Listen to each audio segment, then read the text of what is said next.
Hello, everybody. Welcome back to House of Horrors. And here we have a very special setup because we're going to be doing art today. And we have Yes, the one and only Abs Harding. How are you doing? I'm okay. Thank you very much, Ed. And I guess it's a kind of a special, a different occasion because this week's been hell on earth. So we wanted to let everyone know that you can use the command Ukraine in chat and get a few links that will allow you to, instead of supporting us, I mean, we're just artists. We don't get a lot of money, but instead of supporting us, try to support people who actually really need it today. So go to those links and drop some money. Drop some money in one of those organizations if you can. But yeah, hi everybody. How are you doing, Abs? I am doing okay. Here we have both of our Photoshop screens, and you can see in mine here, I actually have one of Ab's drawings, which seems a bit weird. It should be the other way around. But Abs has done this amazing pencil drawing of this wolf saint. We'll be explaining a bit more what's this wolf's deal in a while, but yeah, it's beautiful. I just want everyone to look at it. Oh, look at all the details. Look at the water. It's very cool. Yeah, it was funny. I went to I drew it at a mate's house last week. I started it last weekend at a mate's house in Hull. So yeah, bless. You're making it on the go. Oh yes. So what we're doing, if you haven't guessed it already, is we are going to be making some stuff for the Lycanthrope series, which you guys probably know from many parts that I've done myself, plus a lot of stuff that David Romero's done, Hannah Barrett and Claire, a lot of fantastic artists have contributed the little things to. And I was talking to Abs, and I was like, I mean, it kind of fits your style. I think it would be very cool if you did something for this series. And Abs come straight in. Nah, it's funny, the whole kind of Saint Christopher thing. I've been following the lycanthrope stuff on Twitter for a while, and it was like, oh my god, this is awesome. And yeah, I just reached out. It's like, oh, would you like to do something? And it's kind of funny because I knew about the Saint Christopher stuff already, because a few years ago I was yeah, we're talking a few years ago now. There was I was going to do it for like a comic. Like this character, I can't remember. I think it was called Red Willow. It was called Red Willow, I think the project was called. And I'd seen the pictures of Saint Christopher and this kind of dog-headed, kind of from the Orthodox Church. And what was it? The whole iconography. So kind of like pseudo werewolf sort of stuff. Yeah, I love that. And it's something that I think since the very first time we started posting these stuff, people have been saying, hey, have you seen St. Christopher? And it's like one of the things that we've been thinking about doing for a long while. So it's actually great. Okay, so a little bit of context for you guys. St. Christopher is a saint that's quite important both in the Catholic and the Orthodox traditions, but it's often represented differently in both. The one you might know from the Catholic tradition is usually represented as an older man carrying Jesus or a baby Jesus on his shoulders and helping him traverse a river. So the story, the most traditional story, is this man's who would be Saint Christopher, finds a child that asks him, "Hey, can you bring me over this river? Can you carry me over?" So he decides to carry the child on his shoulder, and it turns out that the child is none other than Jesus, and he starts weighing more and more and more, and it kind of becomes a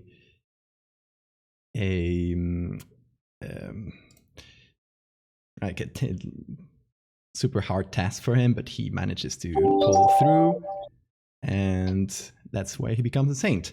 But in the Orthodox tradition, there's this other thing. It's actually represented very often as some kind of wolf-headed person. And it's a story that comes from very, very old, from like probably some pre-Christian traditions that got mixed into with Christian stuff, of a sort of species of dog-headed people that live like far away, and they were like savages and stuff. And Saint Christopher in this Orthodox tradition is part of this dog-headed race of people, and he actually, through this act of carrying Jesus, he gets redeemed and gets given human form, which is very funny because that's like a super cool thing for the whole lycanthrope series to do. You know, you're kind of you can use this myth to explain how lycanthropes went from like being outside of society to kind of blending in with the rest of human society, if that makes sense. Yeah, it was really what was that book that, because we were discussing it, what was that book that you came across? Because it was the whole, what was that book? What was it called? Because it was like what was it? I think it's a myth of the dog-headed people or something like that. That documents like a bunch of instances of this like dog-headed people myth over history, and has like a whole episode on Saint Christopher and other saints in different traditions that have had this like dog-headed thing to them. It's actually, it comes from super, super old stuff that might be pre-Christian. Oh yeah. Yeah, it was good. Like, it was just like we're doing the whole lycanthrope like stuff, like making a kind of a whole mythos about them, but then you have this kind of figure that weirdly had this already done in real life. Yeah. sort of thing. And there was some wasn't there like some I think there was like some something written about Saint Christopher like being a giant or something from this what was it, something like from what was Cayenne, Sian, what was that name? Because we were wondering where the whole, from Canaan. Was it Canaan. Is that how you say it? Because we were thinking what lichen, like it was Chris. It was. Okay. Yes. It was like he had a title from somewhere. A city in, I want to say, modern Turkey, that is actually called Lycaea or something like that, and might actually be the thing that gave the name to the Lycaon myth, which in turn gave the name to the word lycanthrope, which is It's wild. It's a wild stretch, but the whole the spelling. It seems a little bit, wild. It is. Also, sorry if you guys see that sometimes the stream on app side suddenly gets like super low quality. I don't know what's that's happening. I don't even know why that is. It seems to be coming back and forth. It's strange. It was working nicely before the stream. I hope not. I hope this does not persist. Good grief. Yeah, I hope not. To be honest, I thought it was on purpose, says Claire. No, of course not. No. Build up the hype to the final image. No, let's see if it comes back. But I don't know why that's happening. I don't know. Well, maybe if I just decide to put some line art in, it might do something. What's it doing? I think if it's while it's like this, hold on, I'll just turn it off on this end. And if you want to try like stopping the screen share and bringing it back in, maybe that'll work. My screen share. Yeah, that's okay. Try that.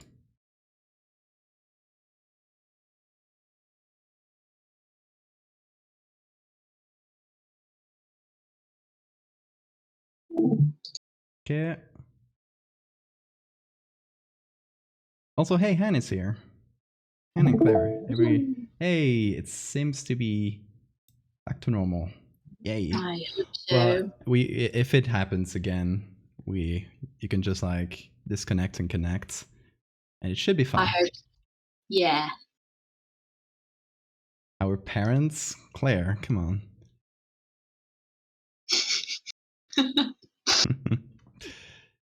Okay, so what I'm doing on my end to kind of explain is try to turn this more pencil sketch into something that'll look more like this, an engraving. So I need to basically crunch all the values into basically black and white, although there's going to be some shades of gray.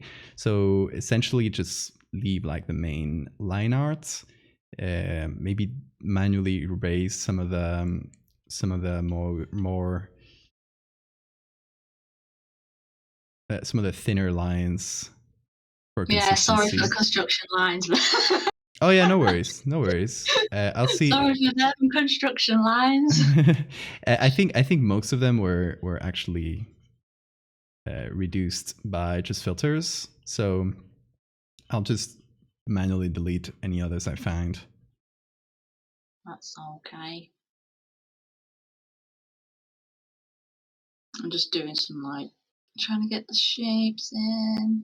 Doesn't help with Photoshop doing its thing and sometimes sticking as it sometimes does. But I'm getting there.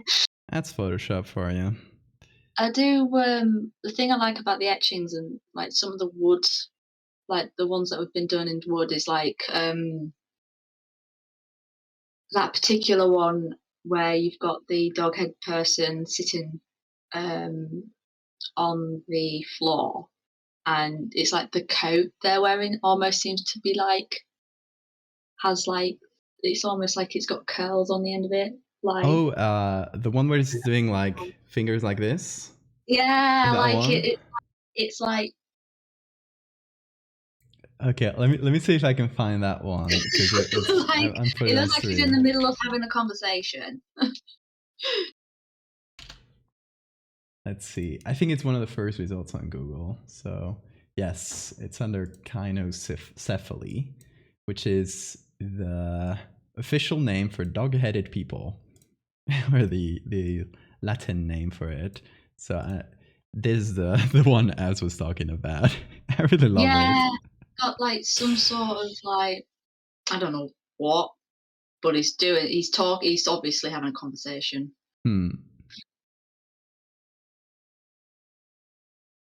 Oh.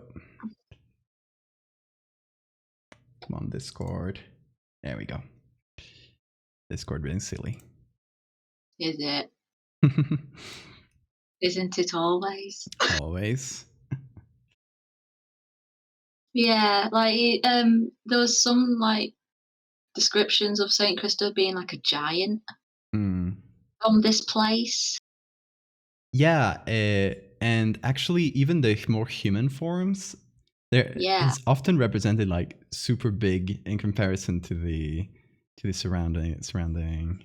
Yeah. So there Um, it might be a common thing all across, like not even just Orthodox, but all over. it's interesting how much like the kind of dog depiction, like there's actually quite a few versions. Like it's not just painted murals, but there seems to be ones. Like I think, did you find one that was a stone mural, Ed? A stone mural? Yeah, like it was in an archway. Uh, I don't recall, but there were a lot of them, especially in like Orthodox depictions. That Yeah, the funny thing is that it used to be way more of a thing uh, back in the day, but at some point, Orthodox churches, I guess they decided that this like dog-headed person as a saint looked like quite demonic, so they decided to actually remove this Did- depiction in many wasn't he made a places. martyr? He was like a saint, but then unmade a saint. Like he was Yeah, like like the face was a covered and martyr. repainted with human face Yeah, in several places. And I don't know. I just I find that funny, and I find it even works towards the whole, you know, lycanthropes a real story, because at some point maybe they're like, hey, maybe this is kind of suspicious. Maybe we should just uh, remove all these depictions from every church. Let's not give people the idea that we are real. yes, can't have that.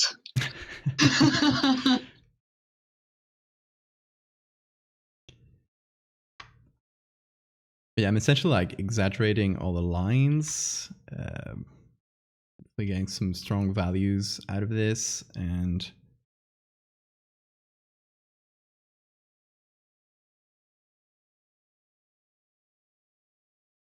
hopefully that'll make it look more like an etching.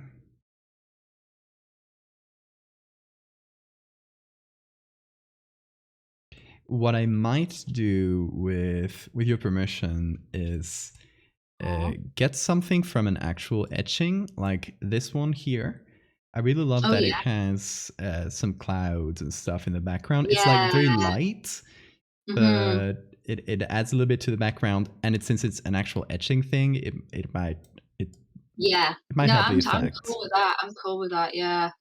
So I could mix it in. We'll see. This basically the style I want to go for, by the way. With this Isn't it little bit of a nice? square around it, and then put some text below it, which I might just put some placeholder stuff as we decide like what language and stuff to use. Obviously, I don't know Latin. I can understand Latin because it's kind of similar to Spanish, but I don't know how to write it. But I think it would be cool to have some Latin inscription saying like Saint Christopher protect us all, or that kind of thing. Yeah, we were thinking about the whole. So if you like look up like Saint Christopher, you'll notice that. I mean, I'm doing the more traditional version Yeah. or traditional take where the baby Jesus is on top, sitting at the top, Hmm. Saint Christopher. Yeah, he's carrying Um, on his shoulders, but always above him. yeah. So let me just sort out my screen because it's doing the thing again. Oh, yeah. Good eye.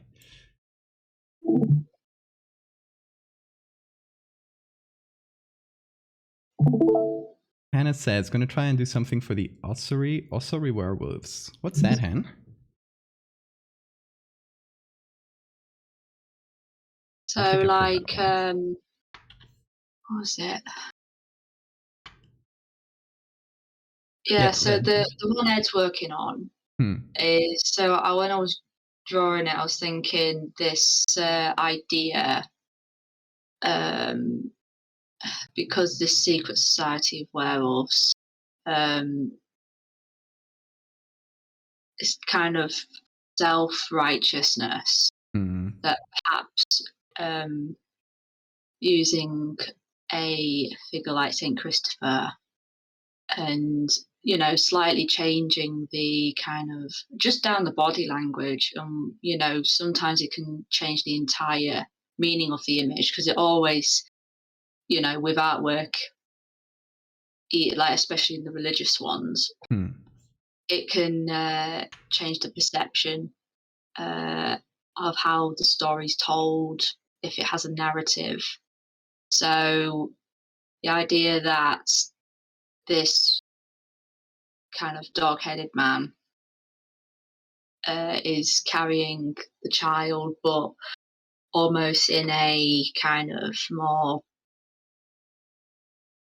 I mean, he's carrying parental almost, but yeah. like carrying it, but it's below. Hmm. So it's almost like this kind of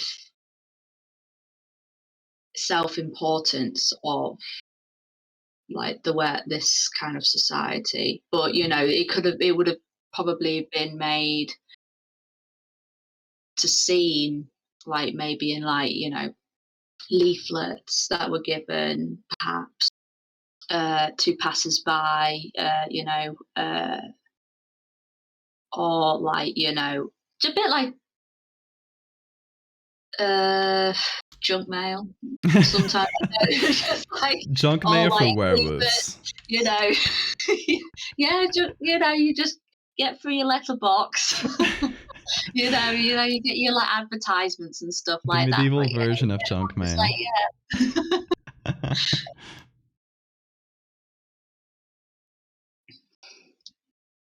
Oh, the one Han wants to do is the Irish werewolves. I remember that one. Okay, the Oxford werewolves. Just didn't remember the name. What's this? They were seen as protectors more than monsters. It was also used to refer to Irish warriors due to the fact that they had what they thought were wolf-like features, wear wolf skins, and have crazy hairstyles. Okay. There we go. That's dope. I love that. The one like little extra thing I did for the series was with Theo, and we did this Slavic pagan werewolf. Oh, cool. Yeah. Which was again, it was more like that sort of thing. It was more like a protector, more like nobody knows, kind of a Batman. Nobody knows who it is. Yeah. We only know they show up God. when things are tough, and then they disappear again. So it's kind of like we put offerings to them. That kind of vibe. I like the kind of Halo business. It's interesting. I saw something because the ring, the Halo that I drew around the one Ed's working on. It was no coincidence. I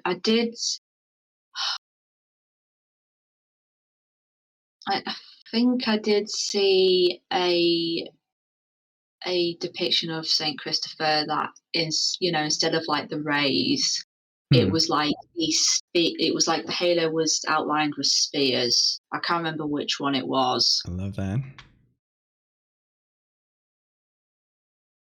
But it would be, it's like I did for a minute think, what about if it was like different phases of the moon instead? I didn't do it, but then oh, but that's very cool. That kind of iconography, Yeah, I like that. I'm trying to do the hardest thing. It's match parchments so they look like they're the same. That is a true struggle. And then the true struggle is actually trying to get the leg right. Fair. This one leg. This one leg.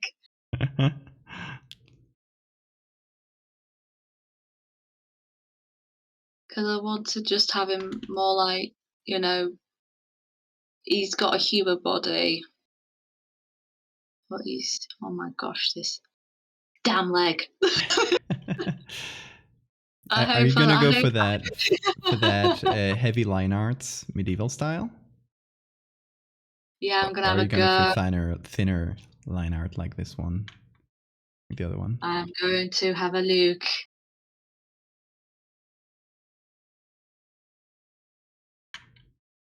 Because Because this thing I as guess well it is depends on the technique we wanna approximate.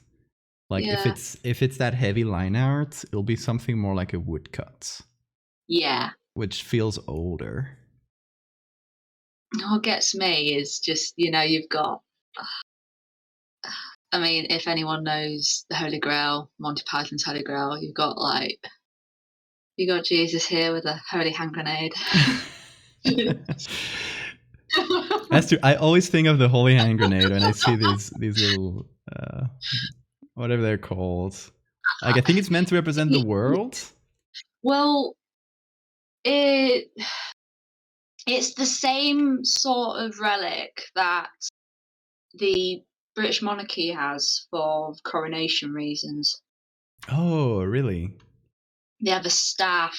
Oh, on top Uh, of the staff, right? they have they have two. They've got the sphere here, and they've got they have a like a rod Hmm. of salt. Oh, hold on. Yeah, ads told me that that could happen. That sometimes Oh, her am I Discord back? went out. Okay. Oh, you back? Yeah. Is I back? At least voice is back. Oh, thank God for that. Yeah, sorry guys. No worries. God. It's Discord What? being Discord.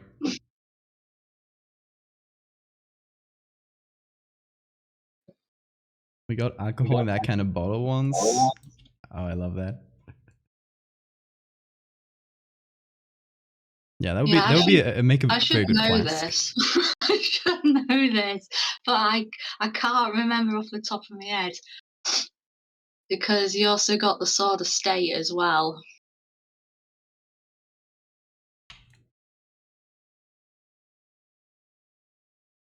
Love to get my hands on some of those British royal trinkets. Yes, I think everybody would.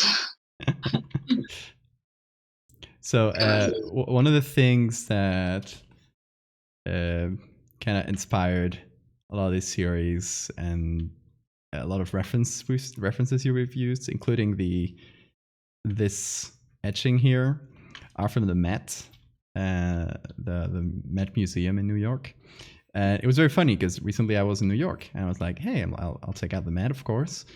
And I went there and I saw the exact armor that we had used for recently for the series, and another beautiful armor that had Saint Christopher on it, an etching of Saint Christopher, which is amazing. It's like, what are the chances? Yeah, I love though, like you're showing the pictures and just the sheer amount of detail. A few years ago, I went to the Tower of London and also the Royal Armouries in Leeds, and both occasions, like seeing the armour up close, especially the medieval lot. Mm, Um, you don't like just they just use traditional hand tools to make those. I mean, I they're used to do amazing. like that's just ultimate blacksmithing. I mean, it's hard. I have friends who, because I went to York College, and I did like a 3D course, so I got to do a bit Yep. of blacksmithing, a bit of jewelry Oh. making, and some like wood making, and I went and did eventually ceramics and kind of more figurative sculpture. Oh. I didn't go into it. I ended up in comics instead. Um, but some of my mates work for a blacksmithing company that makes custom staircases and stuff like that. Oh. And one thing that always got me was how labour inducing it is, Hmm. and just the skill for blacksmithing. The only thing I could really do was just making like a fire prod with a ram's head. I've still got it upstairs. Um, but you know, to do a set of armor Oh my and god. have it all operating and movable, like rivets and all, and then tempering the metal Hmm.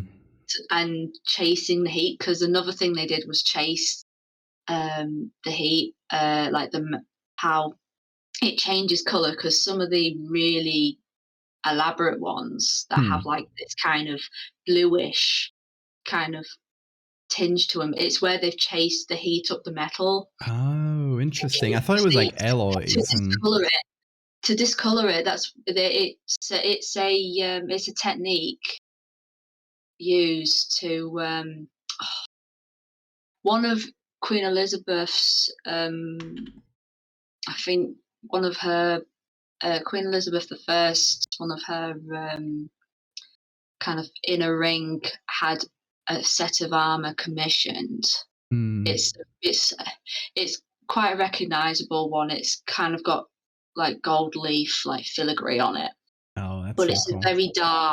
very dark kind of off blue color. And it's an example of how they managed to chase the heat up the metal and it changed the color of the metal. I think one of my favorite ones was the base one we used for the previous series in the Lycanthropes, where Claire, you guys might see in chat, 3D modeled the front of the helmet, and I photoshopped that into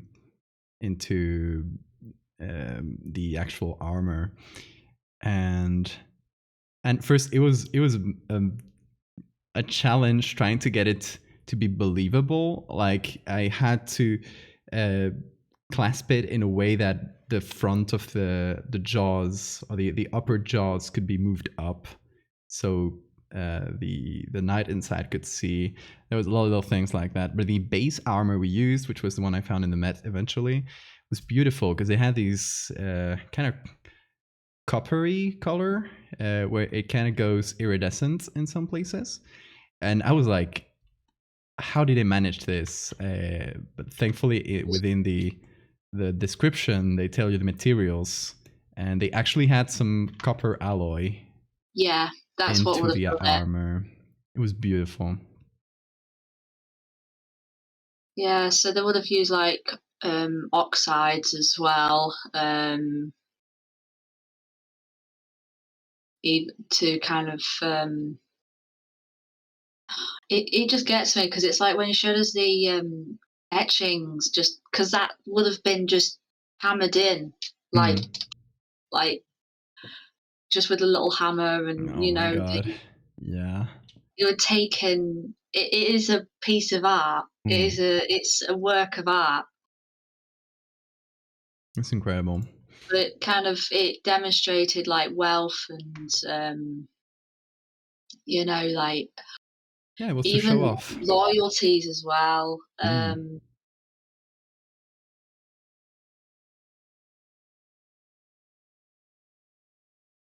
Okay, I'm gonna see if the adding the sky bit works or not. Moment of truth. Oh gosh, that's looking that's looking great. Oh my god. I might have to copy some stuff because I'm getting to the arm of the guy. The problem will be finding like a believable edge for it. Might just make it bigger.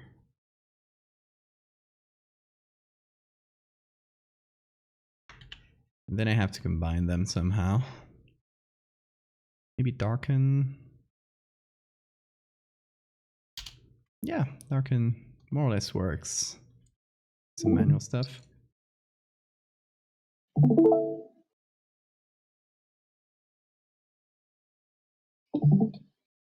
Have you seen videos of knights running at full speed in armor? Oh yeah, from like recreations and stuff, right? I have seen. I went to MCM Comic Con a few years ago, and I do recall hearing the Witch King of Agmar before I saw him. It was a proper, it was a proper metal outfit, Oh my god. and it was the most amazing thing.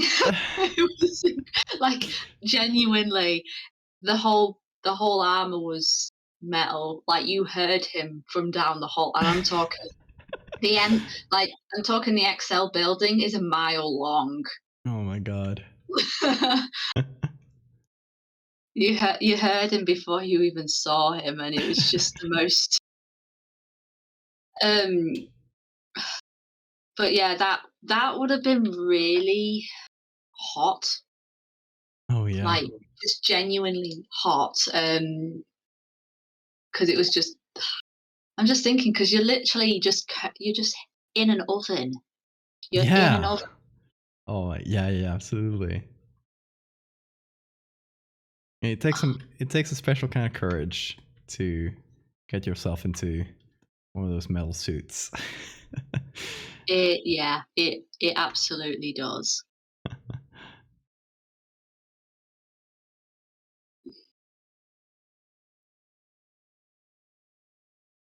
What do you think about the sky? This is kind of rough in the background, kind of filling it in.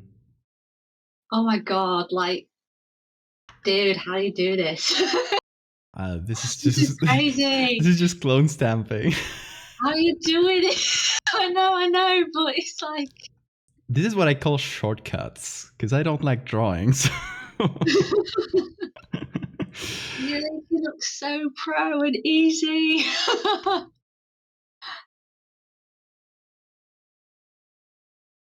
But I've done a couple, maybe just one, like imitation etchings like this.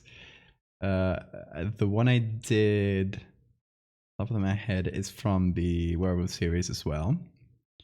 Like a lot of these more artifact kind of things. Yeah. And it is, I'll put it on screen. This one here. So this isn't like I drew none of that. It is just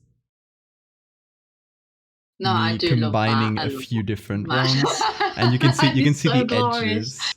You can see where the edges. So if you zoom in a lot, but it's mostly just me adding wolf face from another etching into this one, and doing the same for like to add ears to these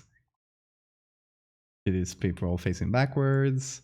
And what else? Oh, and the claws. This one I did draw. I just drew some claws on the hands. Of But course. I that's mean, it. That's the extent can't of it. resist, man. Can't resist.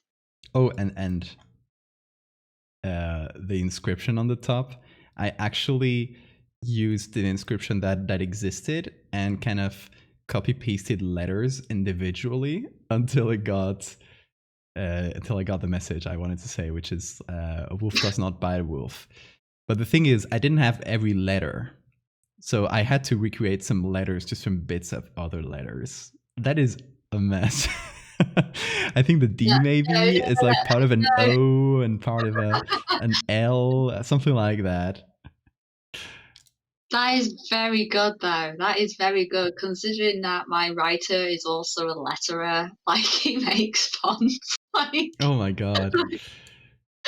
No, that's some good. No, that's seriously damn good. It's like, oh man, trying to design, calligraphy is an entirely different thing as Yeah. well. Like, just God. Oh, also, we have Stephanie SJ Lahi in chat here, who is an expert on illuminated manuscripts. I actually asked her yesterday if she had like some resources, like from her research, maybe like clean manuscripts or pages from books that are empty to use in the future, because it's very good. Like finding paper texture is easy enough. Finding parchment texture is a bit harder, considering parchment is not super. There's not a lot of people producing parchment nowadays. Well, Like parchment's made tanning. of animal skin. Yeah, of course. So It's like, and especially like actual old parchment, because it's not the same to get a texture of parchment from somebody who's recreated parchment nowadays to actually having pages from old books that have all the wear and tear. I love that. I do love a good old book. Smell amazing, man. Yeah.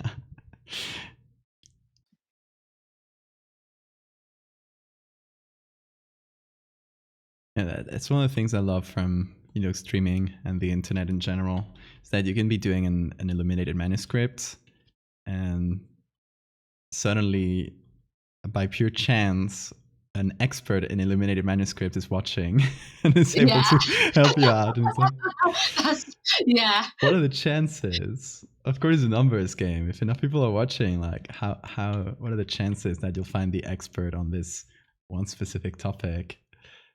But it's great. I love it. I remember going to the library in London, and the historic stuff. That was, you had the Beatles, stuff sitting literally across the room from the Magna Carta. I'm not,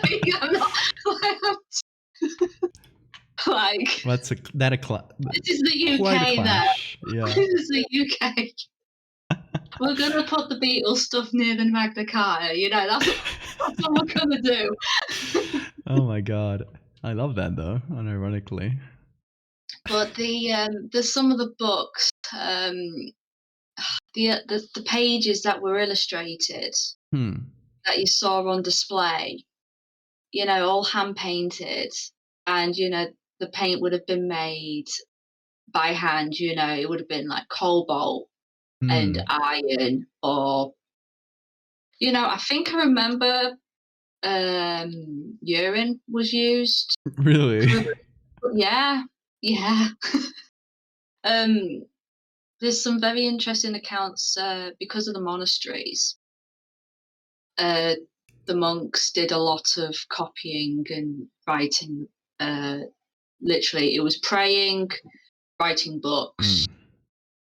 If you were in a Cistercian monastery, you had laborers, like lay brothers, so they would have been like laboring and literally like working on the monastery itself, because it was always under construction. But basically, a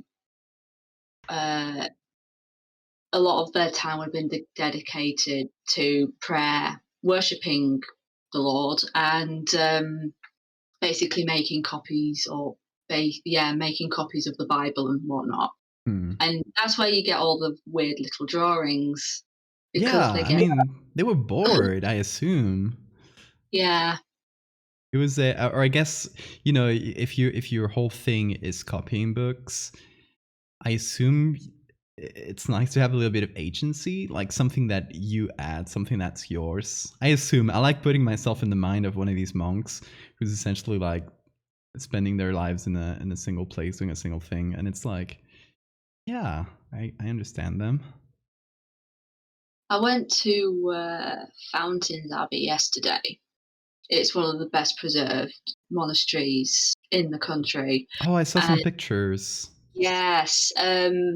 and I had been to Revo before, but I'd never been to Fountains, and it just, you know, it's crazy, because they just literally just dedicated like 7 hours a day sleeping, and like they used to get up at silly o'clock in the morning, and you know because it's cold up here in the north, Mm. used to wear 2 habits, not 1, like they did down not like, they, did in, say, the kind of monasteries that were down in France and stuff. The comfy monasteries in Ah, comparison. it's yeah, I didn't like, man, I love church. I just love the ruins. I just love them. Yeah. Oh my Just god, church something ruins are amazing. I Have you been but to Lisbon? Lisbon, no, I have not. If you ever go, there is a monastery that I think was destroyed in a fire, if I recall correctly. I don't know exactly. Oh no, in an earthquake. It was kind of during the Romantic period, and they were all into ruins and Gothic churches, that kind of vibe. Gothic That was the revival. vibe of the time. So they decided to leave it as a ruin and kind of maintain the ruin. And it's beautiful. It's in the middle of the city. I don't recall the name exactly right now, but if you go to Lisbon, it's like one of the main things. So you'll definitely see Yeah, it. It's very good. it's it's funny. So Fountains Abbey was the reason why it survived is because of change of hands and stuff, but it was listed Hmm. as a folly when it was bought by this family, Was that a because folly? it was important. Well, it sits on an estate, Hmm. and it was labelled as a folly when it was bought because the part of the estate that's under the, I think, the because you've got national heritage, and you've got the national trust, Hmm. and heritage. I'm trying to remember if it's heritage because there's the water gardens that were made. That was they. Yeah, the water gardens that were part of Sudley Royal that were they were protected because they were made in the 1700s. So when they bought that land, it was like, oh yeah, there's a folly, by the way. A really, like, we're just talking a folly. Yeah, it was a massive, just humongous monastery just left for ruins. Like, that's totally a folly. You would have just thought a few little rocks, maybe a tiny church. No, it was an entire monastery. That's an undertaking. Yeah, but it's bonkers. It's quite a walk as well, because a lot of other places in the country, it's just the actual site itself, like Revo is. Hmm.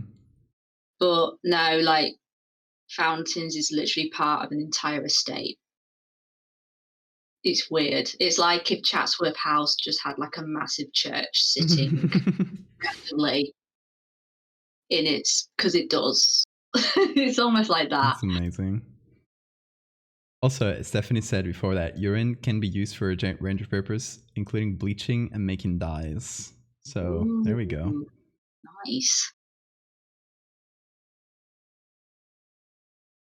But yeah, a lot of people watching are American in general, from the American continent. So all Ooh. these old church talk. I mean, it must be Oh, even weirder to them. no, I live in Yorkshire. It's literally kind of Gothic church central. Like there's so many flipping monastery ruins up here. Like I've come to realize, and like, man, it's nice living near York.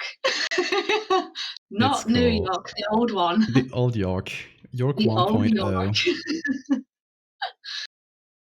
I'd love to go. I've Highly only recommend been it. to London. Oh yeah, yeah, yeah. Just go to York. Go to York, Go mate. York. Let me know. We'll hang out. Yeah, that would be cool. And same if you ever It's not come to Spain. Yeah. I don't even I've know where been I'll be in Spain in a few months, but Ooh, we'll see. you love old church talk. Old church talk. Yeah. Yeah. No, it was really cool. Because I'm sort of doing it for like field research at the moment. York Minster actually featured in my comic last year. It got absolutely trashed. So if anybody ever wants to read season 3 of Ask for Mercy and see where that went. So I still need to catch up with Ask for Mercy. I'm really enjoying yes, it. good stuff. No, I like I love it's like I really love draw. It's like the same with Byzantine revival architecture, like Russian architecture, and it's like I love looking at it. I appreciate it so much, but drawing it, oh my god, it's like make yourself suffer. Yeah, 'Cause drawing absolutely. that stuff ain't like, it tests your patience, man. It does, it does, it does. I can see why everybody likes to just draw rectangles and, Yeah, people let's prefer brutalism. exactly. Let's just pretend modern architecture is the only one there is. In terms of drawing, like we can look at the actual things, but let's save artists some time. Oh, it's so funny. You know the cheat we could do here for the text below the engraving, we could actually copy the Latin from one of the actual Saint Christopher ones.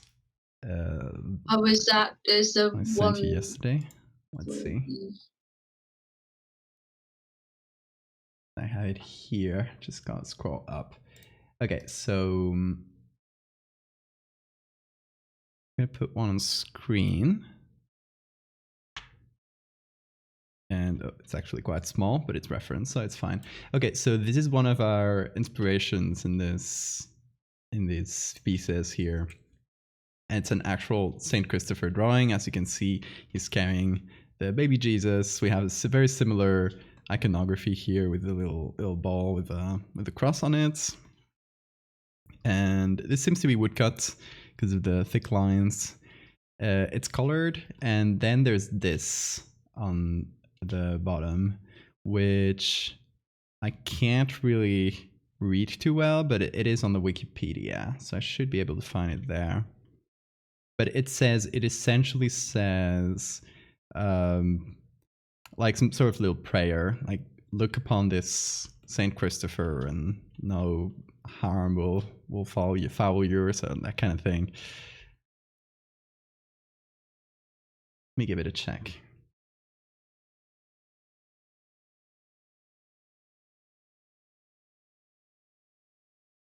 I wonder if I've saved it. Actually, I sent it to Stephanie yesterday. There we go. Okay, so the text below it says,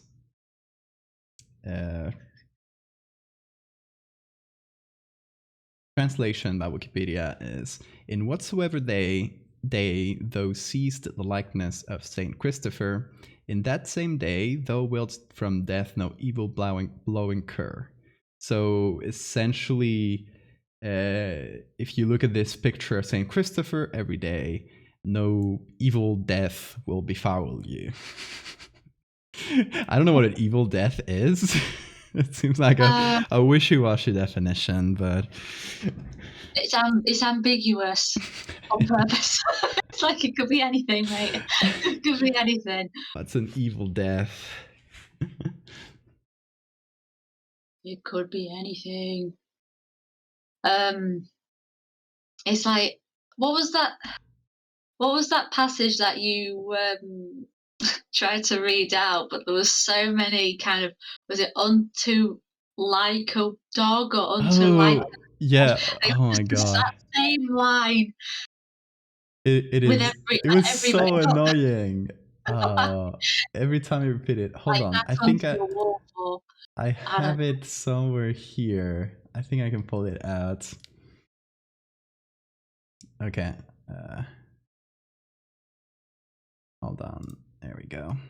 like that It's onto on a wall. archive.org, so I'll probably add here. Okay, so this book is called Myth of the Dogman and Myths of the Dogman, and yeah, I was just like giving a quick read to see if there are any parts we can use, and if we go back enough, yeah, here it is. The Kynocephalic Saint. So this transcribes a passage from an Ethiopic, very early Christendom book that is actually pretty much just fantasy. It's Bible fan fiction essentially. And Wow. and it essentially, like, I'll read like a little bit just to see how confusing it is. It says, "Then did our Lord Jesus Christ appear unto Andrew and Bartholomew, and say, Now depart into the desert, and I will be with you. And be not afraid, for I will send unto you a man whose face is unto that of a dog, and whose appearance is exceedingly terrible. And ye shall take him with you into the city. And the apostles went forth into the desert, and yada, yada, yada. And brought them into the city of cannibals." Right. So it's a man whose face looks, what's that? A man whose face is like unto that of a dog, who comes from the city of cannibals. And the angel goes to the guy and says, "O thou whose face is unto that of a dog, I say unto thee, behold, thou shalt find two men sitting under a rock." And it's like that Peter Piper picked a pepper. It's so hard to read. Let's say a few lines over. Stephanie's lab, Old Books, New Science, University of Toronto, does some work on Ethiopian manuscripts. That's so cool. And essentially, the dog-faced man is like, who is this god you're talking about? I don't even know the guy. So essentially, the angel threatens him into believing in God, which is just such an old Bible thing. I love. Yes, we all love believe in him or die. Essentially. Sort of. I'll just fill the sky with fire, and if you want to survive, you just gotta believe in God. Although, to be honest, if an angel literally came down to me and filled the sky with fire, I'd be like, yeah, sure. I think I believe in God now. Which kind of angel are we talking about? Are we talking about your oogly boogly one? A believer else, essentially.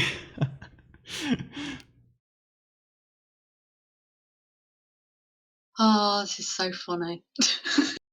Okay, so now what I was thinking was literally using that same inscription of like, look unto Saint Christopher's face, and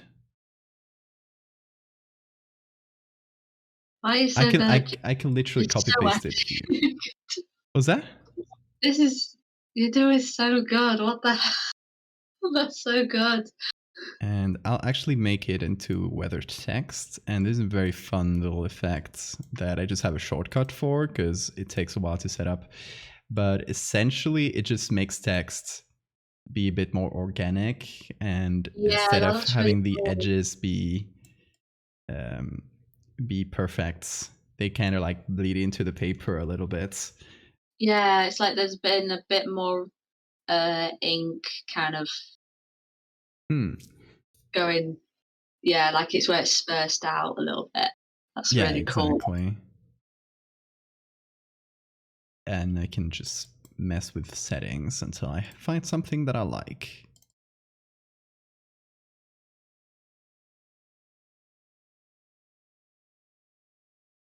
Let's see.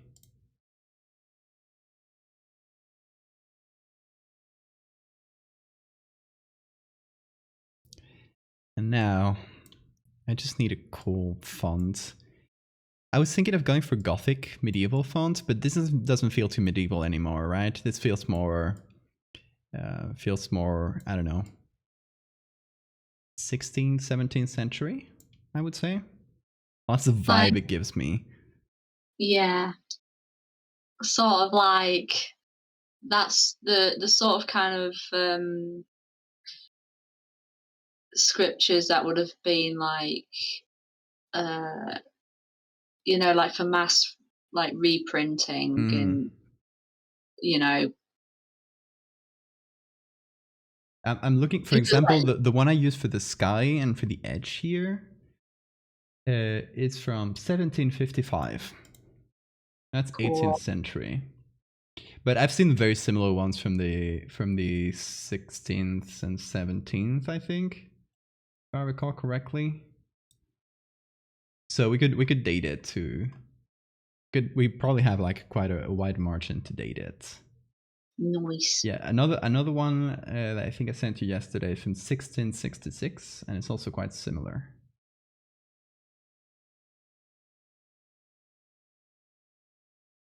So basically, from the ones I'm seeing, we have from the second half of the 17th century up to the late 18th, I would say.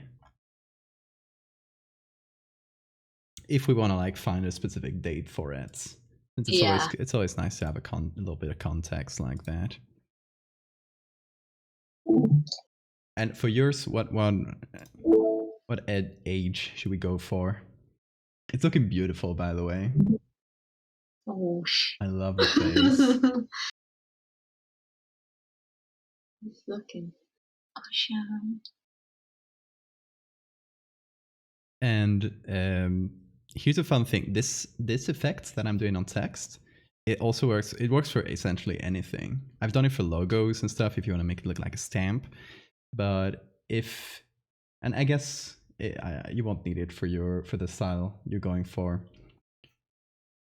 But if it was like a very thick line like that, it looks very digital, you can apply that and make it look a bit more organic.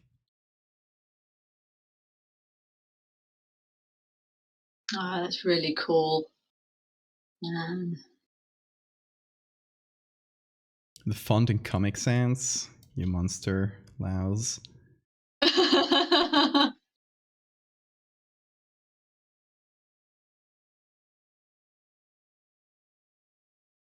think we all have come to the agreement that Comic Sans is just so incredibly average. It hurts. Yeah. It's like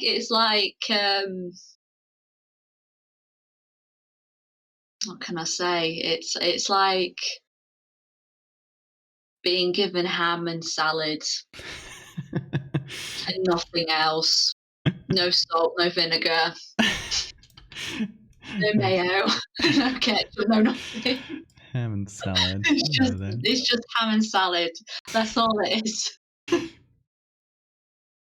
What's the most basic food? Average. What's the most average food in your cuisine? Would it be beans on toast? Heard a lot of buzz about beans on toast. No, beans on toast is epic. It's epic. I've never had it, so I can't judge. It's far more epic than ham and salad, mate. Just ham and lettuce. Honest to God. Like even cheese would make that more exciting. Just cheese. But actually, no, that'll be like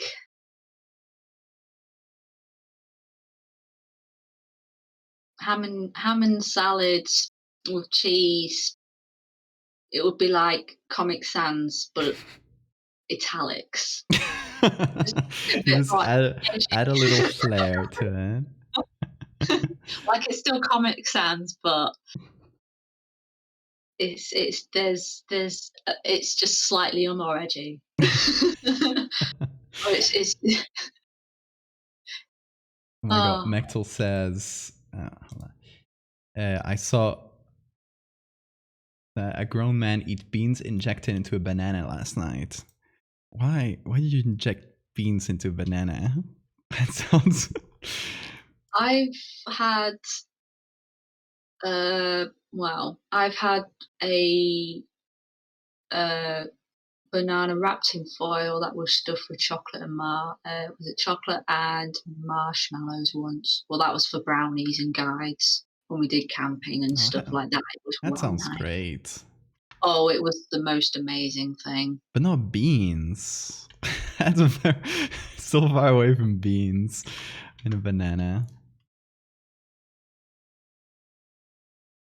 It's kind of like, well, it's Oh, is like that the Hank sweet Green and as a savoury mix. milestone? Gotcha. So it was a bet. It was a dare. I'd laugh if anyone's ever tried eating a tablespoon of Marmite. I've never Totally tried forget. Marmite. It's not something Oh, that's yes, accessible in Spain. the black tar, as it were, What does it taste the like? edible oil, as it were. Oh my god. The black nectar, apparently, that some people call Black it. nectar. Yeah, 'cause it's literally just it's like it has a consistency of honey, Mm. but it's opaque and it looks like oil. It just does. I mean, it's gorgeous. I love the stuff. Doesn't sound super appetizing, but I'll take your word for it. It's yeast extract. Yeast That's says it extract. all. Yeah, yeah. I think I found a font that really approximates this one. That's actually quite, like, I think as close as we're gonna get to that original. This is so cool. How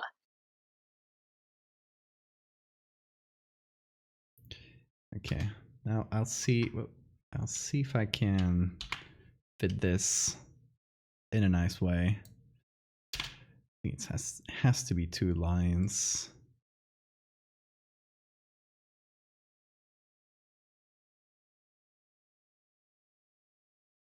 You're looking for medieval fonts. Not necessarily medieval, because this is more like it's more some like from the 17th to 18th century.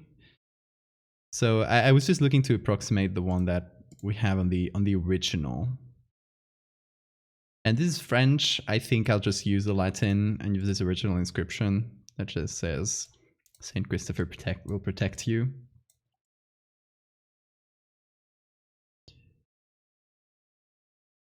And let's see. Now, the fun thing about this effect is that it's live. Like, you can just mess with things and see what happens, and the effect will still apply. Instead of being the kind of thing you apply after you're done, the problem is it takes a lot out of Photoshop. yeah. Photoshop just decides to tank everything. Yeah, it's the kind of thing that's very, very expensive for Photoshop for some reason. Even though it's not a super complex It's just like, effect. oh, can't do it no more. Don't do it. Don't put me through this. Like, hey, I pay so and so a month work.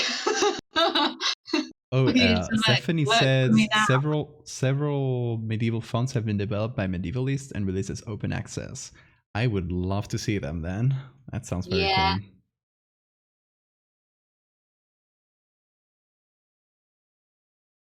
I love those kind of fonts that are taken, or at least taken inspiration from historical stuff.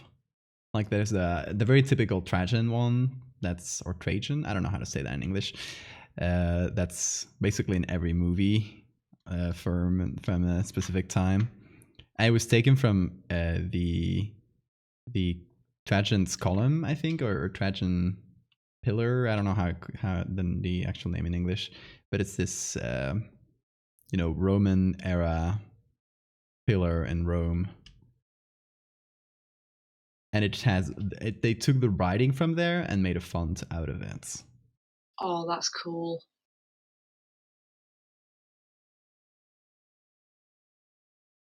Well, points go for no Control Z stream, but the punishment is Marmite. That's evil. If I can get Marmite in Spain, I don't know if I can even get it. It might have a name in Spanish, for all I know. Well, it depends. I mean, it was banned in Australia. Banned? It was banned in Australia until, well, Why did they ban Brexit it? happened. And we decided, yeah, we're going to trade our Marmite and our penguin bars for Australian alternatives that are exactly the freaking same. Because That's our government strange. are so fuck. I'm just that coming out of my mouth like, yeah, we're going to like trade Marmite for more Marmite, technically. That's just silly. Look, it's like win-win. It's like, no, it's not. It's not, mate. It there's nothing different. It's just Marmite.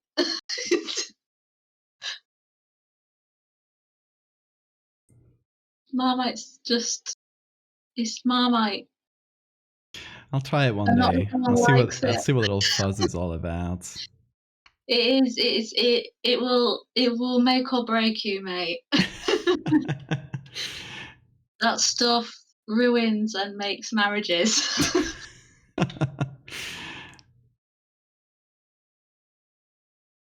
Just like how the debate about the tea and coffee as well.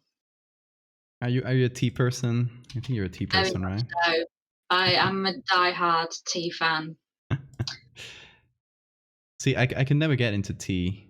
I'm You're missing out. coffee You until are I die. absolutely you're missing out. You are absolutely missing out. I mean, I know people like the coffee for the instant, there you go. But Yeah, slow burn is where it's at when it comes to caffeine. Like slow release, it'll get you through the day. that's fair. I just have several coffees throughout the day, which is also nice. But I get where you're coming from. It's nice. It's nice. My relation with coffee is fraught because my sleep schedule is always messed up. So I can't always have it, lest I completely destroy my sleep schedule. Yeah, I kind of just go like, yeah, I'm totally just gonna have a cup of tea, really strong one, at 12 o'clock in the evening, and somehow I go to sleep. I don't know, considering the tea I'm having right now is, I think,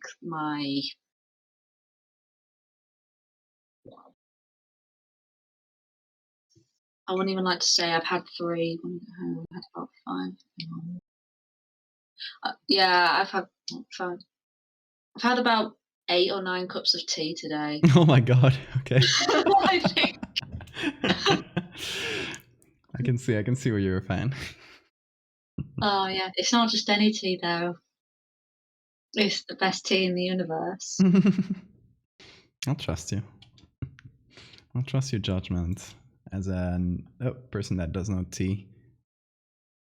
Hold on, I've disappeared for a Heck, man. second. No worries. I knew this would do this to me. Damn you.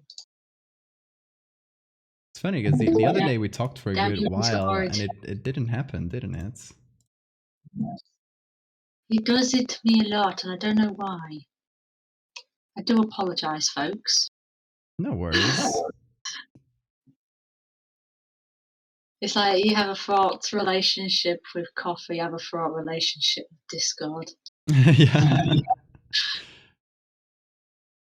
Okay, we need to choose a year for this. I'm just gonna go at random and say. I mean, it could be anything. I mean, we were looking at that. Even the Da Vinci I mean, it might be a bit younger than Da Vinci's stuff, really, maybe. Yeah, Da Vinci is peak 50. Renaissance, right? Yeah, let's see. I'll just go and choose the same year as the one I use for the background, because more accuracy. So it's from 1755 to 71. It's stated. It's a kind of unknown date. I'll just go with 1755. And that's MDCCLV. Okay. Obviously, it has to be Roman numerals. And now a font that doesn't look terrible when it's all caps. Yeah, I've noticed that not all fonts offer certain kind of like, bold or underlining or like smooth or sharper out. Yeah, Like they some of them seem are to like be very easy. specific to like a certain style. So for example, if it's handwritten font, it usually wants support all caps, because Yeah, all the big letters will be like all fancy and don't really match with each other. They only match with lowercase. But something like this, which is still kind of maybe italic, yeah. Oh, I guess I don't have to say millesimo if there's already the M, right? Or I can just move this.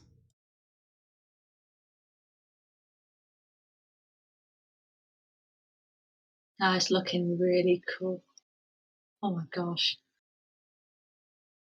What are we making, Varner? So we are making two kind of companion pieces for the Lycanthrope series, and they're both all about Saint Christopher, which is this saint that's often represented with a wolf head or with a dog head, and we're doing our take on this fella, and kind of using it. So I guess the larger context, which I haven't really explained, is in the Lycanthrope series, there's still an unreleased part that will be coming once we finished. I think it's one or two pieces that's left. That's going to be about ancient werewolves, like very, very ancient, prehistoric stuff. So it's all going to be centered around this cave that's found in, I think we set up southern France. No, I got to look it up because it's been a while. And it's this cave where they find the remnants of this early lycanthrope society that used the cave as a sort of ritual place. And there's going to be obviously cave paintings. There's going to be kind of a pile of bones that's underwater. It's like where they threw their bones when they were finished eating humans. So pile of human bones. What else did we do? There's going to be Han did a statue that's going to be sort of inspired by. Oh, I'm so excited about that. Yeah. Okay. So it's a statue that Han did with clay, but I'm going to give it a pass to make the texture look more like rock, and it's going to be inspired by Venus. How do you say that? Venus. Venus, exactly. Yeah, Venus. Venus statues from the late, I think it's the late Paleolithic, if I recall correctly. So it's going to be all these little pieces of evidence of prehistoric lycanthrope society back when it was separate from other humans. It was actually like we've put it as a separate species of hominid. So instead, it was just like how do you call Neanderthals, right? They kind of lived as separate groups, and eventually they either disappeared or integrated with Homo sapiens, and they sort of, a lot of us have a lot of their genetic imprint on us. So the explanation for why lycanthropes exist among us is that it's this other hominid species, and some of the genes, through interconnections across the years, have made it into Homo sapiens, and that's how we get like lycanthropes existing among us, and these like families of them still keeping like enough genes to be able to transform. But that's essentially the explanation. And after we're done with that series with those ancient lycanthropes, the idea was to do something around lycanthrope myths. So we've alluded to some of them, like the Lycaon myth. Lycaon or Lycaon, I don't know exactly how to pronounce it, is the person or the myth that gives the word, that creates the word lycanthrope. And it's this Greek myth from a king that wanted to test Zeus, and he was like very cocky. So when it was time for the sacrifices, to test if, like, they usually sacrificed animals at a certain festival. I don't recall which one it was. They sacrificed animals to the gods, and the gods would take them. So instead of sacrificing an animal, he decided, I think it was, depends on the story, but a human, and in some stories his own son, to see if Zeus would know the difference between an animal and a human. Zeus obviously knows and punishes the guy, turning him into a wolf. And it's one of the first lycanthrope or werewolf myths. The guy eventually goes on to repent for all he's done, and becomes like a fervent believer and devout follower of Zeus. Eventually this gets meshed into Christian God. But the lycanthropes used it as kind of their foundational myth, right? How lycanthropes were created, and how this was a king of old Greece, so they all think they're descendants from this king, that kind of thing. And then another lycanthrope myth we wanted to do is Saint Christopher, which we already talked about. And I think this one could be like a sort of a metaphor for how lycanthropes went from being like separate from humanity into integrating. So kind of like going through that process of what happened in prehistoric times, but putting it into a myth, right? That's more or less what we writing themselves into like mythology, in a sense of like creating their own, or perhaps legitimizing. Yeah, exactly. Yeah, like always, like myths have been used to legitimize power. Yeah. It's always been, wherever you look in history, even today. Today we have national myths, right? Every country has one. Instead of having the myth that will legitimize the king, since there are no king, or well, there are, but it's not the king doesn't hold the power anymore. You need to legitimize the state instead of the king, which will lead to different kind of myths. But back in the day, the kings had to use these stories to explain why they had power and why they should keep having it for as long as they could. Yeah, one thing that is recurring in, say, because UK still has a monarchy, though Same here. Well, yeah, still. The Plantagenet beliefs was, it was God. The role was bestowed by God, chosen. Hence why it's usually like a bloodline. It's always been very exclusive to a bloodline, because it's this kind of this belief that they'd been chosen by God, so to speak. Yeah, that happens throughout history. I think the same in any royal family throughout Europe. They all use this kind of chosen by God or legitimized by God in a way. Especially that the French kings love that stuff when they had these ridiculously overpowered absolute monarchies that could do whatever they wanted.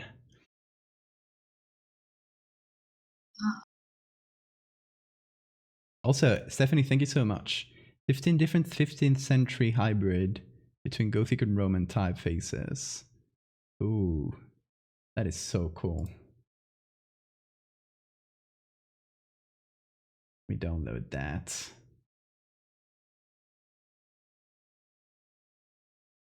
Whoa, that's a lot of them. Oh, this will be great resources. One thing that is very also one thing that folks, it's very difficult to draw like stylized kids. It's so difficult. True. Look, I draw monsters. Drawing cute is not my forte. But I mean, if you look at actual drawings from the time when they tried to draw baby Jesus, oh god, they look like mini they just look like they took an adult and just shrink their kids. head. It's like when you see the early ones of horses. Yeah. They've got human eyes. It's really unnerving. It's so good. I love it though. And some of them just look like eggs. Oh. And then it's like, when you've got like, when someone's been like told what an animal looks like, an exotic animal looks like, and then have to run off that description, and you see there's pictures of elephants and rhinos. Oh my god. Okay, the imagination goes wild. Like, I think I could. Let me see if I can find this because I know what website I found it in, but I think you'll get a kick out of it. It's this kind of zoology textbook from, if I recall correctly, it was like the 16th century, but it also has magical animals like manticores. And I think I love the idea that it's like The Last Unicorn. You've got the story about they were driven into the sea. And also you've got the story about Noah, the unicorns weren't allowed onto Noah's Ark and they drowned. And then you hear these, it's like these beautiful spiral horns appearing from out of the ocean or had been out of the ocean. And you think, of course you got the narwhals. Yeah, you just found the narwhals. But can you see the connection there? Yeah, I love that. I love the kind of grounded kind of links to these mythologies. It's that's so good. I think David Attenborough did a series kind of alluding to the kind of grounded connections to these mythologies with animals, and the narwhal and the unicorn was was in one of the episodes. It was so good. I think it was like oddities, some like natural oddities, or heck, like who doesn't love David Attenborough? Yeah. You know what they say about saints, like invoke, like the like when you think of a saint, you think they embody a movement, a belief, a way of life, and you think like, what's David Attenborough did Blue Planet and literally encouraged the entire populations into literally cleaning beaches. Yeah. Like, honestly, I've thought about it. It's like the dude's probably the closest thing to a saint we've got. In all but name. Also, look, I found so this book is from 1655 and it's called Natural History of quadrupeds. Quadrupeds, do you say that? Like animals with 4 feet, 4 legs. Yeah. And there's like regular animals. Some of them better drawn than others, but they're beautiful drawings. And suddenly you got stuff like a lion, just regular stuff, and suddenly a manicore. Whoa, okay. There it is. And it has a fully human face, which is extremely funny. Actually, do you know how frightening manticore, if they were real, do you realize how horrifically unnerving they'd be? Because, yeah. you know, Uncanny Valley, like, I think the most unnerving and scariest things with horror is when you see likeness in something that very much isn't human. Like, Absolutely. Also, like on Twitter, I think earlier this week there was a picture of I think, what was it? Disney's dinosaur, and someone had made they were going, like, it was archive files, and there was there was a model sculpture of one of the characters. yeah. For the CGI rendering and stuff like that, and there's an actual physical sculpture of the head. And wow, Iguanodon's never looked so freaky. Like, head on. I love that. Like, Yeah, you've got they had a bit of Uncanny Valley. Yeah, it was the eyes. designs. It was the eyes and the lips, but there was Yeah, and the teeth. They had kind of human teeth, if I recall correctly. they had beaks inside the teeth, but there's actually a picture, and I've never.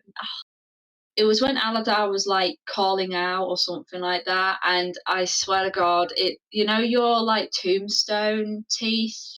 Yeah. You got going Yeah, they're on. kind of fused. It looks like that, like the dinosaurs have tombstone teeth. Yeah.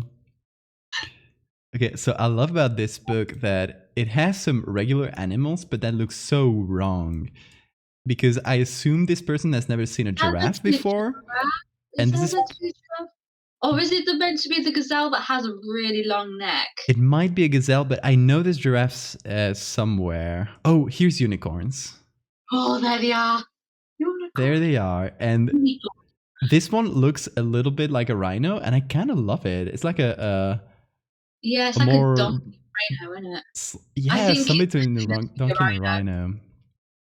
This one's called Monoceros Unicornio ubatus. They even gave it like scientific looking names, which is very funny. That's definitely more towards a unicorn than at the bottom. I love these. Let's see. There's some more unicorns, I believe. I think this one is also a unicorn. Yep, definitely is. There are so many. Some of them look like, what gets me with unicorns is some of them look more equine, like horses, and some of them look more like they have rhino-like. They look more rhino-like. Oh my god! Look at this one. Gosh. And some of them have like goat feet. Some of them look like more like sheep and goat. This is what gets me. This one has kind of camel's feet. It feels like a camel a bit more. You know what is up though? Camel skulls. Man, they're you'd think they were like. You think they would like. Oh my god! Look at this one. The antlers are tied together. That's a fun take on a unicorn. That is I think I might have to nab that concept. Absolutely. There are so many good concepts here. See, here they probably were told what a zebra looked like, but they went very horse-like. Covered in black and white. There's one that's a bit more realistic, and the other one is literally just a horse with zebra patterns. And they were just told it's a horse with lots of stripes on it, that's basically. But I love it. And the dogs, for example, are quite realistic, because I assume this person has seen more dogs than zebras.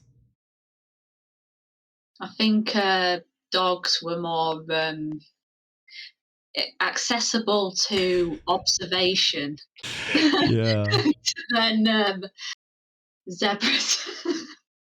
Oh my god, these are hyenas, I assume. This one's taking a shit right there. That's something. I love how they kind of look like Oh, cat, dog, fox bears. Gula is the scientific name for a wolverine. So I assume this is meant to be a wolverine. It's actually eating carrion, so it makes sense. They I love look that. like really angry. Oh, here's some of my favorites. I think it's meant to be dogs, and oh, well, this is a lynx, and it just looks human. This is not a humanoid lynx, and this is meant to be a dog breed. It's just a Whoa. Is that ball. actually... Hello. Hello. Hiya. It's a cat here. Yeah, she's here. Hello. Come hither, you. Yes. Oh, Hi. hello. So this is my cat Willow. Hold If on, hold on. anybody has not seen her before. Take a look, y'all. Hey, Willow. Hmm. So Yeah, fluffy. she is very fluffy. Oh my god, trying to clean up after her. To the next fire, she jumps and fluff. Just it's like a dust cloud, but its fur Amazing. is dead. Oh She's just posing for the camera now. yeah, she knows. She flipping knows. Love that. And the crowds go wild. Hey, this one's called Everyone loves... Kynocephalus. Look at that. Oh, that is cool. Look at the hands and the feet. I love that they have Actually monkeys makes as me think well. about macaques, because they've got the manes, but they've got that kind of elongated snout and the canines and stuff. Oh my god, here they are. I was looking for these. These are the giraffes. Wow, they're probably the most legit looking giraffes, though. Like, That's they look like horses. They look amazing. like horses, but they got really long necks. That's probably what they Yes, goats. essentially. And they have horns, so they gave them Goats with long horns. necks. And it's called the Indian camel, which I love. Wow. And this is another take on them, which is more camel-like. This actually feels more like a giraffe. It's an elongated camel, but still, it even has patterns that look closer to a giraffe. Oh, here's some more. This one is the closest to a giraffe. It's still not quite there, but I mean the horns are shorter. It has patterns on it. And I at love least these. at least they're getting there with the patterns. Yeah, and here's just a griffin.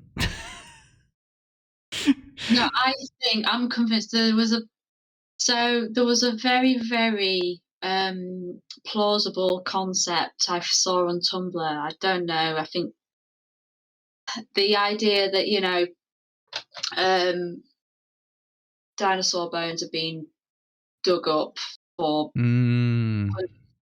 thousands of years, not so much in recent history. And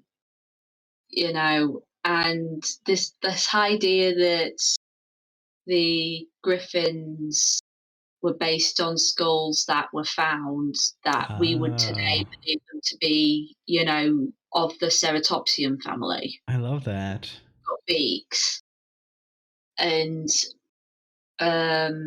also, I mean, it's very plausible about the idea, I read somewhere that because you have dragons in myth Hmm. and stuff, it's like Yeah,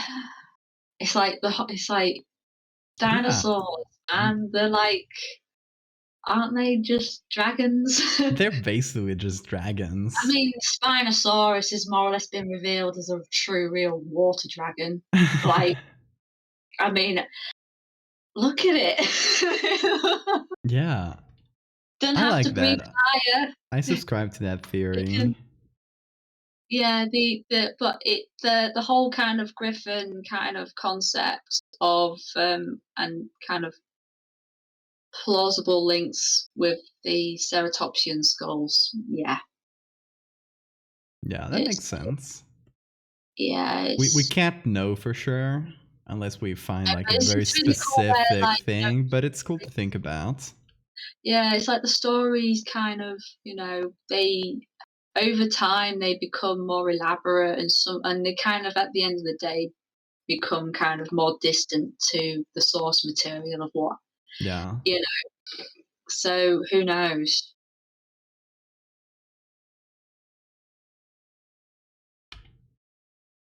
Now I'm just messing with the text, making little I do love, decorations and stuff. yeah, I do love the whole kind of mythology, kind of the history of mythology, and it's or in pretty much most cases there's a grounded, um, kind of historical link of some sort, whether it be kind of like inspired or whatnot. It's like Mm. that local folklore I told you about with the 9 o'clock horses, Yeah. and how that was probably, um, brought about because of, um, you know, uh, like rag and bone men who worked at night, Mm. and also the child abductions as well. So it was kind of a boogeyman uh, kind of threat curfew thing for kids. Yeah. A bit like, Don't go out at night alone. yeah, don't get out of bed. The monster under bed will get you, sort of thing. Hmm. Keep the kids in bed. you know, That's a classic. yeah. No, Yeah, my it's all throughout cultures and time. That's possibly one of the most classic folklore things. Yes, keep the kids in bed. keep the kids in bed. Yeah, yeah. It's really weird though, because the some of them are so localized. Like the story of the 9 o'clock horses is so localized. Like, um, Can you tell that one for people in chat that don't know about it? oh yeah. So my grandma,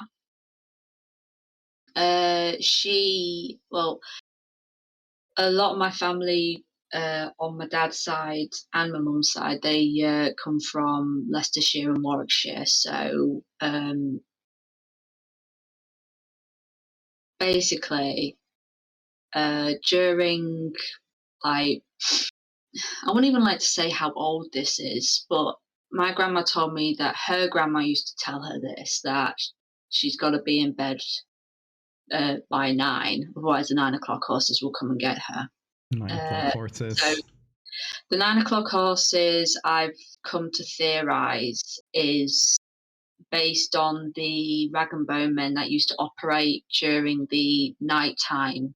A bit like they are pretty much bidmen. They used to pick up, um, kind of rubbish off the streets, and they used to take away, metal and textiles and stuff, rugs, furniture to sell on, Hmm. and even wood as well. They'll take anything. But also it's because, the streets, were so filthy as well. Um, but around this time period, there was, reports of child abductions, um, and you know, it was thought that the Ragabone men that operated during the nighttime hours had something to do with it. But also because they were horse-drawn carriages, and to be honest, this ran up into the 70s. Hmm. There's actually a really awesome picture of, um, a rag and bowman with a horse-drawn carriage. Just the whole cart's just, you know, several feet of like just junk in on the back. Hmm. there's like a flipping Ford Capri in the background. So it's a real clash of kind of time periods there. Yeah, I love that. I see that Um, one. I mean, you still have them now. Not so much horse-drawn anymore. Mhm. They're usually in like open top lorries and stuff and Yeah. trucks. But the area being that this is uh, this is coal country. This is the um, where the coal mines were in the it was the black country. It was where all the it was the where all the coal was mined, and Yeah. so it was filthy. It was dusty. There was just it was stuff everywhere, and to be honest, it was kind of my folks. My dad's a miner. My grandparents worked for the coal board. Their parents worked for the coal board. It was Long just, family history. yeah. So the mines were the work where everyone went to work, and this kind of, everyone had patterns and stuff like work patterns. Uh, so when one shift went off, another group would go in and stuff like that. But Hmm. the kids had. It's almost like there was like a curfew, Yeah. almost. But the 9 o'clock horses seems to be localized to Leicester, the Leicester area, which is where my dad's side of the family were from. Uh, so it was very. I don't know. I mean, it makes It's a sense. It very makes sense that they obscure one. would. It's a very obscure one, but there are some kind of theorized. I mean, that's my theory. There's because I've had to do some kind of research on it and how they operated. Um, but the idea that you'd actually hear the horses coming down the street and you'd Hmm. hear the rattling of the items on the back of the carts, there was Yeah, you'd hear them as a kid at you'd night, hear and you'd them as a hear, kid. yeah, You'd hear them that's the going 9 o'clock by, horses. and they'd be going by late at night, you know, because, you didn't have, you know, households, some didn't have like a phone, some of them, it was word of mouth. Um, Yeah, I mean, it's how these things spread back in the day. yeah, so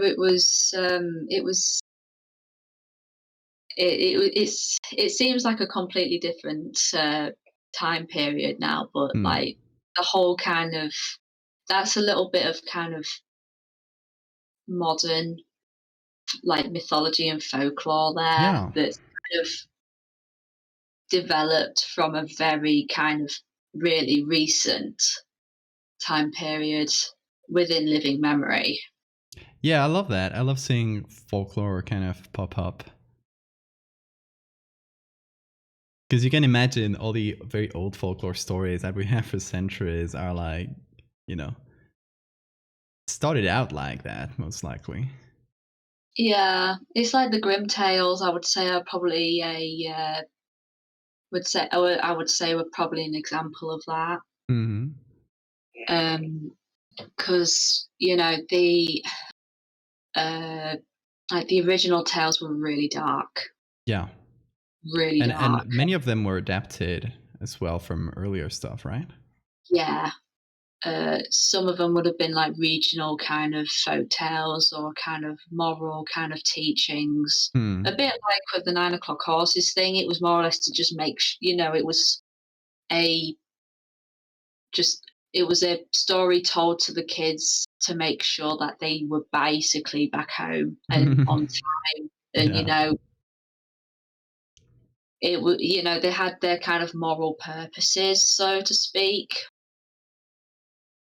and they just kind of had a life on their own, like a life of their own almost.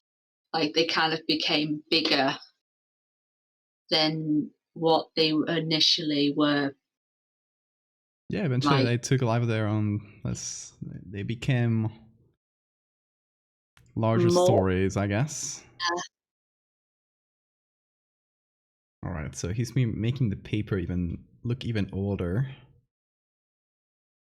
That's fun.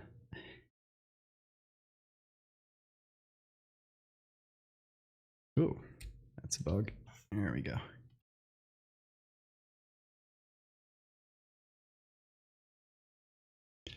But I think now if you look at the I guess the original etching parts here and then the ones you've drawn, I feel like there's no noticeable difference, which That's I so think wild. means That's means job oh done my in god, this regard.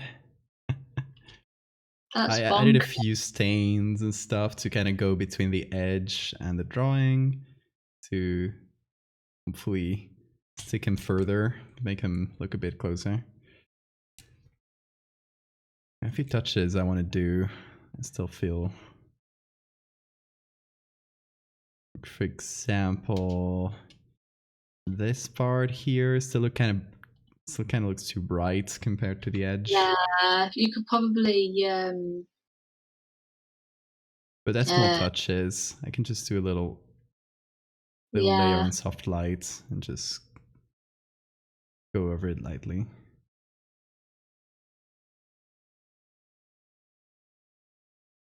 Man, I love folklore. I love mythology so much. Hannah says, Like, "My I parents just just told me the coyotes would get me." that's a very direct way of saying it.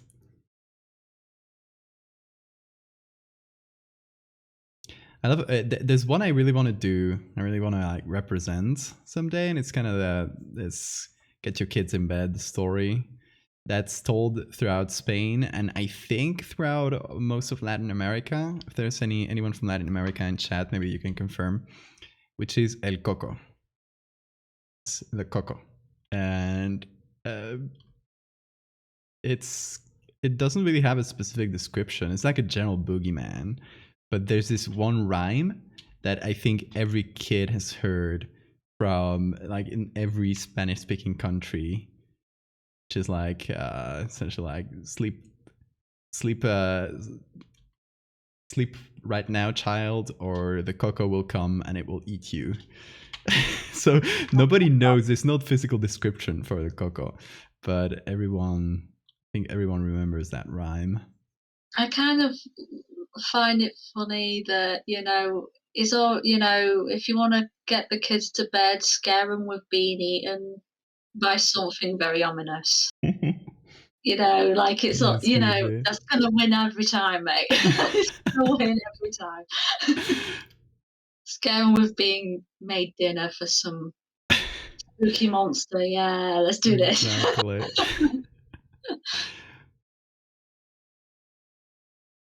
Oh, so funny, man. It's like when you have it's like when you got Krampus as well. Like you've got like your kind of I love Krampus. yeah, just I learned about Krampus quite late on, and I was like, wow, there's like an anti-Santa. To Santa. Like there's a Essentially, yeah. I'm so like And it's weird because the origins, I looked it up because I did this one piece on Krampus and I wanted to like figure out an angle or a story to tell it with. So I looked up the origins of Krampus, and it's actually like super debated. Nobody really knows where Krampus comes from. Well, there's one camp that says, it's like your old medieval descriptions of devils and demons, and it just kind of it's a generic demon that eventually like gain a life of its own. And then there's a school that says that it's not Christian in origin and that it actually comes from very old like Celtic myths from the region. Yeah, I do. I would say it doesn't, to me, when I look at the kind of imagery and kind of, it doesn't feel like, I don't know, it doesn't seem, like you've got the Mary Lwyd and you've Hmm. got the, it's like there's the, you got old Ned down in Cornwall. It's like, Oh, I'd say, old Ned is the crow, right? yeah, with the crown on his head. Oh my So, god. Let but I would me say put it up. maybe localized. I would say maybe a regional kind of entity, kind Yeah, of um, being that survived, so exactly. to speak. Yeah. So Like, Old Ned is, I learned, a figure in the Mayhorn ceremony. oh, That this is is your tweet, Abs. is it now? It's on It's the usually the first mayor. results of Google. I love It's that. usually the mayor, apparently, who I dresses love up as Old this. Ned. Look Well, at he old looks so Ned. fine, doesn't he? Look at old Ned. So cute. He's so awesome, isn't he? Like the crow everyone wants to dance with. God, it's so nice. Feels like when Pokemon went to do their British Oh, game, they Corviknight. No, completely missed out on old Ned. It would have been oh yeah, such a cool they did. They design. just went straight to London as per usual. Just like, yes, Tower of London, yes. The Ravens live there. Yeah, we're gonna do that. There's armor in the Tower of London. There's ravens that live there. Yes, let's make a Corviknight. Yes. Yeah, that's one of the coolest designs in recent games. Oh, Corviknight's awesome. It's so I good. mean, I don't play Pokemon, but I do Hmm. appreciate the designs. The new one is going to be based in Spain, so I'm quite excited to see. They just released a trailer today, Oh and my gosh, I'm and excited for you. everything points to being. I mean, there's like things from Barcelona that are pretty clearly inspired, and the starter names are Spanish puns, which is a very strange thing to see in a Pokemon. I think the grass one is called something gatito, and gatito is kitty in Spanish. It's like little cats.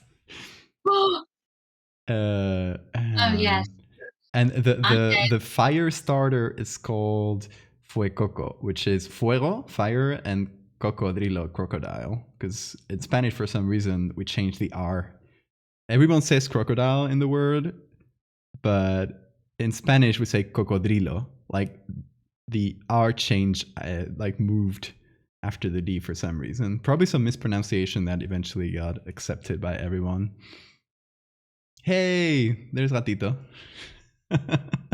yeah. Hello, Willow. Hey, What's up? You Willow. want cuddles? What are you doing? Ah, come here. Oh, never mind then.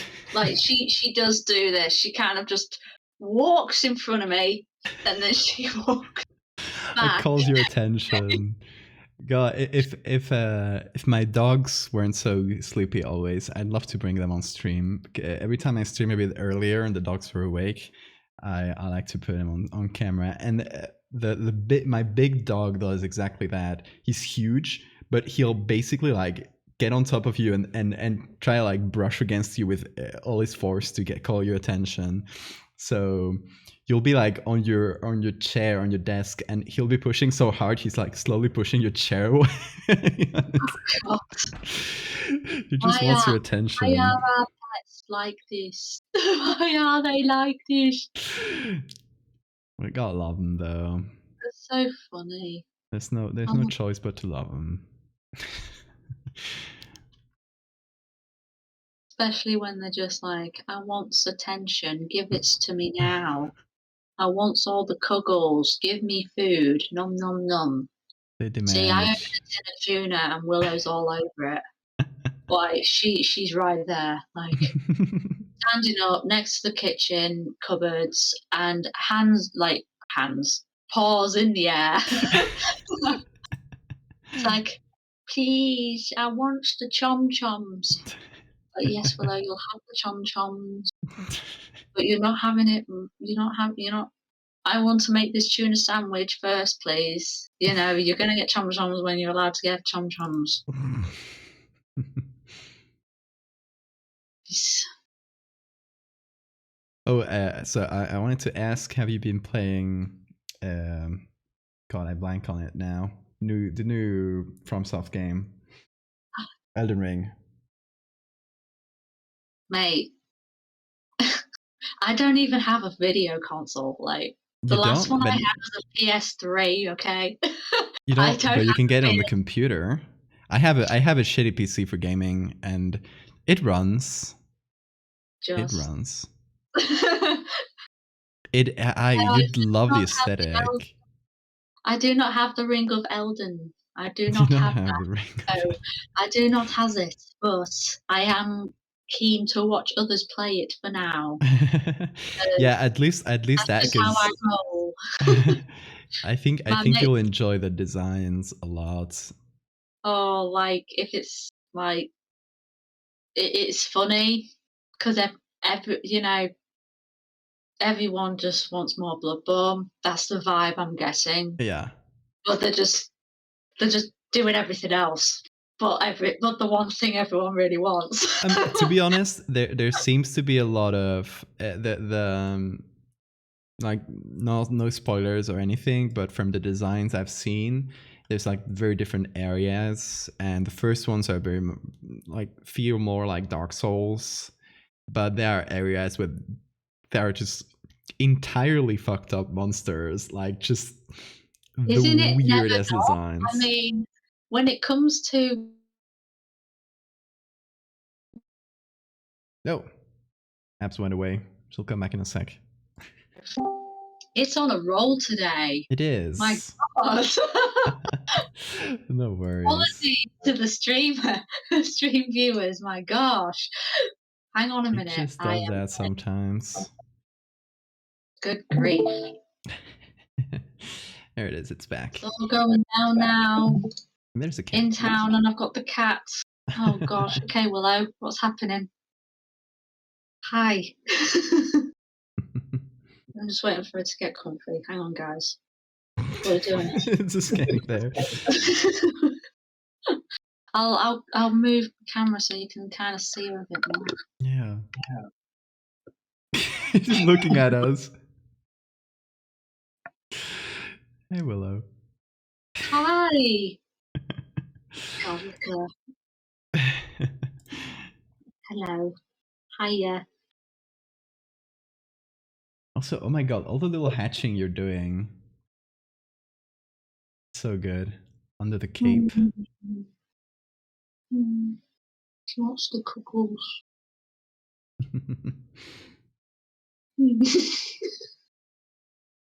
Yes, get cat content. Cat content on Cat stream. content. Yes. So good. It's so good. She's loving it. Absolutely. And I hope everyone else is enjoying seeing She loves the 3 cat spotlight. content. Because everyone loves no, seriously. I want everyone to love Willow because Willow's amazing. Willow's just gorgeous and fluffy and needy and just wants cuddles and, like, just is just a typical cat. Your average cat. She is just your average cat, plus a lot of fur. So I was thinking, since this is more or less done, that I could look for maybe medallions, because we had talked about doing a little Saint Christopher medallion. Those are very common. Yeah. So, my sister has a Saint Christopher medallion that did belong to my my grandma, my mum's mother, Hmm. and it's made of silver Yeah, or some that's sort of like it alloy like that. works with the whole vibe of the I wearables, mean, the I've silver. looked it up, but there's also like there are uh, gold variants as well that I found. I didn't realise they did. I mean, to be honest, you could do anything in gold these days, I guess. Yeah. But I didn't realise that it was something that they did. I've only ever known there was silver. Silver ones. Yeah, that feels more typical. I love this one because it feels like baby Jesus is just like pushing his head. The baby Just Jesus. being an asshole a little bit. Just The pushing baby it. Jesus. The baby Jesus. Yes, it does. And this one, I mean, I just feel like it's taking a little jog. Yeah, A little lively jog. it definitely lines up with the idea that he's a giant, doesn't Look at it? this one here.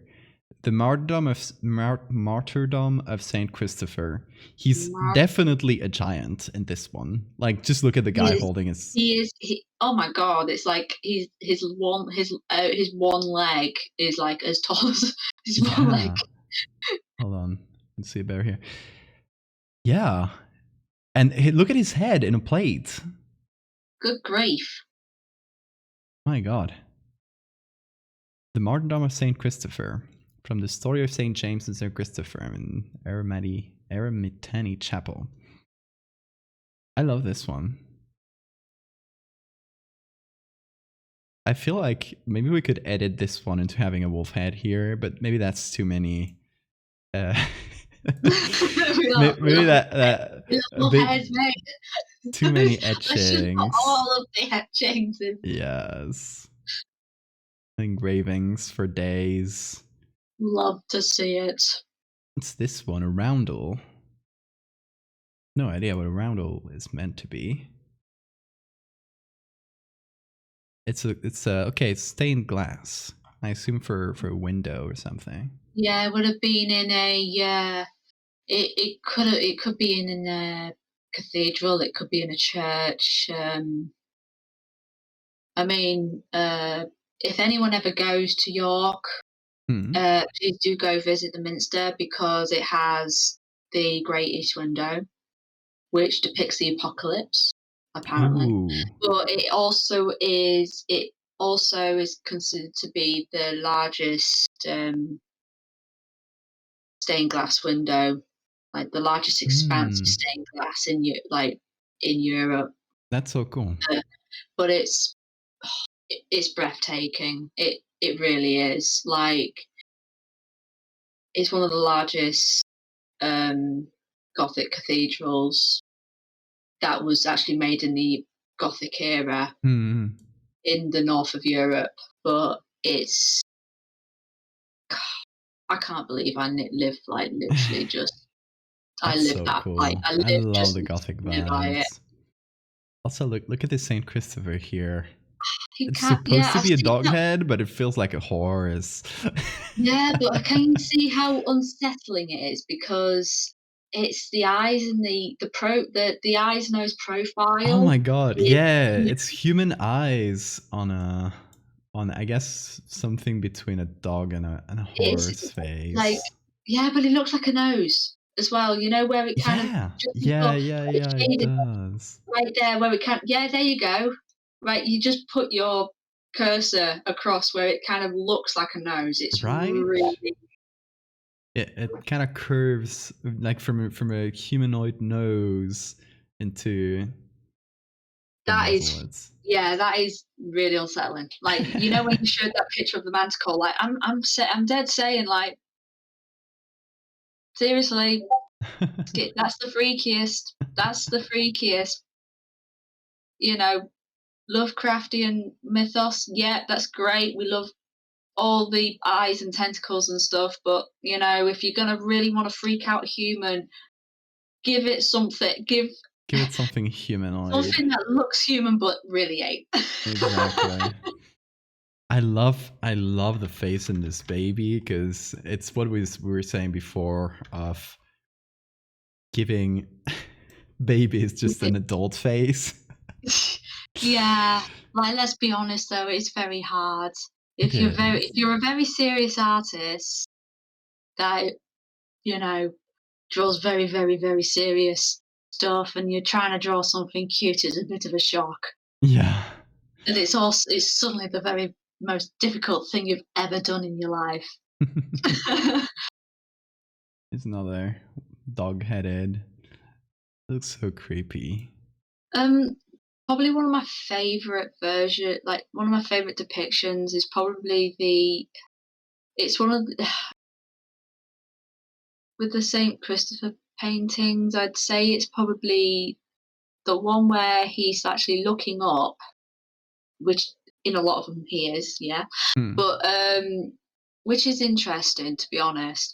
Um, but he's got like a red robe on, and he's got it kind of like a mix between cloth and metal armor.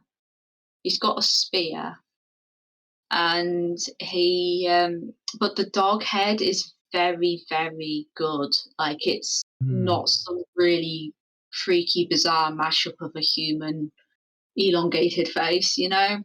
Yeah, I think I recall the one you're talking about. Like, it looks like a dog. Hmm. Okay, like it is great though. I need to redo these leaves. Oh my lord, I'm really botching this one up. So, love trees. I flipping love trees, man. Oh my god, save the trees, help me. That's on you for doing trees. I flipping love trees, man. Also, Good. this one feels either inspired or very similar to the other one, the other medieval one, where it kind of Yeah, has the land, how the it frames. landscape Yeah, around. it's kind of a bit like they just chopped down the tree and stuck that massive castle up there. Yeah, Just I've got the other one on reference. So I've just seen them both next to each other, and it's like, damn. yeah, like There has copycats. been some development going on. I love it. Also, here I found a medallion. Oh, that's a doorknob, actually. It could work as a medallion if we wanted to. Has there It's been very worn any down. like romantic romanticism kind of neoclassic kind of paintings, like really elaborate ones? I Of think Saint there's one just Christopher? up there. Yeah, I think there's one just up there. Oh, like a crop of it. Like, This one's beautiful. This one's more I think that's it's more like the etching that recent. the one that I sent you earlier, I think. I love the powerful pose, man. Yeah. That's lovely. This one's from,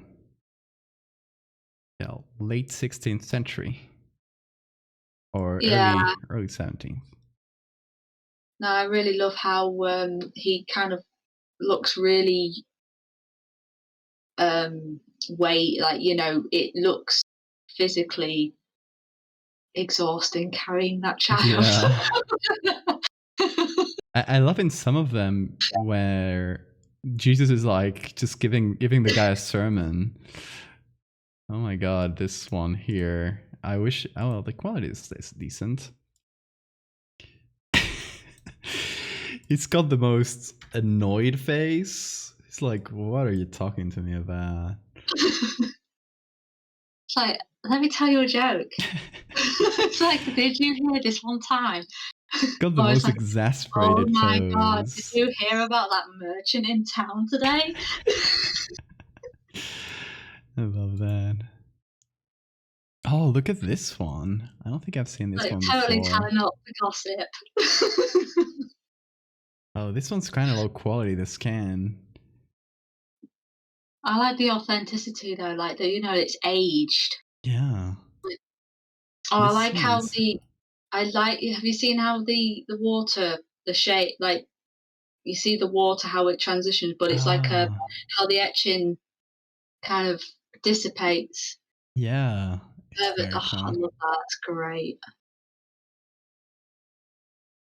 Between In fact, I might 1460 and incorporate this. 1480. I thought it felt more modern for some reason. It feels like nearly abstract. It's very cool.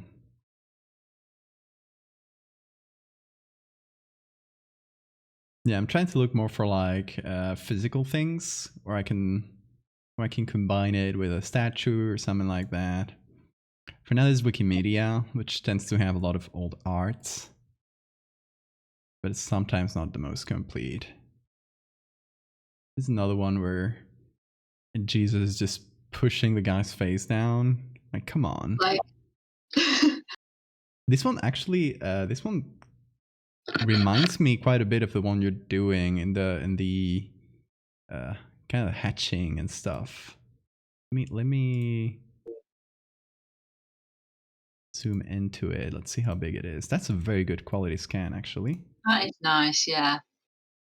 But it's reminding me a lot of the one you're doing Gosh, in it the really is kind shading of and like, stuff. I mean, I'm not as I mean, that is a very, very aggressive looking, child there. Like, he's proper shoving his hand, like, Yeah, yeah. true. It's kind of similar pose and stuff. But here in this one, he's giant as well.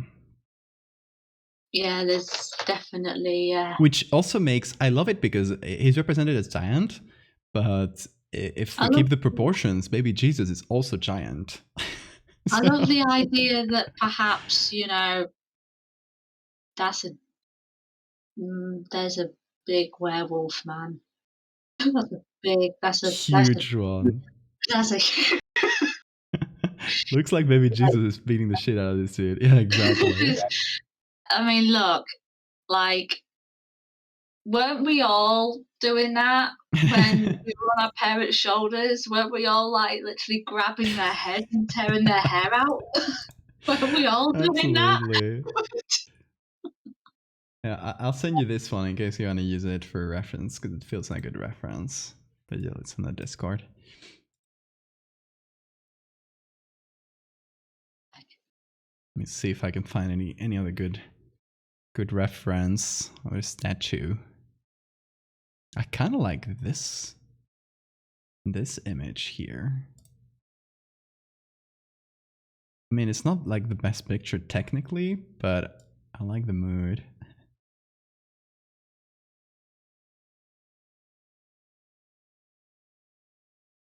I like the vibes. Love the vibes. It's in Prague, Charles Bridge.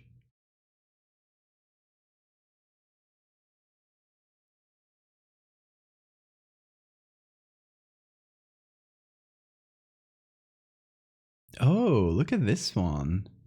Okay, it's Oh, not there you go. Bosch. That's Bosch. That's definitely Bosch in it. It's actually from a Like, follower of Bosch.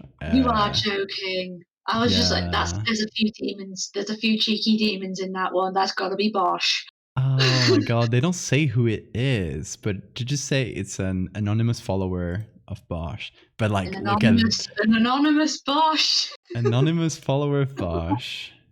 Look at this. This is Anonymous. so good. It's Oh my god. not Hieronymus Bosch, it's anonymous Bosch. Anonymous Bosch. I love that.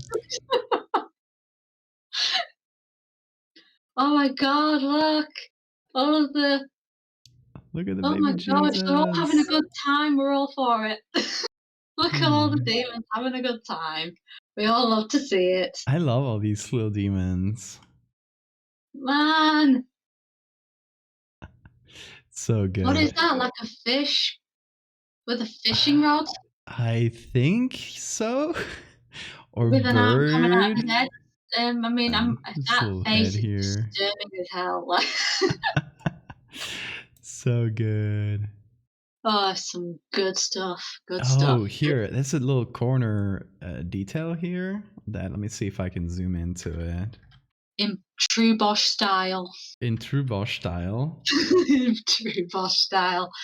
there's Whoever this that little. follower is, I damn. think I think it's a dog or some mammal, and there's Oh, those are fishes.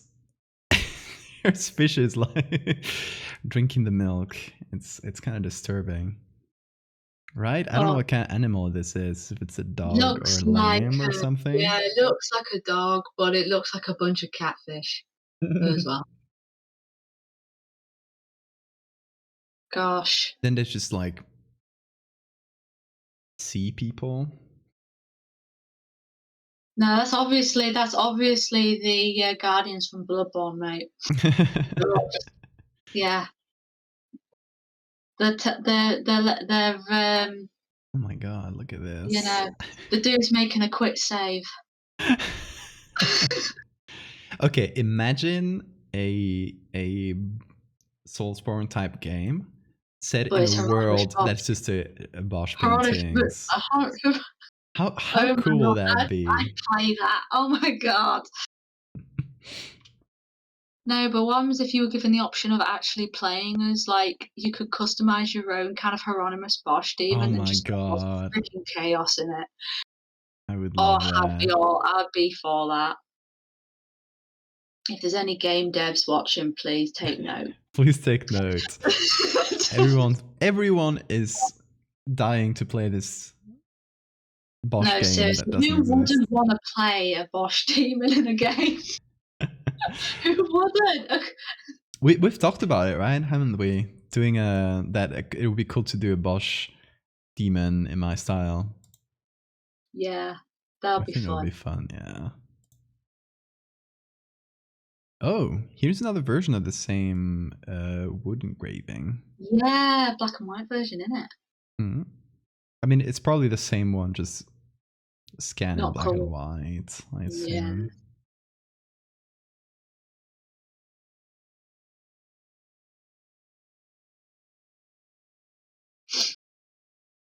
Here's a very, very old one of Saint Christopher, which I assumed is the dog head. Saint Christopher and Saint George.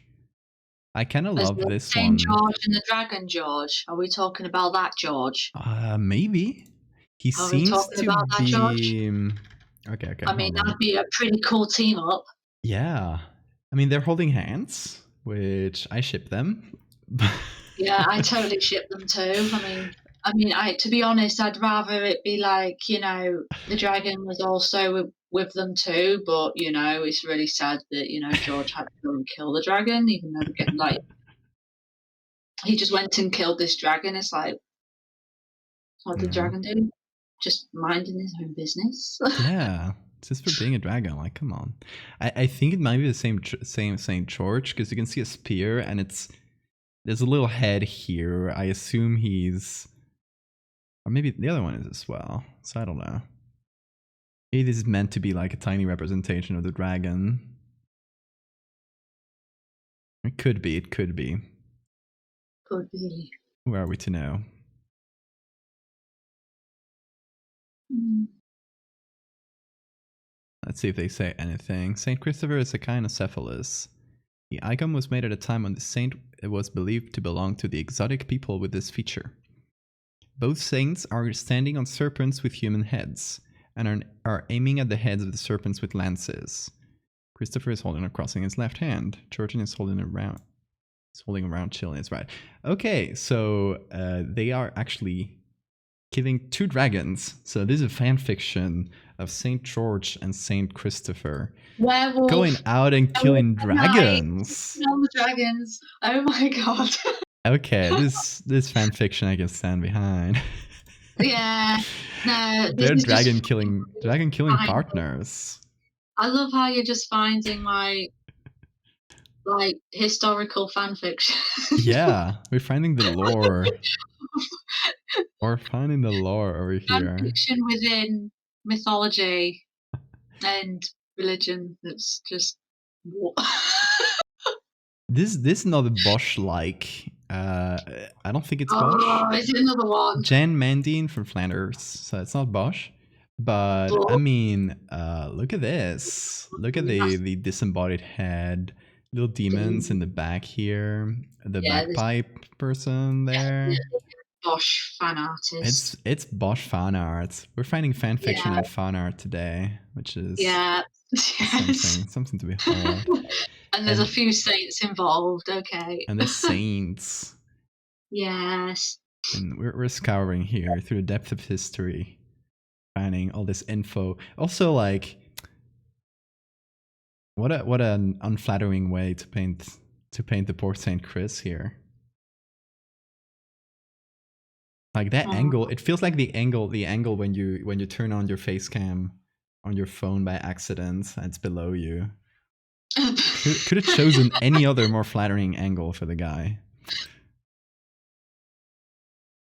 There's like little demons up there. Yeah, I'm just thinking, what Lights in the are they back. doing? They look like It seems like a battle. They seem to have a real thing for like filters, tin filters, tin filters for hats. You Yeah, know, that's like, you know, true. What? very Yeah. Bosch. That's a very Bosch thing to do. There's if you And go back to the right, yeah, this there's one one right there. I don't know if you yeah, can see like it. that. It's like, Yeah. yes, I'm going to put a And demon with ass a out as well. yeah, that is in true Bosch. True Bosch fashion. Tin hat, ass out. Yeah. Oh God. Seriously. This is yeah, man. Yeah, I was just trying to find a medallion, and instead we're finding the Bosch fan coolest art historical stuff. and Also, you know, hey, St. this Christopher and St. George teaming up and taking out the taking on the world. You know, exactly. like it's not Bill and Ted, it's Chris and George. Also, here's the armor I found in the Met that I was talking about before. Here it is on Wikimedia as well. With Is it a St. Chris. ceremonial armor or is it a jousting armor or is it I don't recall actually. or is it an actual war? They don't War. actually say it in the description. But let me find it in the Met site. I think I got it here.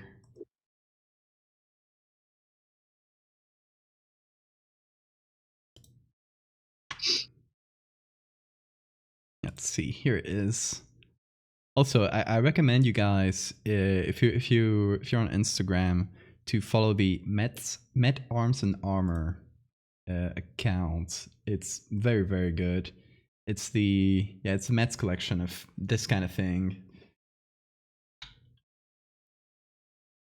and they keep posting just the most beautiful pieces of armor and like swords and cool guns. It's very good. I posted a link in chat if anyone wants it.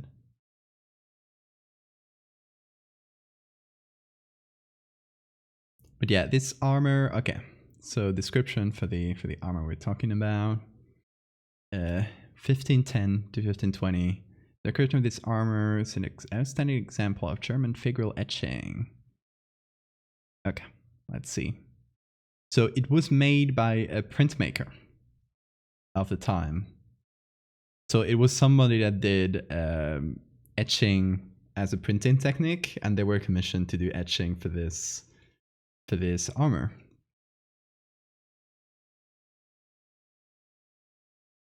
They don't say if it is ceremonial or anything. I assume it's ceremonial because you wouldn't want to destroy this. Essentially, just beautiful piece of art. Like, just look at this. And the back also has different saints. But yeah, the one we're interested in here is Saint Chris, our boy. Here it is. Our boy Saint Chris. Boy. Oh my god, it's looking beautiful. Your drawing. That's amazing. It's okay. Thanks, Mosh.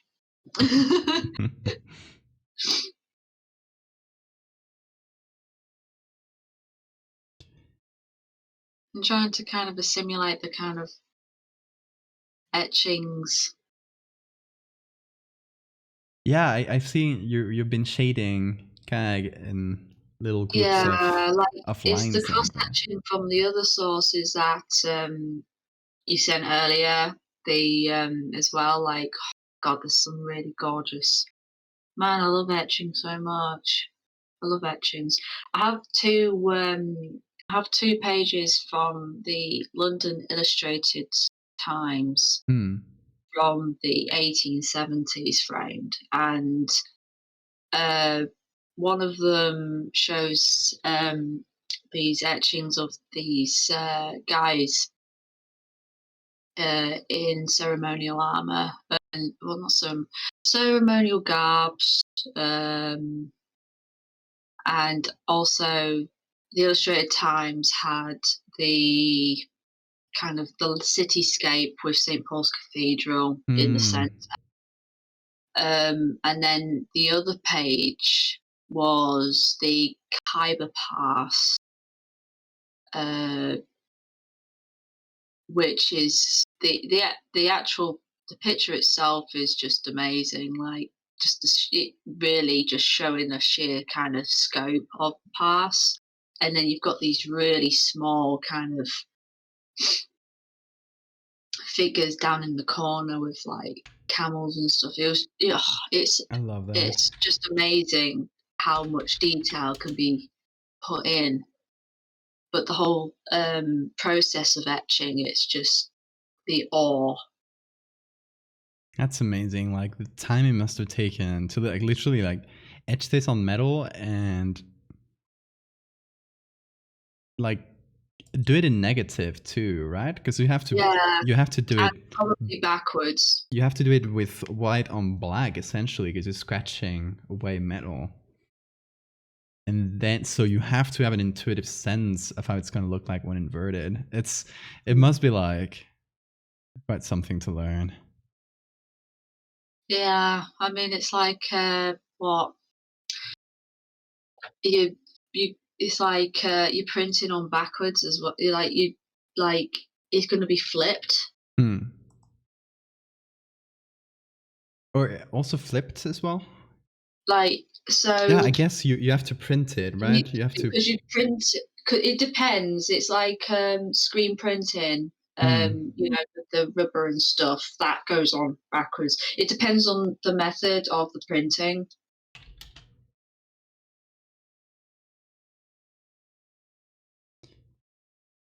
Okay, I'm trying to look for a medallion of sword. Here's one where we can only see a corner. How annoying.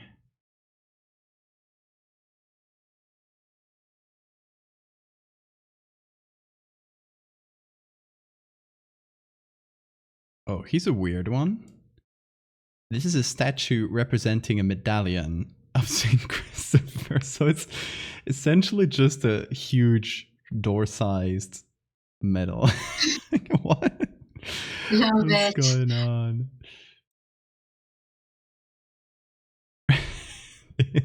Description says rather large for a medal. Love that. It could technically work. I'll keep it.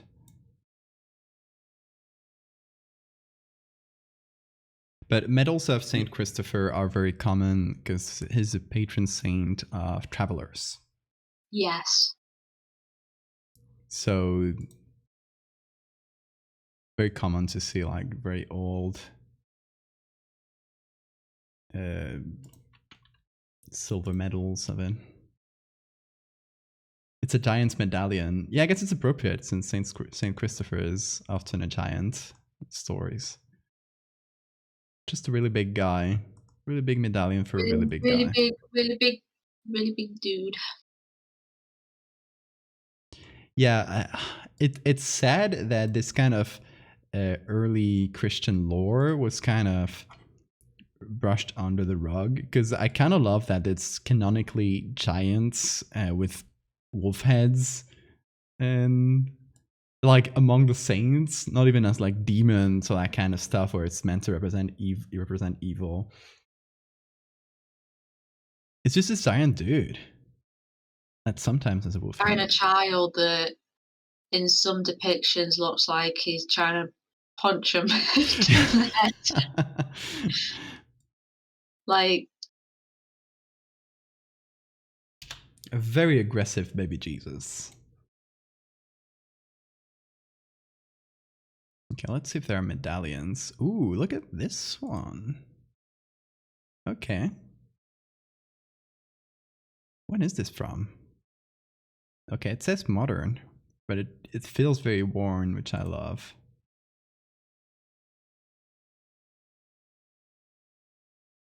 It just sells silver in the back. But this could be used, I feel. Let's see.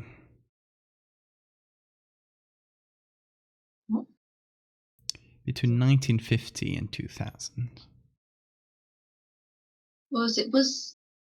Is there been any minted coins with Coins with Saint Christopher Christopher? on it? Yeah, It because just I looks know very I regular. know there has been a St George one, I think. I'm pretty sure there has been. I don't know if the Mint Office has ever done one.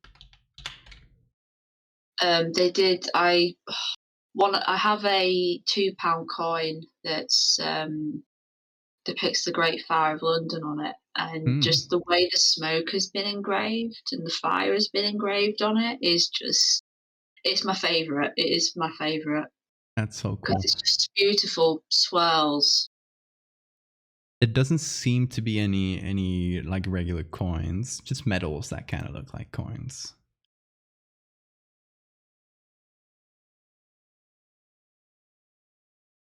But yeah, no official coins, Okay. unfortunately.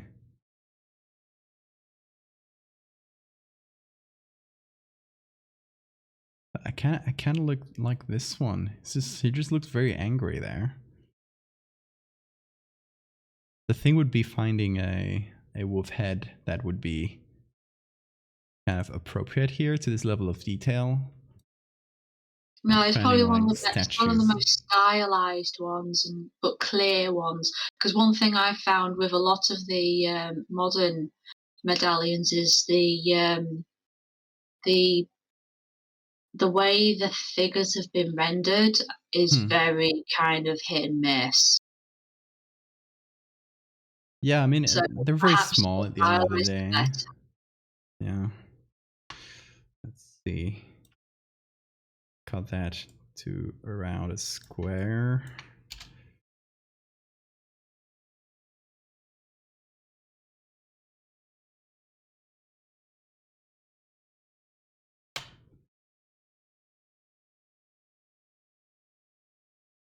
Oh, let's see if I can find a suitable wolf head. Could even be that very old carving, because it's very worn down as well. Could even work. Oh, that's not the right one. There we go.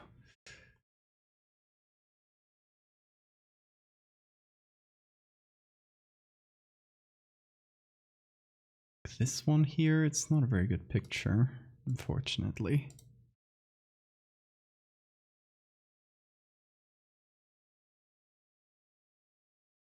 Let's see. Ooh, that's tiny. Too tiny, possibly. It's kind of carved in the same way. Oh, Yeah, just refreshing it. yeah, kind of works. Oh, let me It doesn't see. do it. Whoopsie.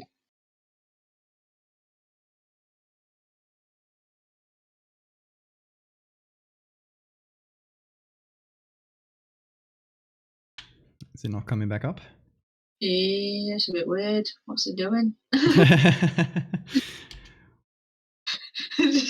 Try to disconnect and connect if it doesn't work. Like from the call.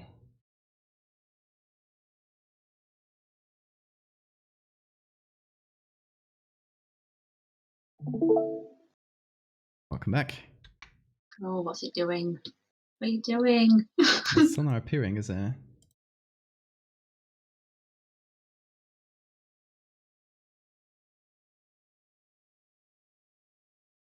That's annoying. What's he doing? Oh, Discord. What are you doing, Discord?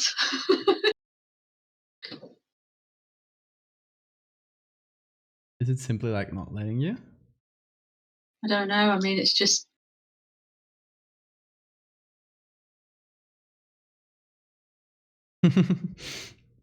Just got stuck there. Oak's getting a lovely view of the Doctor Strange poster in my. Oh yeah, because it's cropped. Yeah, it's like the two crops are It's creating a Inception. scene Oh my God, there. what is going on? Inception. No, it's just because the crops are based on the window, and currently it's just like a big. It's only you on the window instead of having you and the shared screen. She seeing if it would change with any of the other windows I've got up.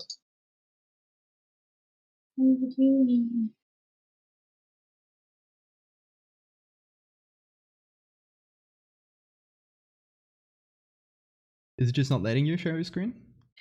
No, it's sharing my screen. It's just it doesn't want to switch to me.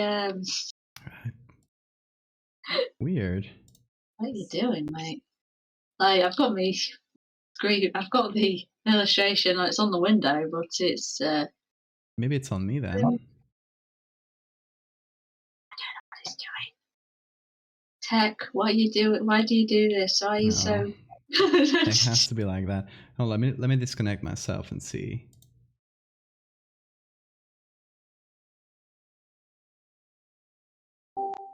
Okay, now I think I'll be able to see it.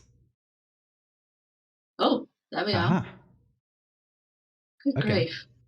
Oh. Well, Discord being annoying. That's as usual. Weird, because in other streams I've done like that.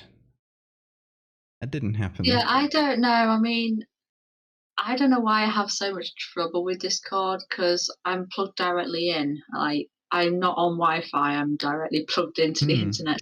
So I don't have any kind of outwards interference. I don't know why it just decides to kick me out. I'll do this random stuff. Discord. Damn you, Discord. Next time we can do Zoom or something different. We can try others.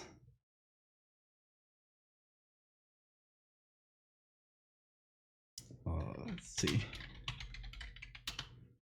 Maybe I'll lock out if I look for wolf medallion. Nope. I mean, there's a picture of somebody who photoshopped a medallion onto a wolf. And that's... oh, that's quite something, isn't it? I mean, at least it's not nothing. There's, you know. I mean, the edges could have been like cut out in a circle. It's not hard to cut out a circle, right? It's like when you put in like a cat shark, you get a cat's head onto a shark, onto a shark's body. Oh. Oh my God. You know, that's, you know, you're going into that very weird territory of the internet. You literally get what you asked for, quite literally. I love that. Oh, okay, this might be a vein worth exploring. A lot of old Roman coins that have wolves on them. Yeah, because of the she-wolf. This is a beautiful gold one.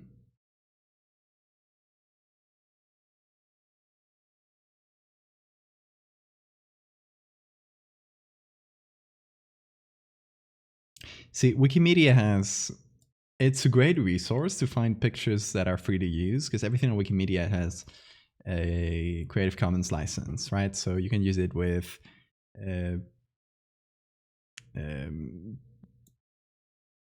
just by naming the original author, or sometimes just completely for free.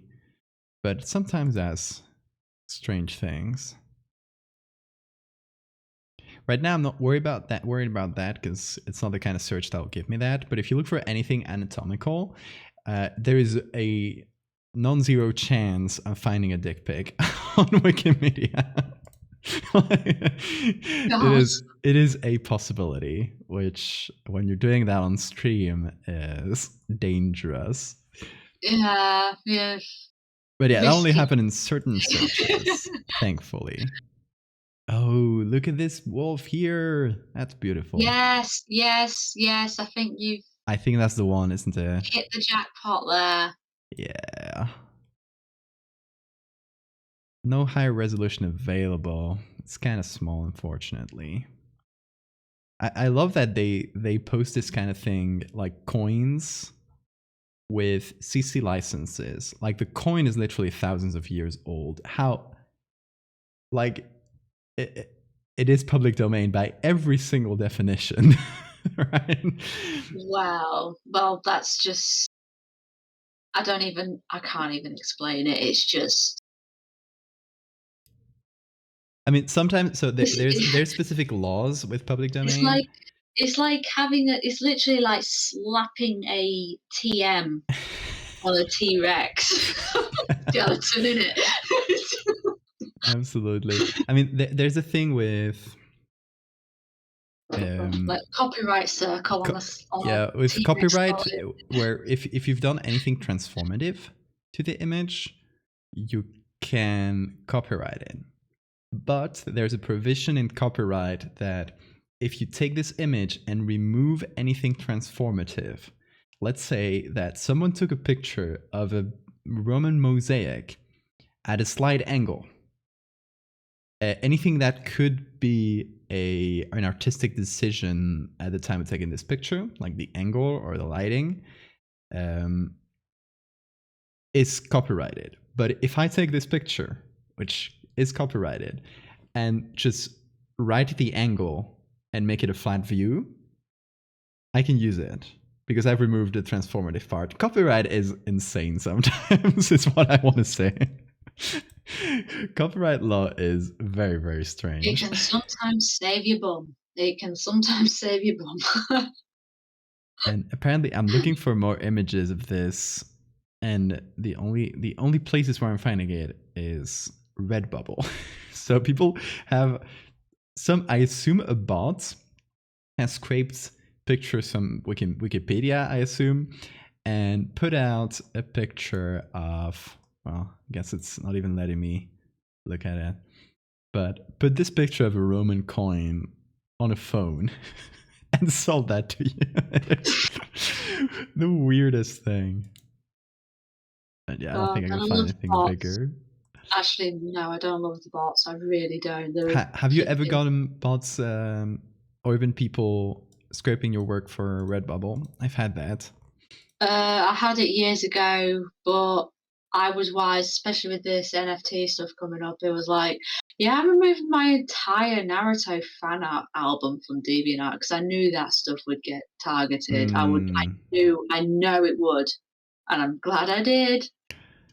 But Yeah, because they're checking all the fan art, aren't they? yeah, that's. I was thinking, yeah, the fan art will be the first to go down. I mean, I've had stuff already stolen, so yeah, people, if you find any of my work minted as an AFT, it's stolen because I have absolutely no intention and absolutely no. I just do not want to be part of that blight. Same. So yeah, if you see it, don't. You might as well throw your money down a well and never see it again, because that's what it is. Yep. I'd say I'd argue it's even worse than a well. You're giving it to someone, to some like speculator, crypto speculator. Oh, here goes Abs. We'll be back, folks. I'm back. He's back. I'm flipping back. I Takes was you going like to a say second. before it cut me out, as per usual.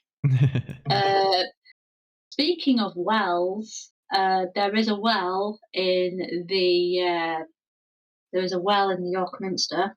So if anybody would like to go and check it out, you can. There is loads of coins down there. So if you want, If you're smart because enough, you because can. York Minster was built on top of the Roman fort that used to be there. Because the Romans, of course, you had the Vikings and stuff afterwards, but there was a Roman fort there. But then it has been resettled over and over. There's a really cool ghost story. Oh yeah, tell that one. It's amazing. Not gonna lie, it is amazing. So, oh, Discord cut around. How dare! Just as you were telling the it's like Discord doesn't want me to story. tell. Discord is silencing you today. Oh, I'm so annoyed. Right, guys. Okay. Oh, it's doing the thing again. Oh, it's doing the thing again. Hold on. That's on me. That's on me. Now we're good. Now we're good, I think. Chaos. Chaos, mate. Chaos. Right. So, yes. Ghost story. The ghost got her. Ghost story time. Okay. So, I think in the 1960s, I think it's in the merchant's house, out near the York Minster. There was a bloke who was sorting out the downstairs, or he was in the basement sorting out, I think, pipes. He was a plumber. And funny enough, a whole platoon of Roman soldiers walked through the wall, through the room, and through the other wall. But it looked like they were walking on their knees. But it actually turns out, when they excavated and had a look, there's a Roman road right underneath. And so what this guy saw was these Roman soldiers were walking across the Roman road that was there. But it's I mean, there's some really, really cool ghost stories in York. I mean, it's one of the most haunted places in the UK. There's another ghost story about there's a pub called the Golden Fleece. The Golden Fleece. Yes, there is a pub called the Golden Fleece. It sits just off Parliament Square, and down it. Yeah, it just sits off Parliament Square opposite Marcus and Sparks. I'll call it Marcus and Spentius, to be honest. But there apparently somebody fell from the third floor window of that pub, and apparently it's been said that their body was buried underneath the path that runs across it. Yeah. There's also the story, which is more or less local history, about the Jewish population as well, it's an awfully sad story, that one, but it has to do with the Clifford's Tower, York Castle. That some of the population were killed there because, I think, down to it was because they could lend money, whereas Christians couldn't. Yeah. All the money went to the church. So they were kind of demonized for that, which is awful, and it was just horrific. There's also the fact that Dick Turpin died there. He was executed at the Tower. And also Guy Fawkes was also born in York. Oh, really? Yes, he was. Which is kind of funny. Because Love that. yeah. So, the more north you go, kind of establishes them. It kind of more evidence with the north-south divide, as it were. But yeah, just full of rich history, and is just like wonky buildings everywhere.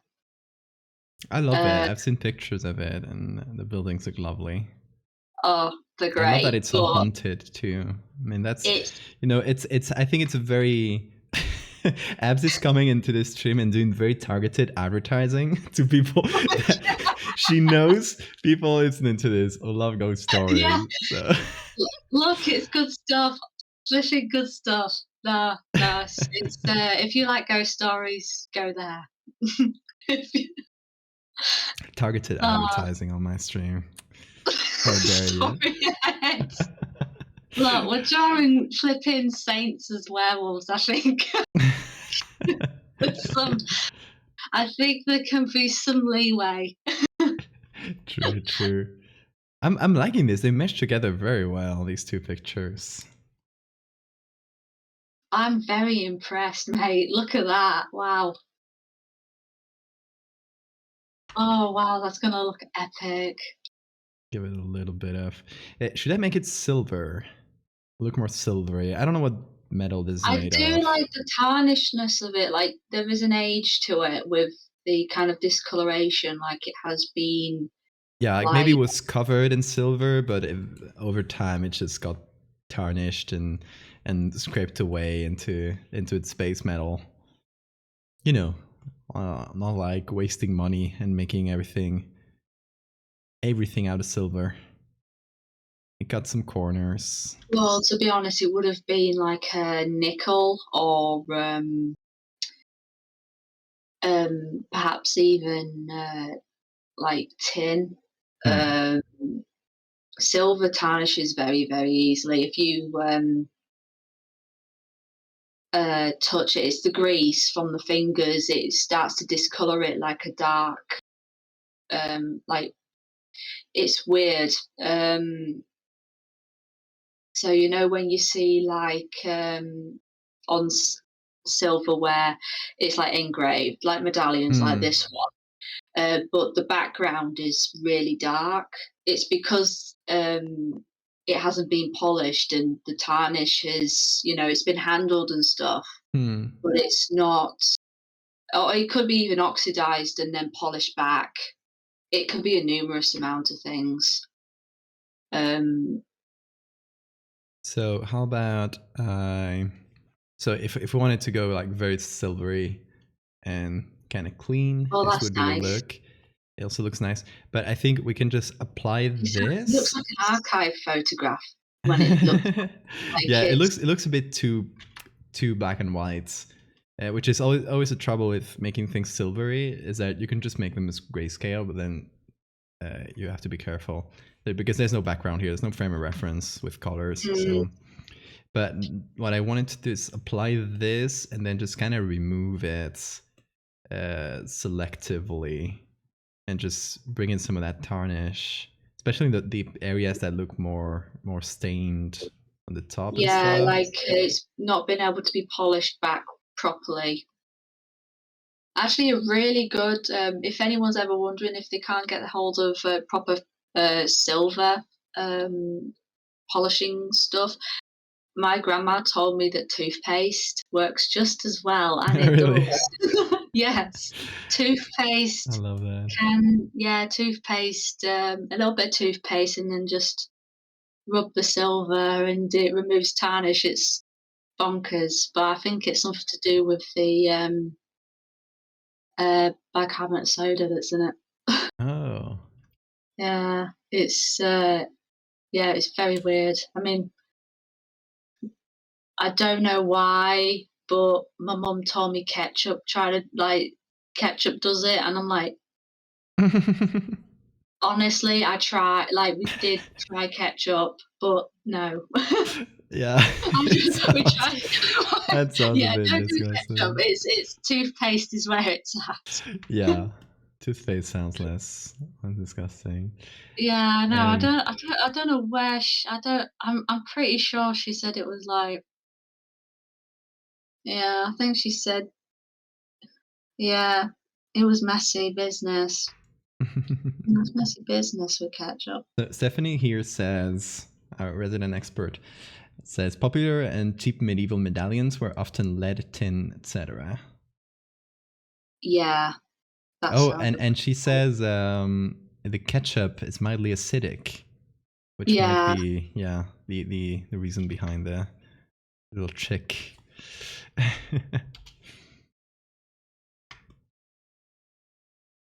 I mean, I would go all in and use, I don't know, vinegar.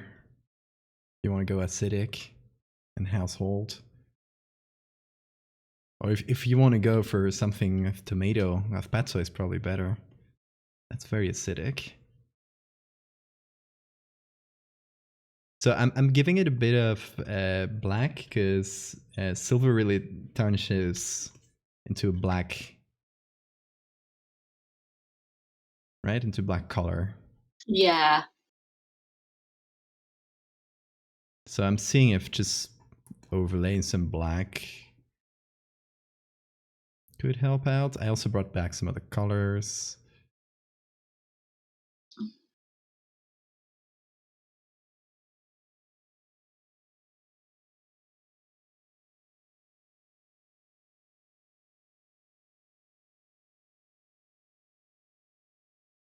The toothpaste does work well. I've used it myself. See, even the expert used toothpaste. Yes, toothpaste. It's where it's at. Everyone's saying it. Toothpaste is good stuff. It's good for your teeth. It's Good for your it's good for your medallions. silver. It's good for your silver. Could you imagine like the werewolves just like, just like with a pet set of gloves, not to look inconspicuous and getting like loads of silver polishing stuff. They'll just go to their local supermarket and just like go and get some toothpaste. Just getting loads and loads of toothpaste. It'll be like an operation just with like their like leather gloves and just, squirt all the toothpaste and then just like no, because didn't you say like was it in one of the laws that you did about them using a kind of form of silver as like an opiate or something? Yeah, like silver colloid, which is a suspension of silver in water. It's not really soluble, but it's kind of just suspended in water. It's actually used for. It was invented, I think, I want to say, early 20th century, a bit before that. And it was used as, and it's still used as antibacterial. It's used, for example, like in children right after they're born. No, I'm just thinking I mean, if it's in antibacterial stuff, I mean, I'm just thinking about like, look, I'm just thinking about like what we do in the shadows, but it's this werewolf mythos, and they're just like they have done their research, you know. it's The- like it's like antibacterial stuff, hmm. but it's like, a quick fix with antibacterial stuff. It's like the equivalent of sniffing glue. I mean, don't do this at home. Don't do it at home, for God's sake, don't do it at home. Or just don't do it. Seriously, just don't. But if you think about it, it'll be kind of that sort of context.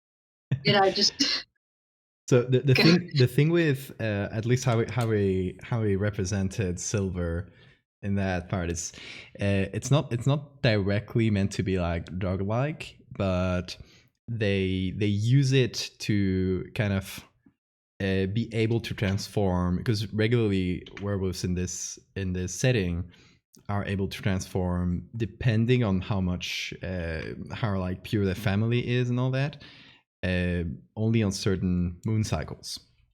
So every werewolf would be able to transform in the full moon. It's a classic, but only like very very powerful werewolves are able to transform in the new moon, for example, which is why the name is the Order of the New Moon.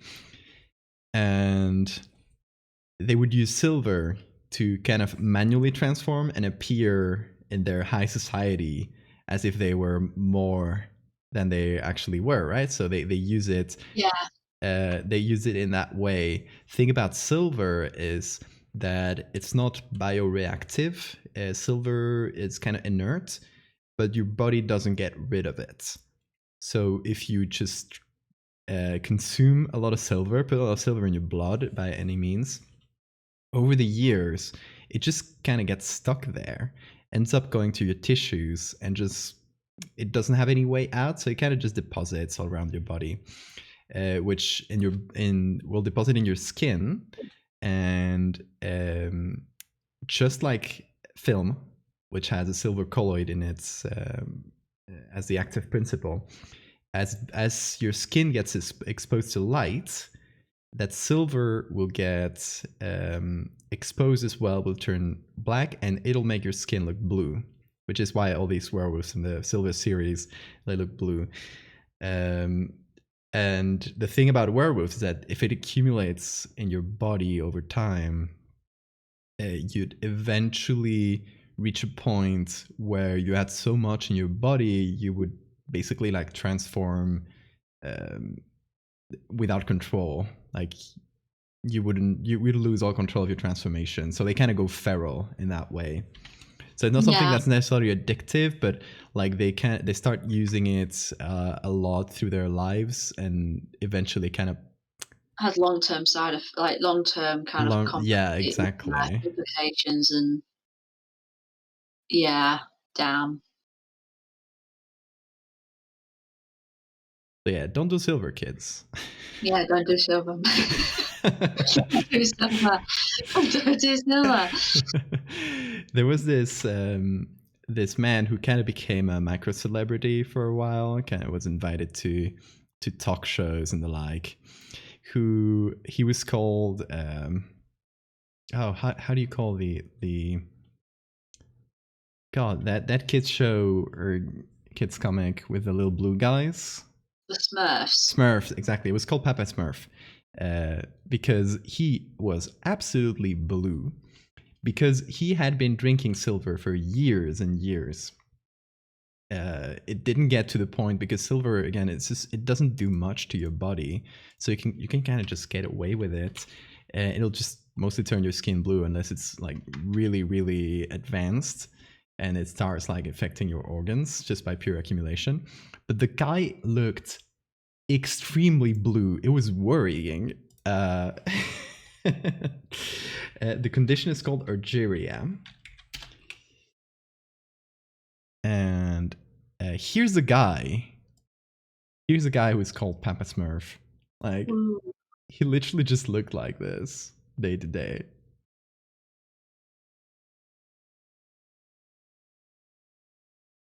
Damn. And he was proud of it. He was like, yeah, because I drink silver. It's just like he really went out of his way and like got a matching shirt.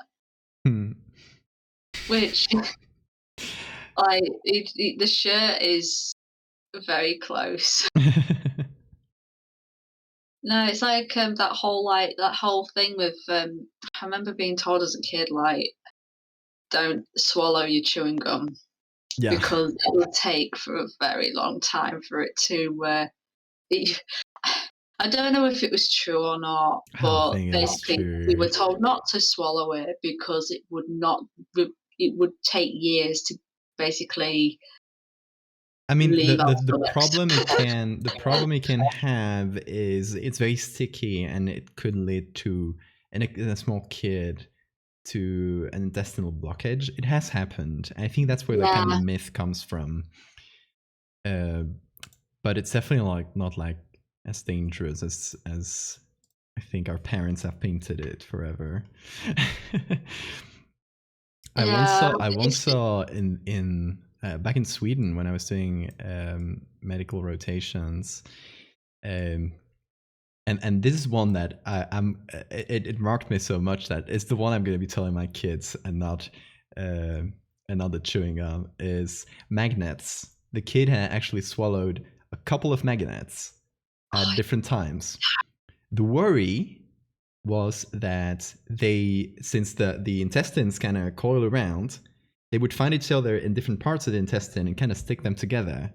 Oh God, no. So they had to get them out of the kid. Nothing happened. The kid was all right, but it was that little image there scared me so much that I'm gonna be very careful when I have kids. I'm very careful with magnets. That visual that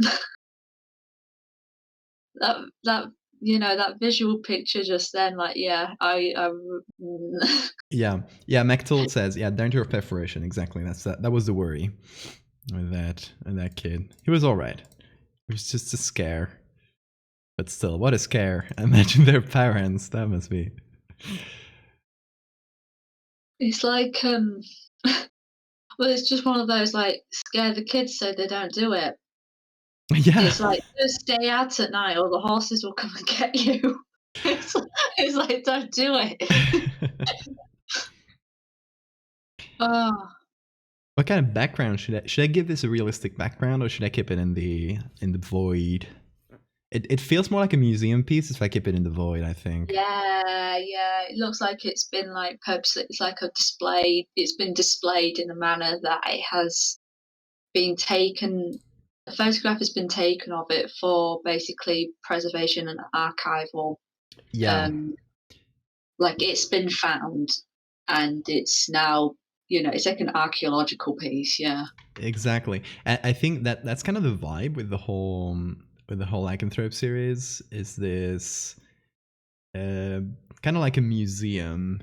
It's what I like to think of it like. You're walking through this museum and you're seeing all these exhibits and little text that goes around it, and you're learning about this whole world through kind of like you're working through a museum. That's why we've been using a lot of museum pieces and lots of stuff from the Met, which is amazing because the Met is voluntarily releasing every like beautiful picture it takes of its like official pictures of their pieces. They're just out there in the public domain. Yeah, I love that. They just, They're giving it a little bit of shadow on the knowledge, edges. that, like, it's like libraries and stuff, the information is there for everyone Yeah. and should be accessible for everyone, like, for free, like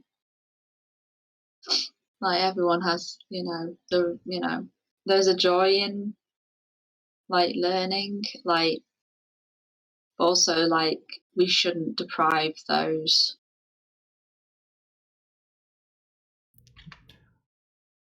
Yeah, it should be dependent on your means, your access to to knowledge, and there's surprisingly few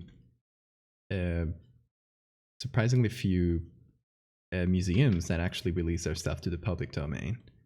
I would put the Met is, I would say, one of the exceptions. I would love if more natural history museums for other stuff, because I would love to use a T-Rex skeleton for something and make some kind of messed up creature out of dinosaur bones, but they just kind of don't, or if they do, they make it very hard to find for people like me. It's a bit annoying.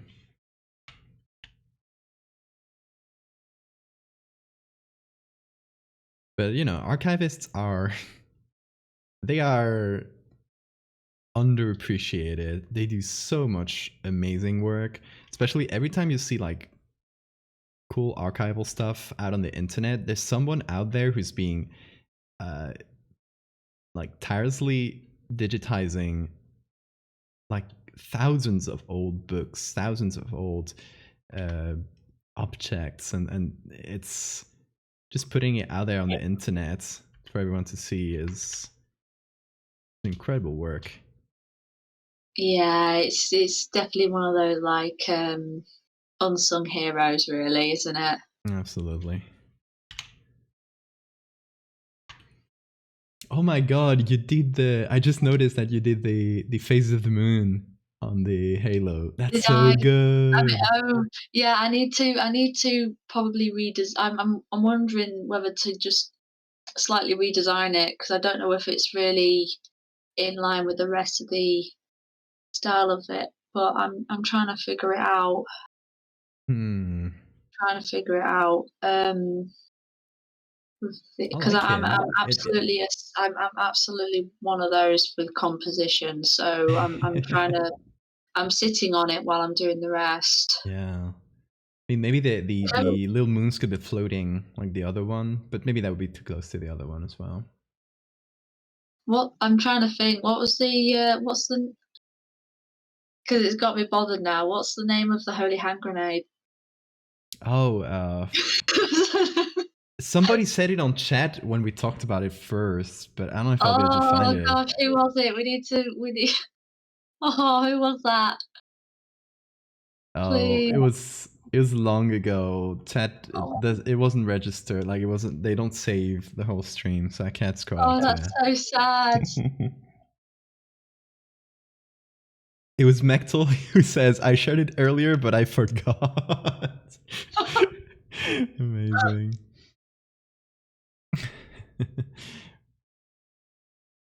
Oh, hey, No, it's welcome, like Sarah. oh yeah, the holy yeah the you know when we were saying about earlier about the like the face onto a wolf or like a face not unlike that of a dog, and it's Uh, like you've got Michael Palin just saying that entire um passage about the instructions of basically using this holy hand grenade, and he uses the same sort of terminology, and it takes flipping ever. it's the Globus something, yeah. It's the ultimate, you know, if you want to know how to basically use all your word count for an essay, if you look at texts like that because it's like that whole thing with Kronk in An Emperor's New Groove. Try to try to use up your word count by over elaborating on one specific thing, I used to do that a lot in school. like Saint Christopher having a dog head, but instead, saying A man whose face is onto that of a wolf, or something like that. not It's just a that of a face of specific. a man, but that of a dog or a wolf. Or if you wanted to go a Yeah, bit I can further find the with the word specific count, like canis lupus. the specific wording is a man whose face is like onto that of a dog. It's I don't know. It's such a strange phrase construction that to me Just a non-native speaker it's a word salad essentially. no, seriously, it's a word salad it's a word salad for you know. I Everybody. think it's a word salad for wherever it came from anyway. Yeah. It's just it's just there. It is there. Gotta just we can take it or leave it, but it's there. Also, yeah, Globus Cruciger. I don't know how to pronounce it exactly, but that's the name of the ball. Little ball with a, which is just basically globe with cross, Yes. basically. And Sora asked, what's the name of the cat? That's Willow. Willow, my girl, she is down here. Willow, power stance in at the moment. Power dancing. Yeah, so, like, she has a lot of, like, belly fluff, so she kind of just, like she stands with the front legs apart, like, she just makes it look so it's like watching a giraffe trying to drink, honestly. It's I love that. yeah, it's oh, she's so weird. She's a weird cat. I love her so very much. Oi, oi, what are you doing? Eh, you look knackered.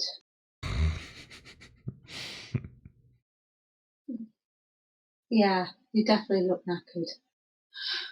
She's just looking at me, like, with these, like, half-lidded eyes.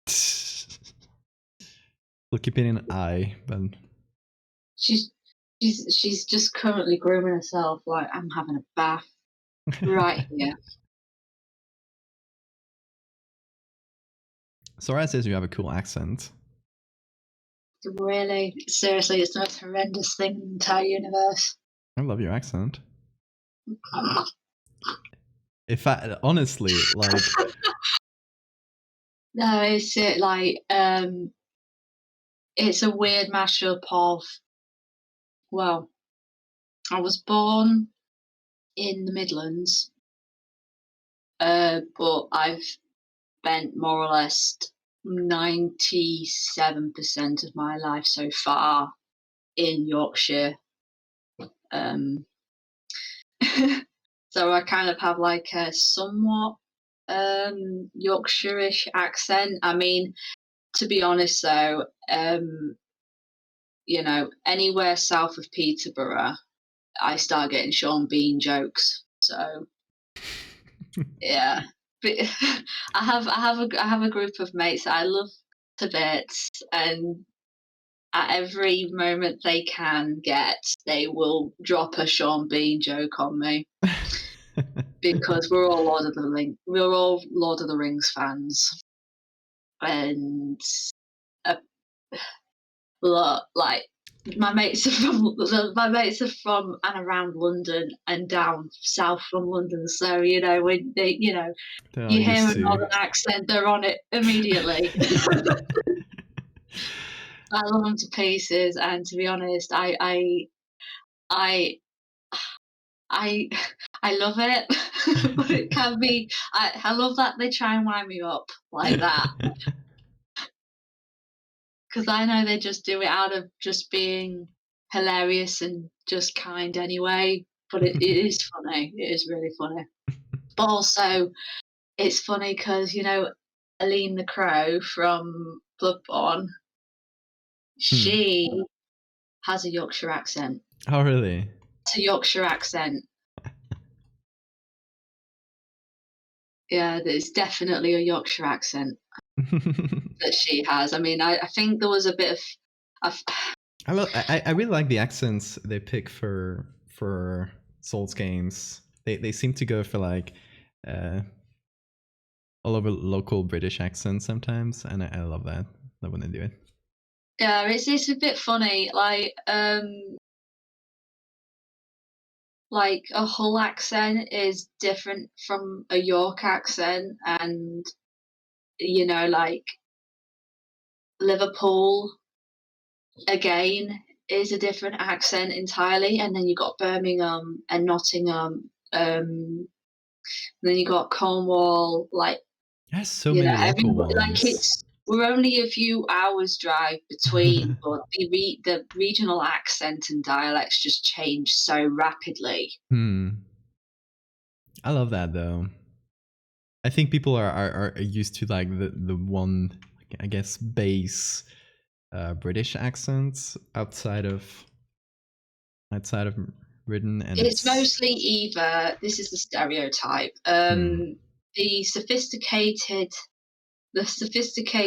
villain or the sophisticated, or rather kind of upper class, kind of sleuth or whatever is Yeah. usually a central London kind of uh, accent, because it's the well-spoken one. Then, ironically, Yeah, I call that accent like the because when I was taught English in school, it was like very British English, and it's like the base British English. So I call it the listening exercise accent, because everyone in the listening exercises had the most like obnoxious London accent. yeah. So you have the Cockney accent as well, which is actually it's an accent actually within London. But it used to be a very small region. Actually, that it was around a church, but the church is not there anymore. It was supposed to be something to do with the mile radius or where you could hear the bell. But that church is no longer there. But the Cockney accent you'd associate with like Michael Caine, and weirdly, like this kind of weird stereotype of kind of ruffian, like mobsters. Yeah, that's what what I Like, associate it with. I think from yeah, like it's movies and really stuff. weird. It's like uh it's really it's so strange. It's so strange. It's like um Newcastle is different again. That's further up north again, and you got into Scotland. Glasgow accent's different from Edinburgh, and their own, and then it's different from Aberdeen again, and I it's like think you can actually hear like the Irish twang that you actually hear in a lot of the East Coast states in America. You hear that kind, especially like I had to say probably New York, but you can kind of hear where the elongation of the vowels came in. Um, but it's so strange. It's so strange. But yeah, everyone, it's I think one. it's the same if you, for example, the difference between local accents in say Spain against some like other Spanish speaking countries where like Spain was brought in much later, where you can travel like here I can take a car and travel 20 minutes or 30 minutes to one side, 30 minutes to another, and the accents will be completely different. Mm, yeah, Well, it's I think like in the Americas it takes a longer distance to hear changes in accent. At least, like, I'm not super acquainted, so I no, could be but speaking out of my it's an ass. But extraordinary phenomenon that is though. It's a really straight. It's like it's really extraordinary how that's happened. Um, but it's like my sister. She has twangs of the Midlands. Like she says, like I say five, like the number five. My sister pronounces it as a five. She really, pronounces it as five. Yeah. So there's like an oi in that and how pronunciation. do you get between the two sisters different So pronunciations like that?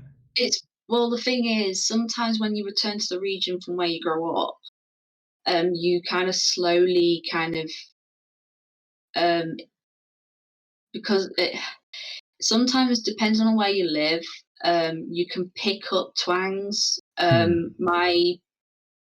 My dad sounds apparently, according to my friends who live down south, my dad sounds more like he's from Birmingham than my mum does. My mum sounds more well spoken, but rather Yorkshire accent, but she's from the Midlands as well, or rather Coventry area. But like my dad has a stronger kind of Birmingham accent, weirdly enough, but he's not from Birmingham. That's funny. But that's what they hear. I can't hear that. Yeah. Um, but my sister, because she was down there for a while not long ago, she kind of picked up mannerisms again. And like, I have a friend, like my best friend from school, she's a Mormon. She did a mission out in Utah a few years back, and she ended up picking up an American accent, even though she was there for 18 months. It was the strangest thing I'd That's ever weird. thought. Like, it was so strange. Her voice got deeper because of it. Oh my gosh. Like, I spoke to her on the phone. I was like, "Flipping heck!" It's like her voice had got deeper with the accent, so it can actually sometimes change your how you vocally sound sometimes. Like, Yeah, that's interesting. yeah, that was I wasn't expecting that at all. Um, but yeah, it's I've just got a bog standard weird ass Yorkshire accent, I think. Well, everyone says I sound like Sean Bean apparently, so I I look mean, like Glenn Close, but I sound try like having Sean an Bean. accent like mine. Nobody can tell where I'm from. Oh, no, No, it's lovely. it's actually quite funny because I do this a lot on stream. Obviously, I've already mentioned I'm Spanish, so I won't do it on this stream. But I like to say like everybody who knows it, shut up. But everybody who doesn't know, try to guess where I'm from. I think out of every time I've done that, maybe like 10% have guessed Spanish. And after it always takes a while for anybody to say Spanish. People tend to say I have a Scandinavian accent. I have I have no Scandinavian family. I don't know where I picked that from, but Sometimes I don't know. I mean, I have two friends who, um, because of the media they watch or the radios they listen to, um, s- they picked up dialect from them, the radio, hmm. what they heard on the radio sometimes, which is a very interesting. It's very interesting outlet, to be honest. It's not unheard of. Uh, Yeah, I think all the that English I've picked up is mostly from media. Yeah. So like, you'd associate. To be honest, though, the kind of stereotypical kind of like well spoken um, is it's easier to it's easy. I mean, if you had someone from London, someone from Birmingham, someone from Newcastle, someone from Liverpool, Hmm. um, and you were say like I don't know, not I would say like you weren't really, the well-spoken accent's the only one you're familiar with. Hmm. Like, I could probably guarantee that you'd probably struggle to understand the Liverpudlian and the Birmingham accents to a certain degree with the way they pronounce certain words, or it's like with more to do with terms of meanings. It's like the Cockneys have that rhyming. Uh, they have the rhyming sayings like apples and pears, stairs and whatnot. Like, we have all our different Rhyming sort saying. of Is that a local thing? That's interesting. yeah. To be honest, one of the best examples of this is the clip in Austin Powers where you have Michael Caine and Mike Myers sitting on the bed, and they basically go full on Cockney on screen. Michael Caine just being an absolute pro at it, but because he is Cockney, but literally just dishing out all of the sayings. I love that. But it's like Billy No Mates is one that I'm very familiar with anyway, because everyone says it up here. It's on your bill, or Hmm. Billy No Mates. It's basically, oh, you're on your own then. It's like so. It's, I love local everywhere, sayings. It's very fun. I presume you'd have yours, own sort of, Oh yeah. sayings and stuff that, yeah, so it's just one of those things. See, I I used mean, to have a dictionary, and I tried to pull it out recently. It's one of those. It was like a collection with regular dictionaries and a bunch of other stuff, and it was a dictionary of sayings, and it had the oh, that must wildest be stuff that I have interesting. never heard before because it's a whole Oh, book of them. So from you different places, or, like one place, or loads of different places, Yeah, like it was countries? from all over Spain, I think, or it might have been from all over Spanish-speaking world. I don't recall, but I loved just leafing through it and finding the weirdest sayings It's you've always never great heard when before. you feel very rewarded when you find one. Oh, it's yeah, very, very, very. It's just one of the. It's just so interesting how these Uh, how it just comes about like that. yeah, Mechtel says I somehow dig into my heritage when I'm angry enough and just become Celtic. Yeah, I love I it. think yeah I so in my region of Spain, there's this very strong dialect. There's also a specific language, but it has very few speakers. I don't speak it, and but there's a strong dialect that incorporates a lot of stuff from that language, and it's funny because I regularly speak like very neutral Spanish from Spain. You know, it's like the base one, the radio Spanish.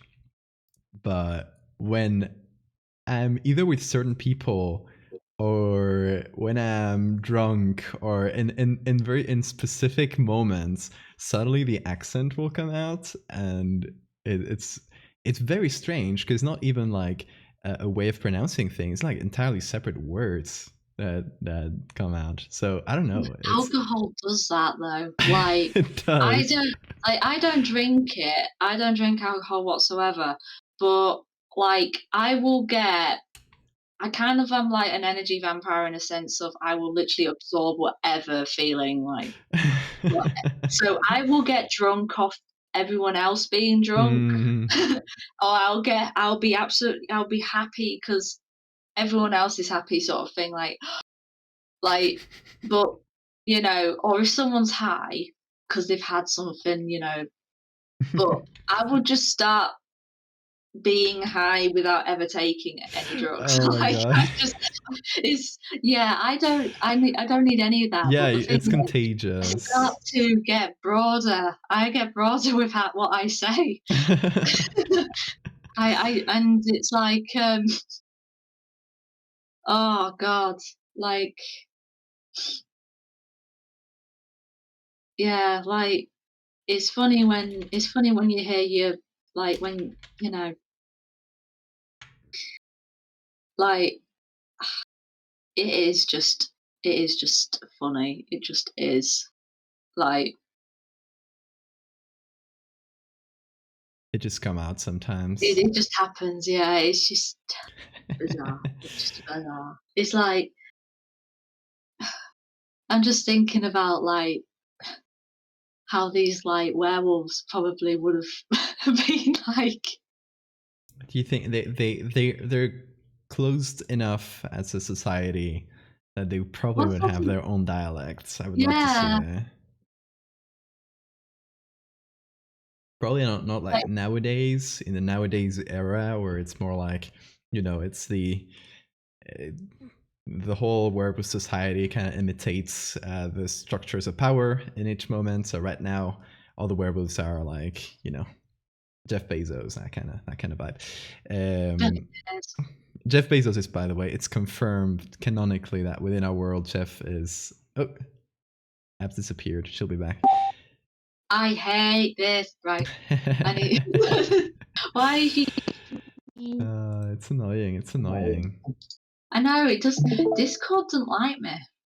Discord is having a day Don't today. mind me. Well, Discord, don't I'll keep it in mind me. mind for future streams. I'll try using something different. For now, I Yeah. just use Discord. I Since don't. it's pretty Yeah. easy, and I already got you on there. So for now, it's the thing I've used. But I'll have to see if there's something that's a bit more stable. So I don't know if I might be. I wonder if it's just me. I don't know if you've had any problems. I haven't seen that kind of thing before. So Yeah, I don't know. It's just maybe you have the Discord Discord. curse. Maybe. I don't know. I'm not entirely sure. No, Also, I do my remember. god, it's looking so pretty, the piece. I do recall this one time though, like when I went to San Diego a few years ago for the Comic Con. I think it was 2018, and oh my god, I got the "I love your accent" thing. Like, no, but the thing is, I also got from somebody, bless his heart, like, um, he said to me, "Oh, I love the Beatles." Because I was I know. I mean, don't What a get me weird wrong, thing to like, say. I freaking like, it's literally I love the Beatles so much, I mean, yeah, like, Oh my god. I love the Beatles. This is just yeah, it's just a thing here. You just it's either the Stones or the Beatles, you know? Um, but, yeah, just having someone in the Uber in the car just say, "I love the Beatles." I did, uh, yeah, it was like, "Oh, that's a different take on the accent yeah, comment." I That's love that. I mean, I think it's just I love it. it's a variation of the uh, when you tell someone your nationality and they pull out the first thing they think of and they say, "Oh, Yeah. British Beatles must be that." Try to. Yeah, I didn't have to even say anything apart by by it seems. Seriously, it's so weird. I love Um, it. no, but it was a very it was to be honest, the entire time was a culture shock for me. I was so high that entire time. I Yeah, like the I culture was shock. high without taking. I didn't take anything. Didn't drink anything. I mean, to be honest, I was probably tea deprived. I didn't have a proper cup of The tea the entire time. tea deprivation is Um, real. um, but gosh, I did try French bread over there. Gosh, that was some nice French bread. And I tried oatmeal for the first time over there too. Oatmeal for the first time. Yeah, not really. I mean, I it's more porridge here, I think. Hmm. But oatmeal as a staple breakfast thing, like yeah, I tried it and like wow, it was nice, but it was just too much for me. But it was lovely. It was lovely. I'm gonna just pan down to Willow because she's just doing a really cute thing. Oh my god, the arms. There you go. It's cat cam for a few minutes. I love it. I love cat cam. Just comfortable Oh, like that. I love it. yeah, she's no, seriously, she's the sort of cat that will lie on her back. So now you're working on one hand. Your Yeah, whole hand is blocked. yeah, I'm literally I'm doing this. I'm doing this one-handed, so I can't really be anywhere near the keyboard right now. Hope you don't have to zoom in or anything. No, I can do it on the tablet. Oh, you can do it on the tablet. Okay. Yeah, I've got like a ring on the left-hand side that I can just Oh. spin. Which one do you have, by the way? I have the Wacom Intuos 3. No, Mm. the Wacom Intuos Pro. I used to have the Intuos 3, but that model and its driver just didn't agree with my computer that I had. So it kept bugging out and kind of not responding. Hmm. that's the only reason why I upgraded really, 'cause the hardware was just not agreeing with the software. Yeah, I got Um, the regular N2Os. I don't think um what what I'll what do you upgrade anytime soon, but yeah. What do you think of? Because there's some people who do like working on is it the critiques, the ones that you draw directly on the screen? no, it's just a traditional one with Yeah. no screen. Also, I put it here. We got Willow Cam. Willow Cam. Yay! It's Willow Cam. Very important. Very important right now. Yeah, we're drawing werewolves and we get to see, Werewolves and their natural enemies, cats. I love to imagine that in this werewolf secret society, they hate cats. Like they see a cat and they all get spooked. They'll kind of like Like jump the away. mummy. You know when Imhotep just completely freaks out when he sees a cat? Yeah, yeah. You know what I mean? Yeah, it's like that whole kind of, like, kind of ancestral enemies. I mean, it's like in Scooby-Doo, you had cat creatures in Scooby-Doo, Yeah. on Zombie Island. Oh, that is still honestly. Or Courage the Cowardly Dog and the cats. It had a big cat uh, See, villain, I right? I remember Courage the Cowardly Dog, but I never really watched it Oh, I used to watch it as a kid. properly. Oh, it's honestly it's very good. Like it manages an It was during unsettling that time. atmosphere, like It as no other kids show that I've seen does. It honestly Yeah, like it it was honestly during that nails that time. creepy vibe. Yeah, it was during that time Hanna-Barbera was, like, going through that really kind of let's be as disgusting as possible kind of animation. Where, I'm talking, you had Cow and Chicken at this point as Yeah, well, Ed, and Eddie. Um, true. Yeah, you it had, was a time. Yeah, they were trying to be like, like you know, edgy. um, like, it was yeah, and you had Courage the Cowardly Dog. These would b like, we had a channel, it was called Boomerang, which a lot of these shows would put on. You Hmm. had your reruns of the '60s Scooby-Doo as well. Oh, I love that. And, but yeah, this is from the same studio that gave you Scooby-Doo. This is the same animation studio that gave you Scooby-Doo. It's just this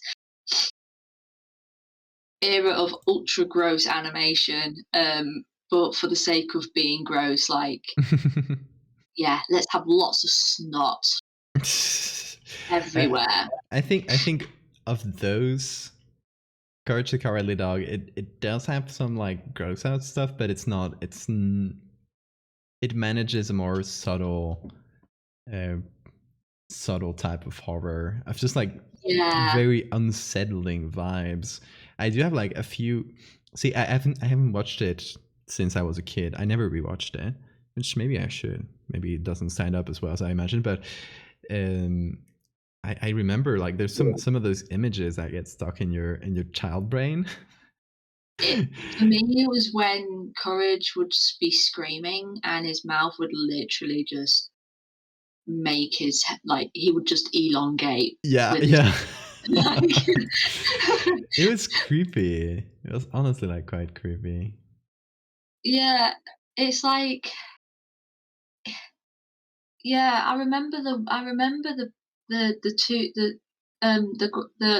the guy and, like, the, like, 2 like, it was an elderly couple that Courage was with, Yeah. and they used to just get themselves like, they just Courage the Cowardly Dog was just, like, there saving their asses. 24 and Basically, literally having along for the just on the ride. border of anxiety all the freaking time. Yeah. Like, I don't know why he's not, like, an anxiety icon. really, courage, because Honestly, he yeah. literally lived on the edge of, like, mental and, like, just he looked like he was gonna have a mental breakdown because he was literally just trying to,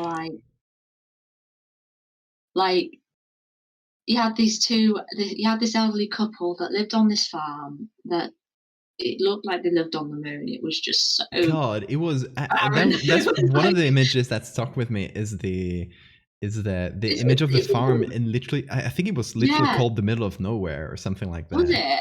It was like it was in it just like a wooden shack with Mhm. like one of those little windmill A thing. little windmill, yeah.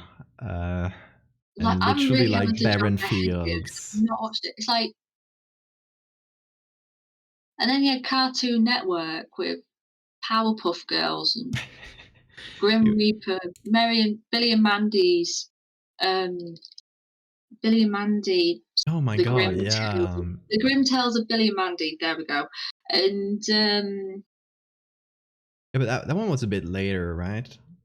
oh, a little bit. Billy and Powerpuff Girls Mandy. was the same time as actually, Powerpuff Girls, I think, was just before Ed, Edd and Eddy, or around Hmm. that same time. What was it? There was another one that's just jogged me mind. Duck Dodgers. When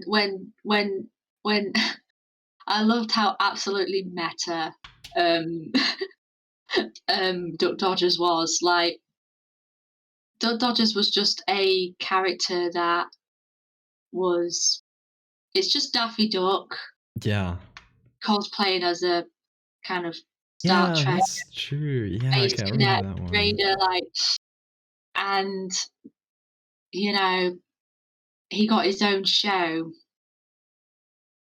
but Yeah, like it's not even an original character. They got Tom Jones to sing the theme song, and, like, it was just reminded, like, every now and again that Duck Dodgers himself is, like, a massive fan, like, of Tom Jones. Like, he just, like, just reminding the viewers, like, yeah.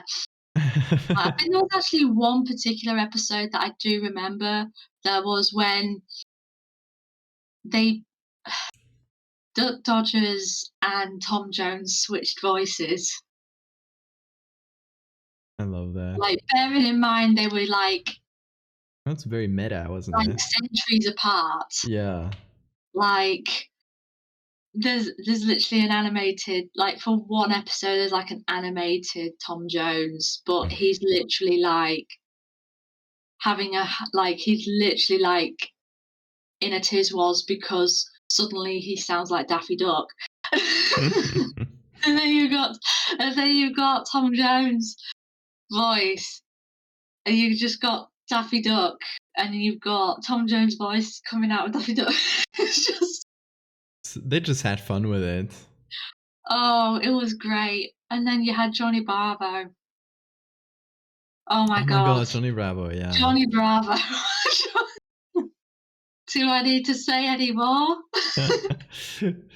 Just Johnny Bravo. It was a time for animation, wasn't it? No, it was just a time. It was a time in It general, was a yeah. time. Yes, Mr. Bond. Look at that. the I mean the pose is fantastic. She's living it. She's there. Yes, Mr. Bond. Yeah, yeah. Is Avatar: The Last Airbender from that same time? I recall it was on when I was a kid. I never watched it when it was on Yeah, at first. I watched it later.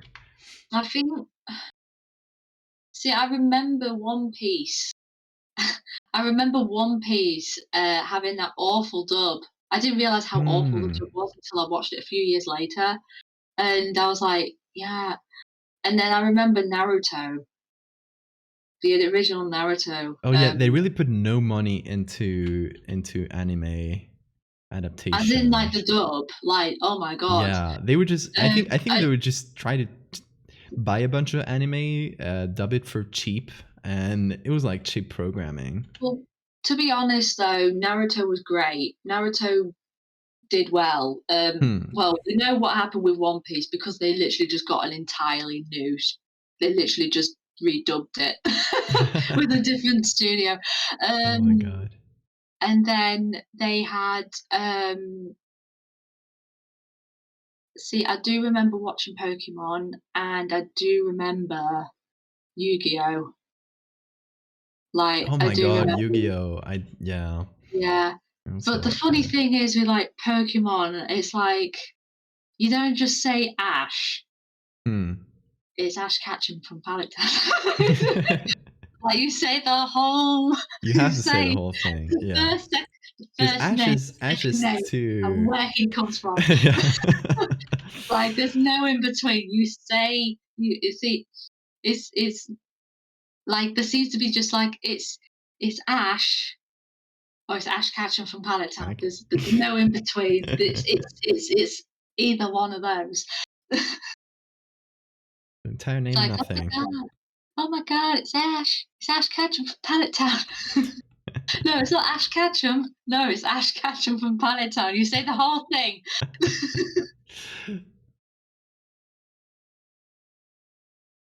Oh god, so I bet everyone's just like, "What are they talking about?" Oh, there's a cat on the camera. It's a Well, they're cat on the drawing camera. werewolves as saints, and we're Exactly. talking about flipping Ash Ketchum from Pallet Town. But you know, Where are we? that's And it's like 2:30 in the morning. Like, how are we? yeah, happy here. But Oh we're god. not owls here, aren't we? Yes, we are. We are. Oh my god, yours is looking so pretty. Oh, stop it, you. No, for real, it I'm is. trying. Have you decided Even what though to do this, with the halo? I think I'm gonna have a go, another go at it. Um, yeah, I think I'm gonna have another round of it. Is it? Trying to think I if. love the composition with the trees kind of framing them. Yeah, That's a really I'm good a bit of choice. a sucker for narrative. Um, yeah, I'm a bit of a sucker for narrative composition. Yeah. Unfortunately, trees. There's got to be some framing somewhere. Yeah. Right, let's have a look. I might need to just have a quick look at the halos from the refs. See what. I love the expression on his face. It's kind of irritated by Jesus a little bit. It's like he's getting a free ride across the river. Kai, you're so heavy. It's gonna be a bit miffed because the kid's swaying heavier and heavier as he's walking. It's like, this is not what I've signed up for. Why are you getting heavier?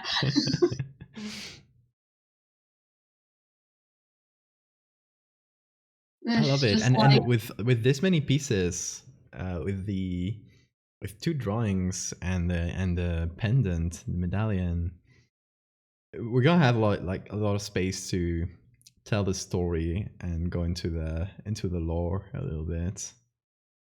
oh gosh, gosh, so much. It's werewolf lore.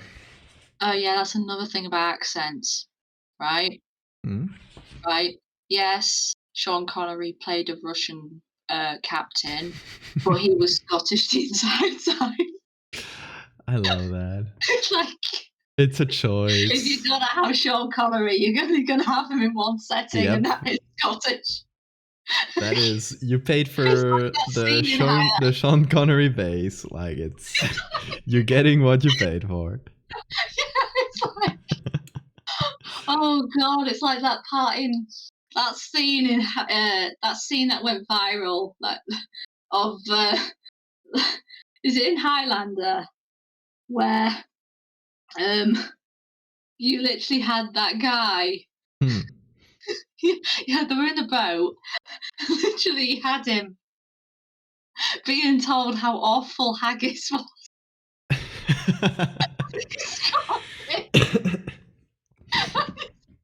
He's there in the boat like he's never heard of it before. And it's like, you can't ignore the fact that he is in fact Scottish in the entire film.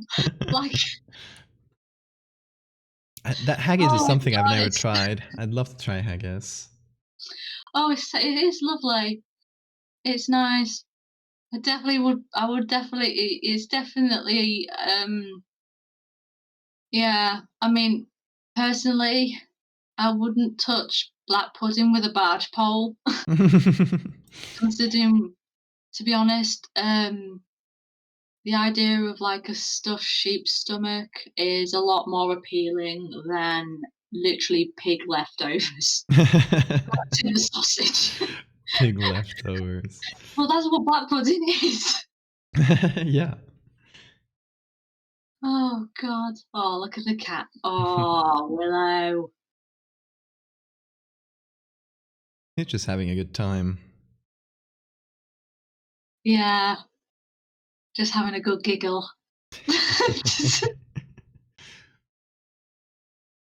Oh, yeah. As you probably, I get easily amused, especially over the whole debacle of Sean Connery being told how absolutely ludicrous haggis is in a boat while he's still got his Scottish accent on. Like, it's very freaking hard to ignore. Yeah, that's a writing choice again. It's all choices. Yeah, so funny though. I need to.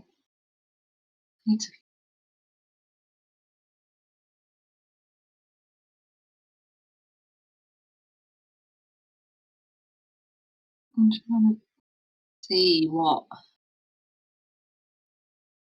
What do you think we should do with it after the line art is done? Should we try that like back coloring thing, like the medieval one,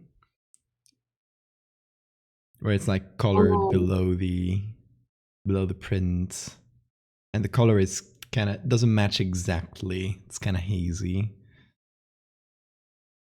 It could be a fun one. It could be easily done with yeah, layers. Just put a layer below and paint some color haphazardly. yeah. Or I mean, just leave it monochrome as well.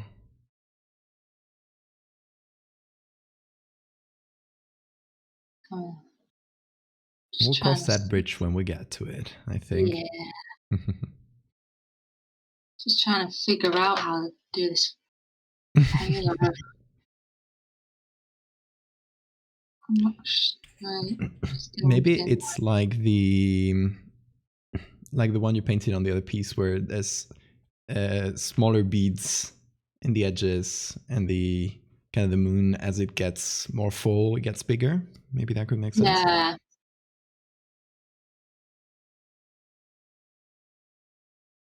Uh, Oh, it's so fun. It's so. Oh, good lord.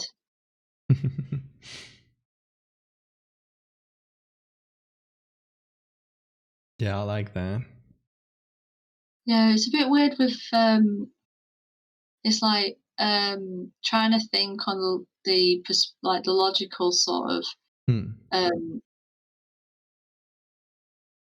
how the engravings, how they would have tackled it, because they would have had to think about, there's a stylistic composition Hmm. for the halos. Like, it was. I'm trying to figure it out. I mean, yeah, I guess a halo is hard with this kind of turned head because you can't put it directly behind the head. Yeah, that's why I've kind of put it on the side, like. Yeah, but I think where you put it is makes the most sense.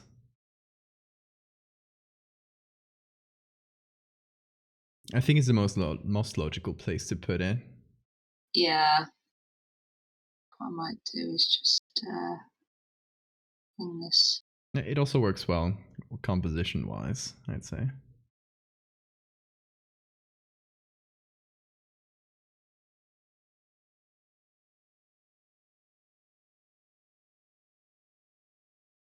You know what's missing from the piece? Jesus beating the shit out of Yeah, giving him a nice Christopher. bonk on the head.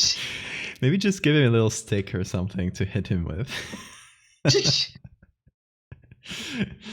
Oh Lord, just chaos with baby Jesus. Just- I love it.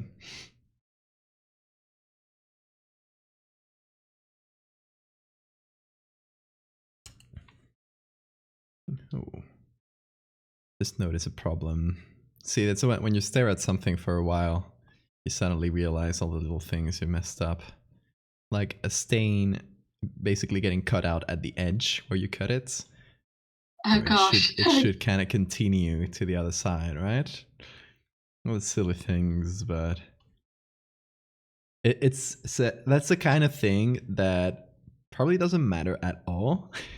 Like, probably nobody's ever gonna notice. But when I notice it after it's done, I'll hit my head over and over, like, how did I notice it while I was making it? No, it's like when you post it, it's like, oh my god, you immediately find like a problem immediately after you've posted. I was like, why did I not see that? Oh Oh my god. yeah. Oh, it's like, oh, God's sake, it's out there in the world now. Everyone's going to see the mistake. But the funny, it's just weird. Like, 'cause I look, it's weird because you see things that when you create the piece, you can see Hmm. the mistakes, but then you know it's a weird perspective to be in because it's yeah. I've thought about the whole perspective thing about art and Hmm. who and the people making it and the people who view it Yeah. and what is considered a mistake and what isn't. Like it's just Yeah, most people strange. in real life don't care about this sort of little thing. They won't look at these little mistakes. And as the artist, it's like I've got it's to get it it's right. annoying, especially when it's already out there, because if it hasn't been posted anywhere yet, it's not public. You just go back and fix it, and it takes a second, right? It's most annoying when it just takes a second to fix. It's not like, oh, okay, the perspective was a little bit off, but I would have to redraw that whole arm or whatever, that kind of thing. If it's just this one line that's in the wrong place, and you're like, oh, if I could just go there and erase it, right? That kind of. Yeah. But people won't look at that line.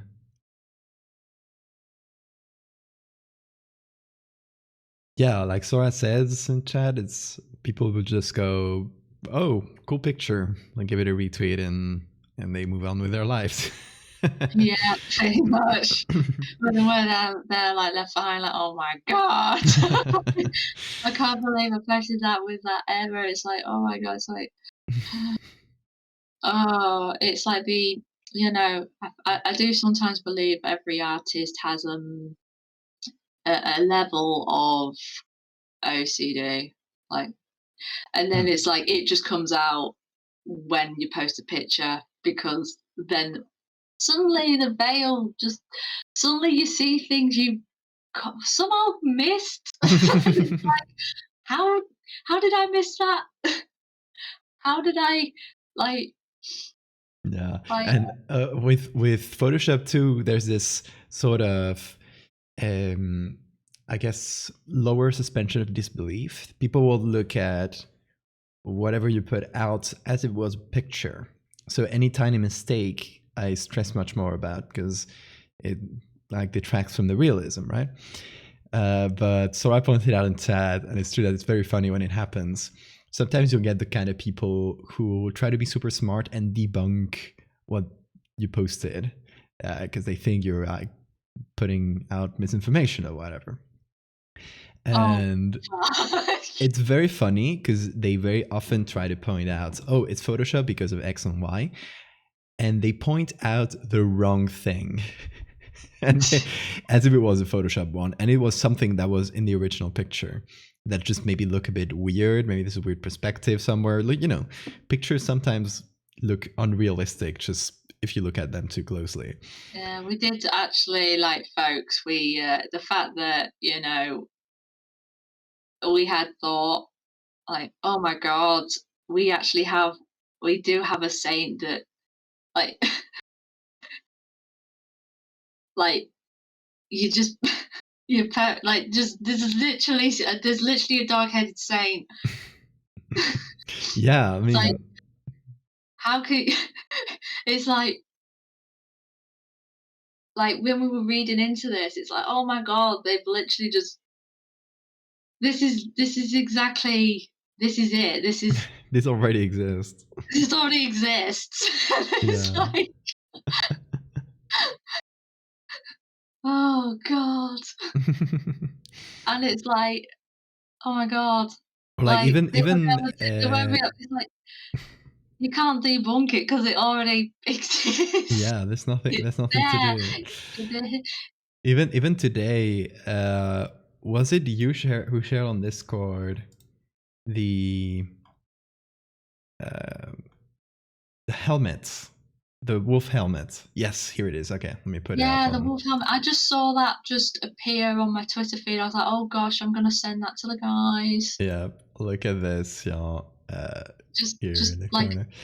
It is an it's like, actual 6th century BC wolf helmet, oh, and it's so great, it's isn't it? it's so good.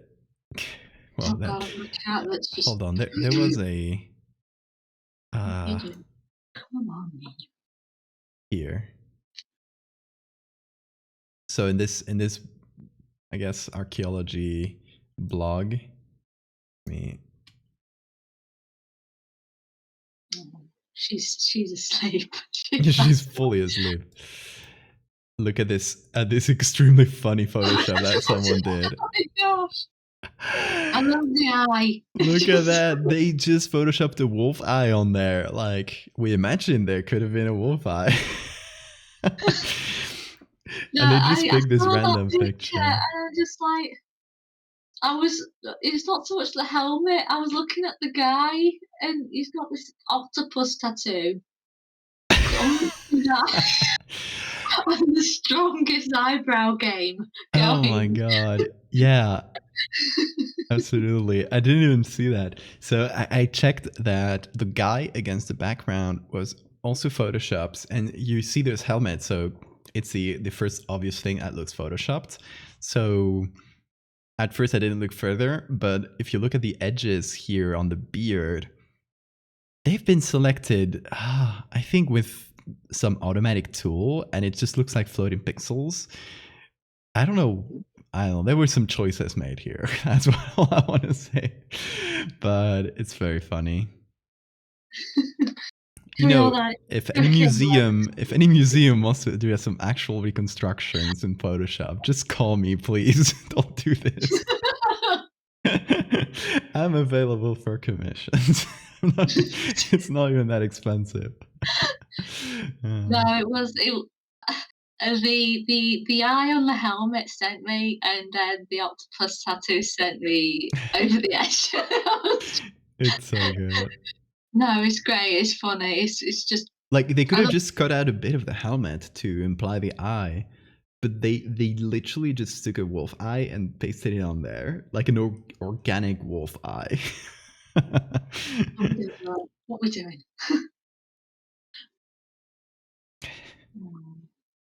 It's hard work being a cat.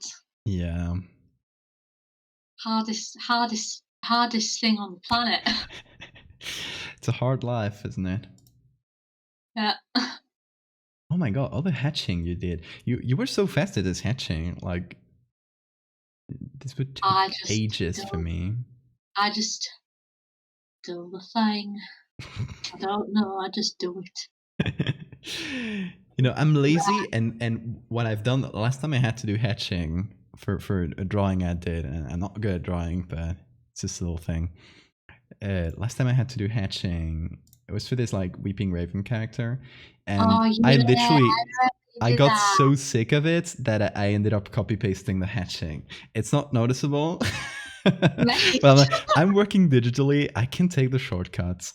If it's gonna allow me to finish this instead of like leaving it undone forever. I want to create, but I want to create it now. Exactly. Right now, immediately. Like, it was supposed to be this just little thing to practice some drawing, because I never draw. No, I love it. I love it. I love it. I love Here it. it is, and this all this little hatching. There's a lot of copy pasting down there. But don't tell anyone. Don't break the Don't say illusion. yourself. Just Tell love. everyone. Actually, if you see it, tell everyone that it's all hand hatched. Tell everyone it's traditional. Just pencil and paper. Like Sora says, work smart, not hard. Exactly. Yeah. Yeah, it's unfortunately I do work hard, I think, because I You work hard. Look at all that I do not hatching. work smart. I really don't. Um, I draw for the comic work I do. Hmm. I draw the same picture. I draw the same page. So I digitally Hmm. draw the layout, Hmm. then I print out it on sheet paper, and then I pencil it on a light board on watercolor, like high quality watercolor paper, and then I ink that, and then I scan it in, Oh my and then I god. color it. And I'm like, I'm How long drawing. does it take you to do one page? That's a lot of work. No, I mean, right, okay, so I inked. It took me. Bear in mind, life interrupts me sometimes. Hmm. Um, I had to pencil 8 pages the other week, which I did in a week, and then it took me 3 days to ink those 8, and then it took me about 4 days to colour all of them. Bearing in mind I mean, that but you're fast considering. Like, that's 8 pages. That's a lot of art. I've got so many boxes. Yeah, so I mean, digital is convenient for I can get a layout done Hmm. relatively quickly, and it can be changed um, to suit. Yeah, you can like I mean, thumbnail things quicker, right? You can. yeah, yeah. And honestly, how I work with my writer, Hmm. uh, it's very kind of organic. So, like literally, he sent me uh, almost a Marvel style script Of like the whole thing. of literally all these 8 pages, and he literally Hmm. basically told me basically what was going on in each page. And I choreographed. I was basically left to choreograph the entire thing, which I Hmm. did. I managed to do it. Um, and like I can't wait for you guys to see it eventually. But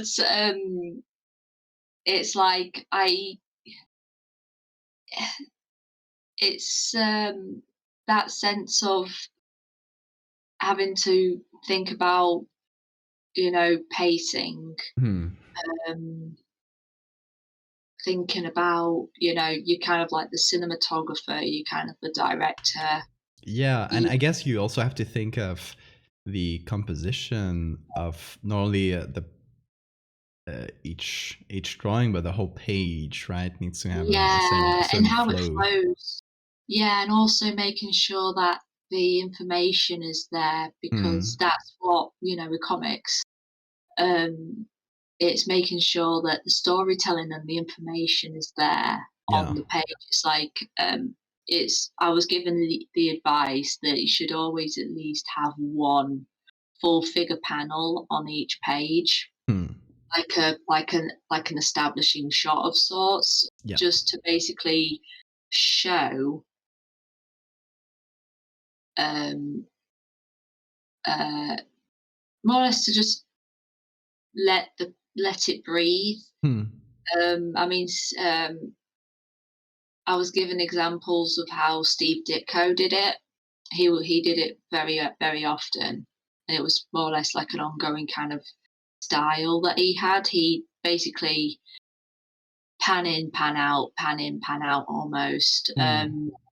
Like with the Doctor Strange comics, he very much so this. Um,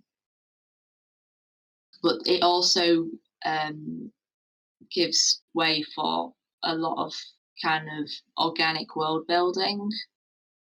So, because it's very easy to fall into the talking heads Yeah. layout. Yeah. And if you do, so you do the world building. You coordinate that with the writer. Do you come up with some stuff on your own, like with the Uh, visual world building of things? Or uh, as it stands with Ask for Mercy, it was kind of a joint. It was a joint thing, hmm. uh,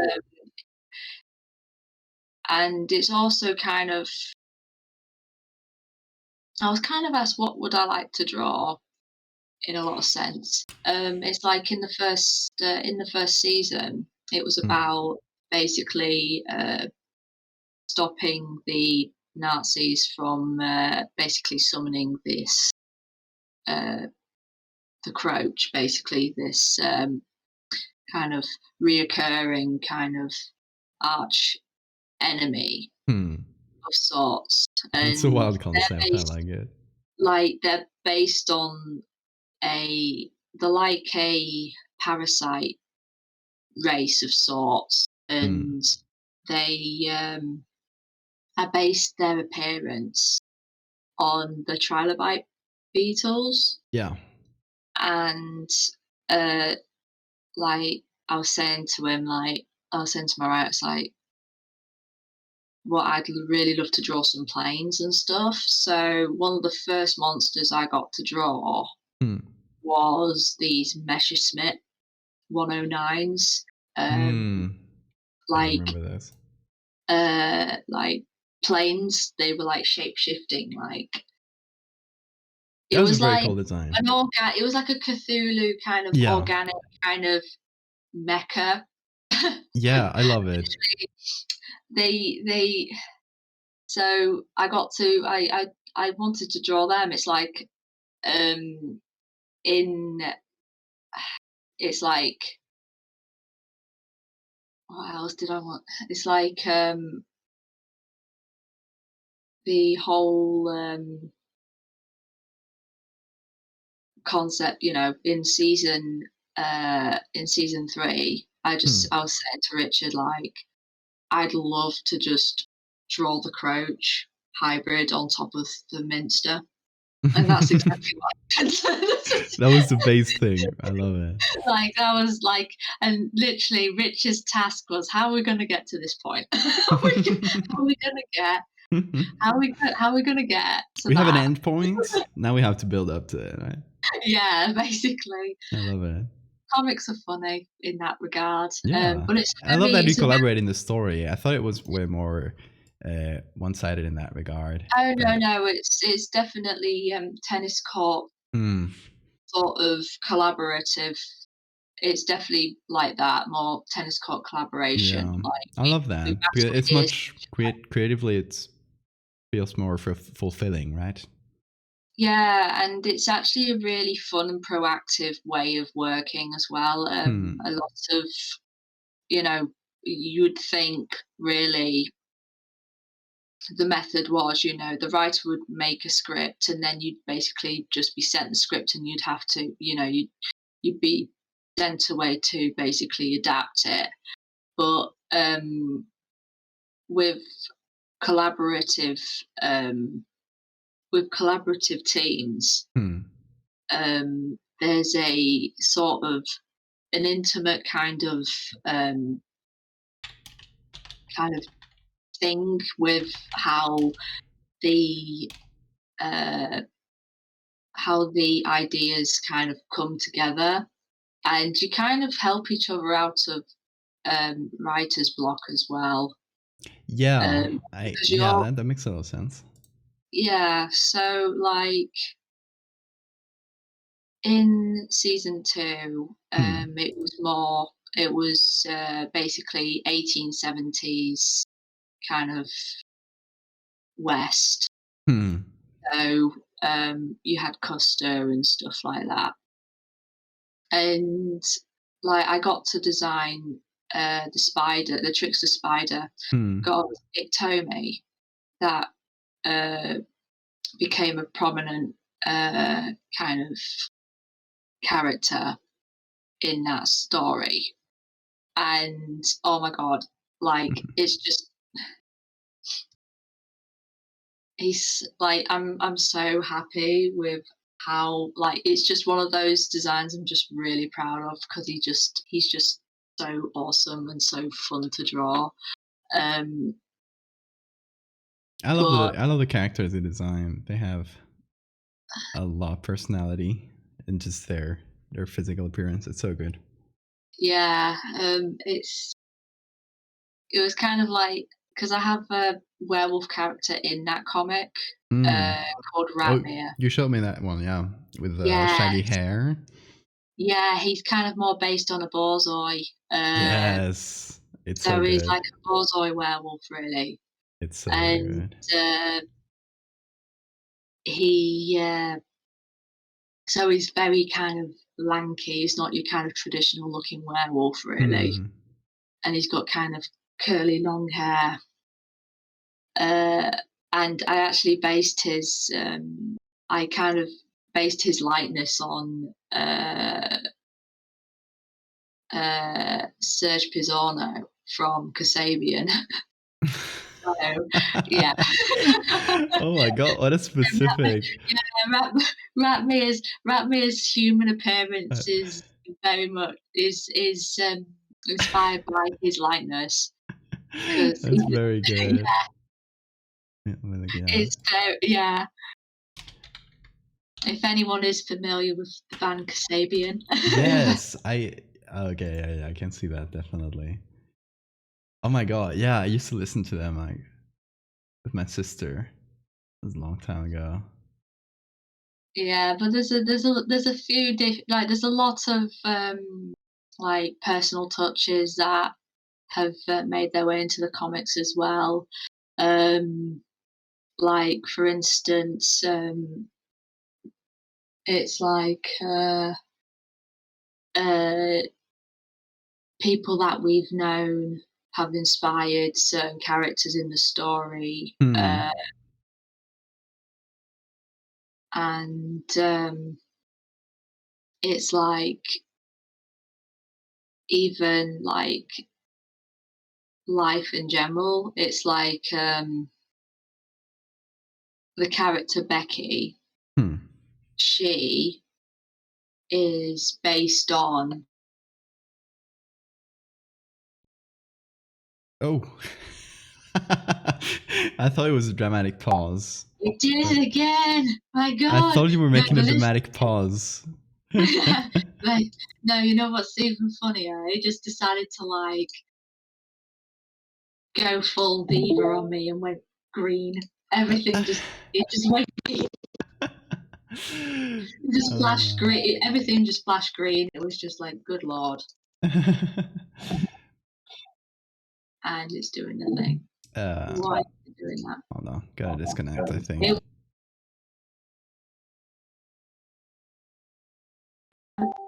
Okay, we're good. Willow, Kenny, Puffle, Sniggle, Snaggle, Snuffle, There we Kenny go. Wuff, Kenny Puff, Kenny Wuffle Puff. We're good. so, We're good. Becky Hmm.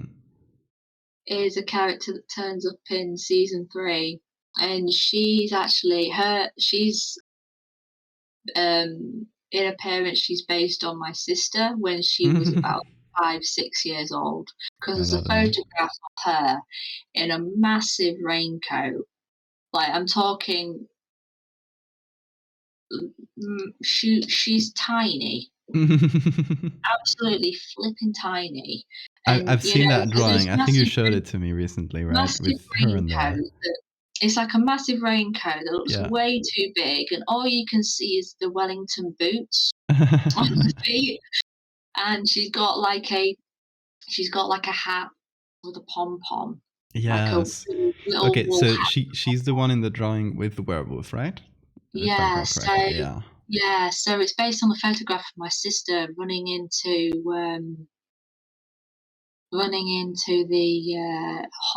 corridor coming in from walking, Mhm. because we went on walks, with our grandparents with the Yorkshire Terriers that they had, Mhm. and, it was a really cold, wet, foggy day, and there's my sister in this this really oversized coat, bearing in mind she's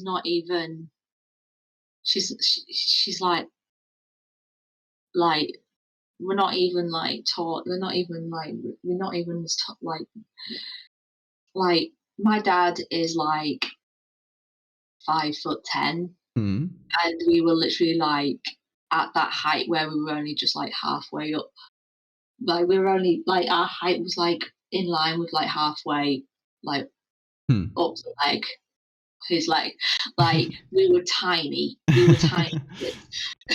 And um it's so funny because she's just got the rosy cheeks and she's there like beaming, and it's like, It's good yeah, I was like, inspiration, your yeah, character. I'm gonna base Becky off my sister at that age, like, yeah. So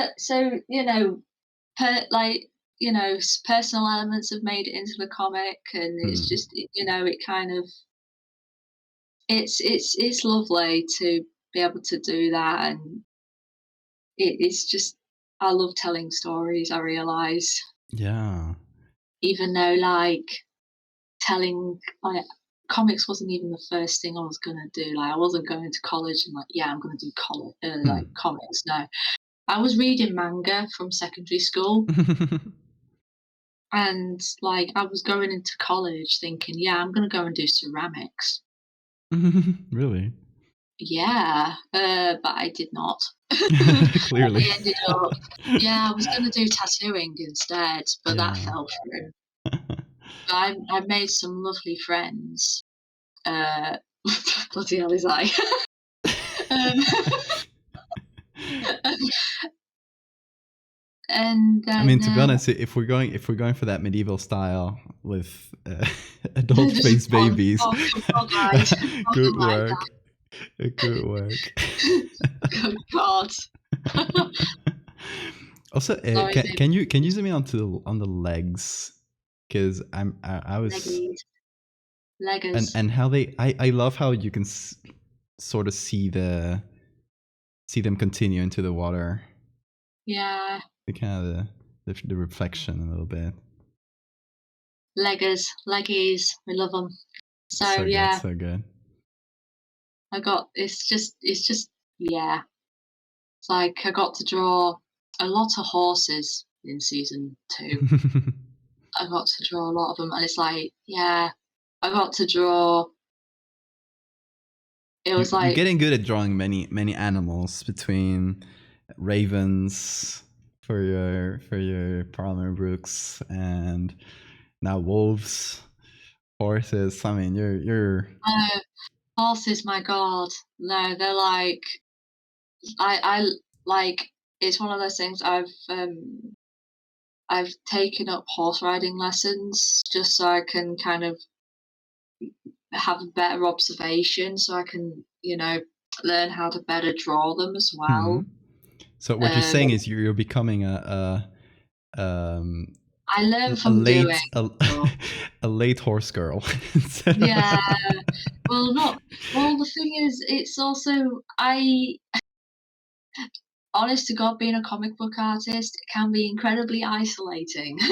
yeah, And, being able to get out is an incredibly hard thing to do when you're trying to basically separate yourself from work sometimes. So having that's very fair.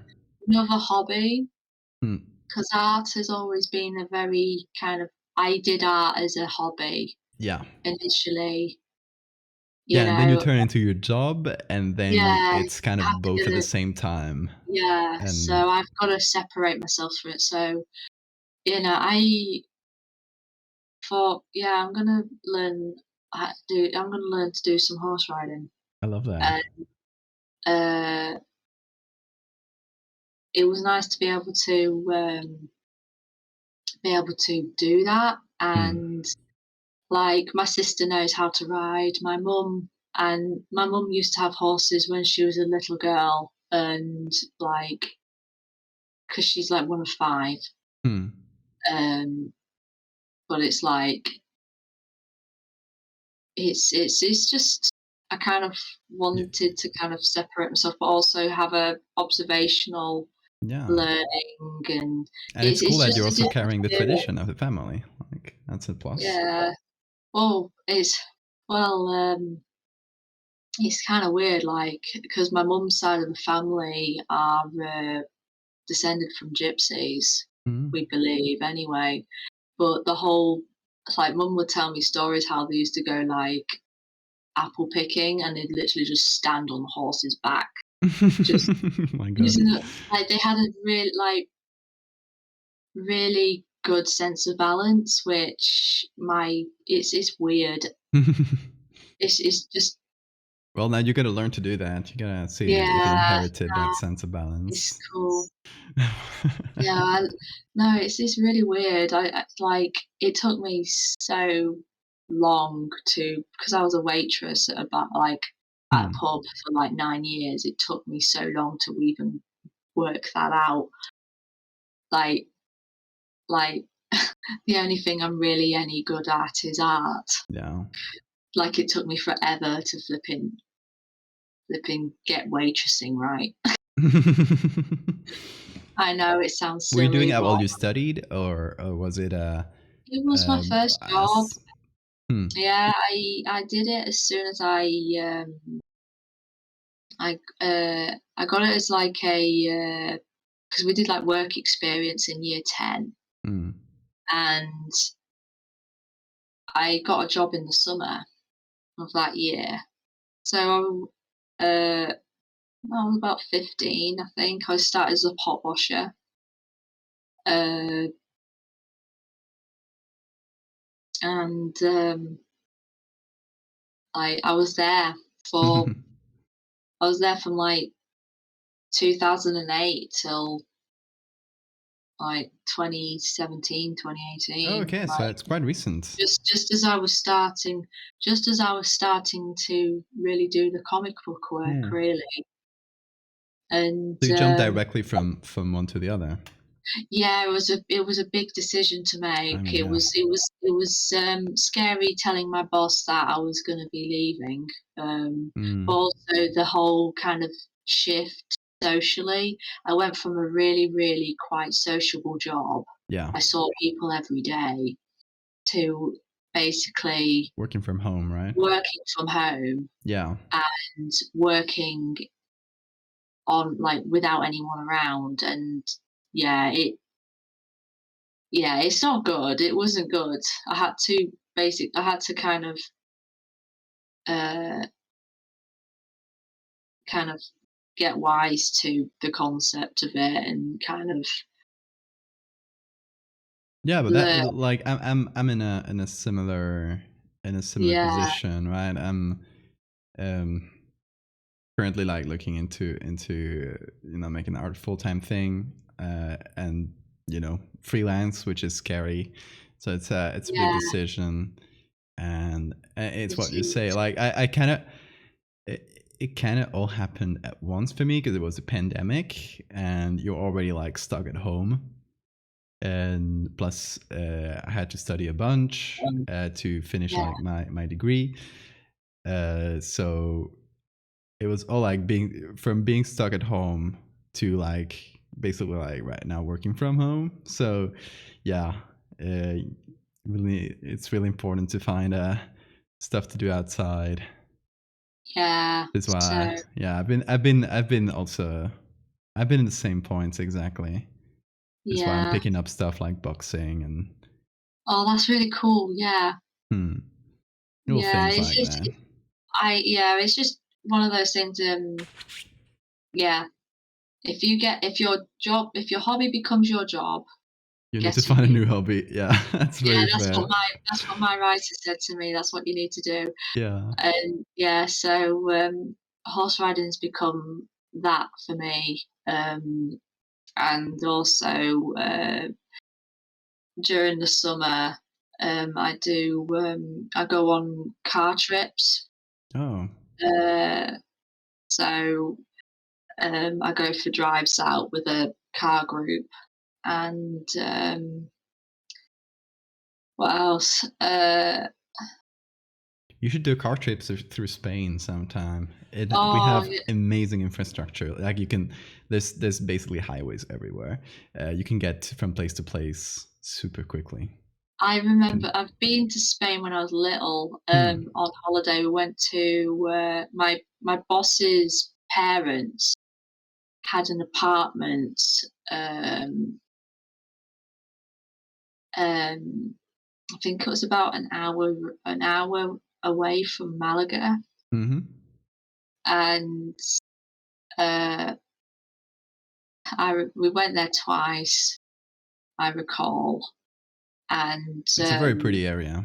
yeah, I just remember, like, obviously the town was there before the motorways, because the motorway was literally built going right over the top of it. Hmm. It was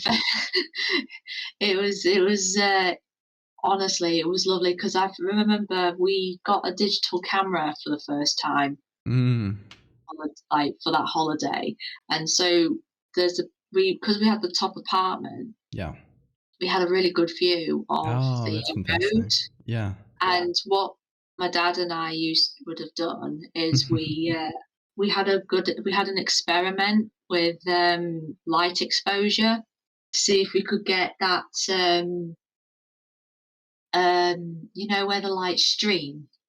Oh, long exposure. Yeah. When Yeah, you get it at yeah, night and it feels like it's a stream of light. Yeah. yeah. We had a go at trying to do that because we had a roundabout as well, Yeah. just outside as well. So we had a go at that, and yeah, it was so, like, it was really awesome. It was just really awesome. My sister got heat stroke on that. Bless her. Yeah. Yeah, And that's a real danger in my southern Spain. my legs got eaten alive by like, I Oh had, yeah, yeah, yeah. like, those whatever they were literally, like, all over my legs, like, just bite marks, like, flipping, oh, I don't even know, just obviously they thought I was tasty, and they It's yeah. Oh my god. Yeah, I remember going to the south in general. I don't know what kind of mosquitoes they got down there, but or it's just my body's not used to them. But I get like enormous bite marks too. It's the worst. But it's a very pretty area. I went there last year for a long trip to basically like Seville, and the yeah. and that whole area. But yeah, the northern Spain is much like it's a kind of terrain you'll be way more used to. I think it's very green. A lot of people see pictures of it and think it's Ireland or something like that. But and the thing is, it's very rainy, so you pretty much only go there in the summer Oh, when I it's not don't mind raining. rain. I don't mind rain. But northern Spain is Oh, beautiful. If you ever come by, I'll give you a tour. It's definitely, that'd be cool. if I'm over there, because I don't know, I might be in the completely opposite side of Spain in a few months, since I don't know. Yeah, it depends on some uh, medical residency placements for my partner. So we'll Oh, see. I might even be in the Canary Islands for all oh, I know. no way. My first holiday was in Fuerteventura, and Oh, it's beautiful. yeah, we stayed in Coralejo for like 2 weeks, and like this is before tourism really took off over there. So Hmm.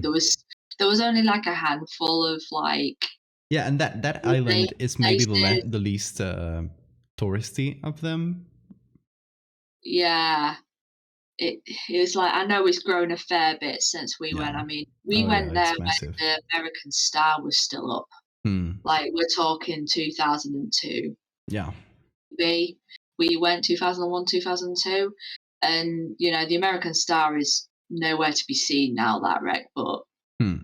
it's completely gone, claimed by the sea. But yeah, because it completely collapsed. I think in Hmm. 2012. I think it did. But I remember that. yeah, the yeah, it was very memorable. I remember how flipping windy it was when we went, Oh my and the god, yeah. flipping beach. And the But you dunes, got like that, you could like after the beach, it just went on like a desert. yeah, that's what got me was the fact that you had the road, and Hmm. then you parked up at a little car park on the side of the road, but you literally had to walk through a freaking desert to get to Yeah. the sea. And the Yeah. thing is, your legs were getting flipping sandblasted. Oh my god. Yeah, I remember that. I You're actually. trying to get, Uh, when you're trying to flipping walk. It's like I was literally like in pain walking back to the car. oh my god. I Like had the how exact same experience. I have some pictures. Like they're a bit over there, so I won't get them. But I have some pictures of me as a kid in the dunes there with I don't know what that choice was, but I had extremely long hair back then. It was very funny, and it was like floating in the wind. dramatic. I love it. I love the Very sound of it. dramatic. uh, but yeah, how's the drawing going? Let me see. I think it's going okay. What do you think? That's beautiful. Doing a thing. Doing a thing. This this cat is conked. yeah, it definitely She is. is absolutely conked out, man. Yeah, but we've been going for pretty much 5 hours now. Do you think we should call Have it? we? Yeah. My God, really? That's the long. I think I've only ever done. I think I did a stream for like maybe 4 hours once, but I've That's still never quite really long. ever gone over. I've never gone over um For me, it's like three really easy hours. to go over time with streams because I just like I don't know I get lost in the sauce. Yeah, I I think you start making definitely art got. and I really and you're chatting with people on in the And we chat got and lost in the sauce. Oh, it we, was very good sauce. we do. I've not heard that for a long time. That it's lost a in really the good sauce. expression. but yeah, we have three finished things. I mean, you might have to uh, like we might have to put some textures on yours and figure out something, but otherwise, that's like pretty much all the work done. I hope the Oh, sauce is werewolf fur free. That's not a guarantee, sorry. It's very hairy beasts here. yeah. But yeah, Carrying an extremely heavy Jesus. exactly. Yeah, we've done Yeah. three art pieces of the same thing. It'll be good because it'll allow us to. We'll have to figure out like how to post them. Maybe we can like intersperse them, kind of like we've done with the rest of the series, where we one puts it as a tweet, the next one quote tweets it, so you can kind of go back through the quotes and follow the story backwards. I think Oh that might be gosh. a good way of doing it. We'll figure it out. We'll talk about it. Yeah. So that's the least of it. And we already have the lore. Like we've talked about a bunch of the lore. It's all about putting it on paper. I think Yeah. it's pretty much covered. And what I'd love to do, depending on which artists like jump into it, is do more myths like this. Kind of go into. We've done some Christian myths. Maybe do some pre-Christian things, like or I think we've talked about it. Like there's an Egyptian god that's a wolf. It's not the jackal, not Nubis, but another one. That's a wolf, more specifically. There's a Celtic god that's wolf-like. There's I don't know. There's probably that. There's some Japanese stuff as well, which would be fun to tackle. Like, there's so many cool things we could do. Yeah, it's like there's a it's like you got the black dog of the moors as well. I think it's called the bagast or something like that. It's Yeah. that one's I don't know how to write that's it, but yeah, and then you've got the is it the French? Got the French one as well. The French. Oh yes, the Beast of Gévaudan.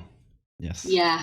That is more like to tackle more of a modern thing, because that's I believe 18th century, might be 19th. Yeah. But it's such a cool story. David had this idea of doing like a series of characters based around that era, and he did a bunch of like beautiful sketches that kind of went nowhere, because David likes to do like a million things super fast, and sometimes he ends up forgetting about the things he's done. So we might have to remind him. Hey, you did this. You remember when you did this? I'll show them to you later, because they're like buried deep into the archives of of that werewolf chat. Lord. But yeah, should we call it then? Yeah. Willow is so sleepy. She is, bless her heart. Yes. Fucking, she's so conked out. No, yeah. Whoa, flipping it. Yes.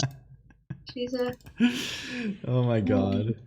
Yeah, this cat is for real.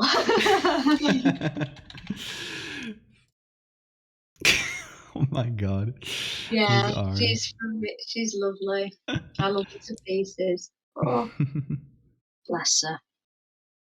Alrighty then. Sora also says the Lobison, yes, which is from I believe some Caribbean country. I don't recall which one, but it's also a werewolf myth that might have some pre-Hispanic origins. It has some cool stuff. And yes, everyone's saying they love Willow. So hey, everyone loves Willow. You tell Willow for us. They all love you, Willow. I think she already knows, to be honest. But yes, they love you, Willow. Big fluffy fluff bag.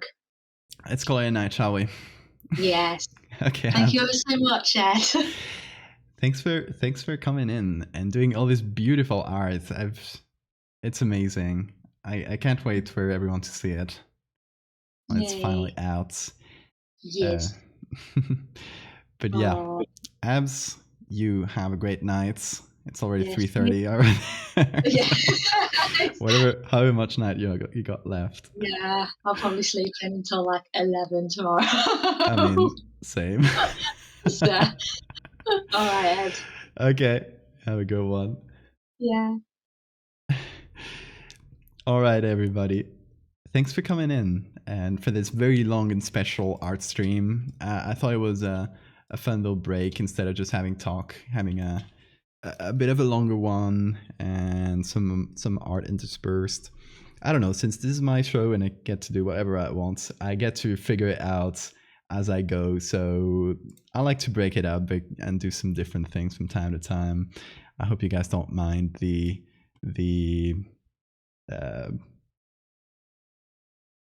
how different it is sometimes, but you know, I think it's fun.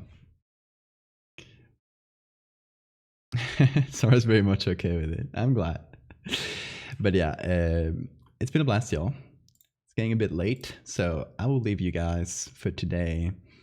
I hope everyone has a great night or time zone, wherever you are. I will see you tomorrow for a regular art stream. I still don't know exactly what I'll do, but we'll see. And then, as usual, Wednesday and Friday. And I still don't know who's going to come to the next show, to the next House of Horrors. I have a few people that I've been thinking about, but I still haven't asked anybody. So we'll see. I'll let you guys know as we go. You'll probably hear about it in the next few streams. So yeah, thank you guys. I will see you tomorrow.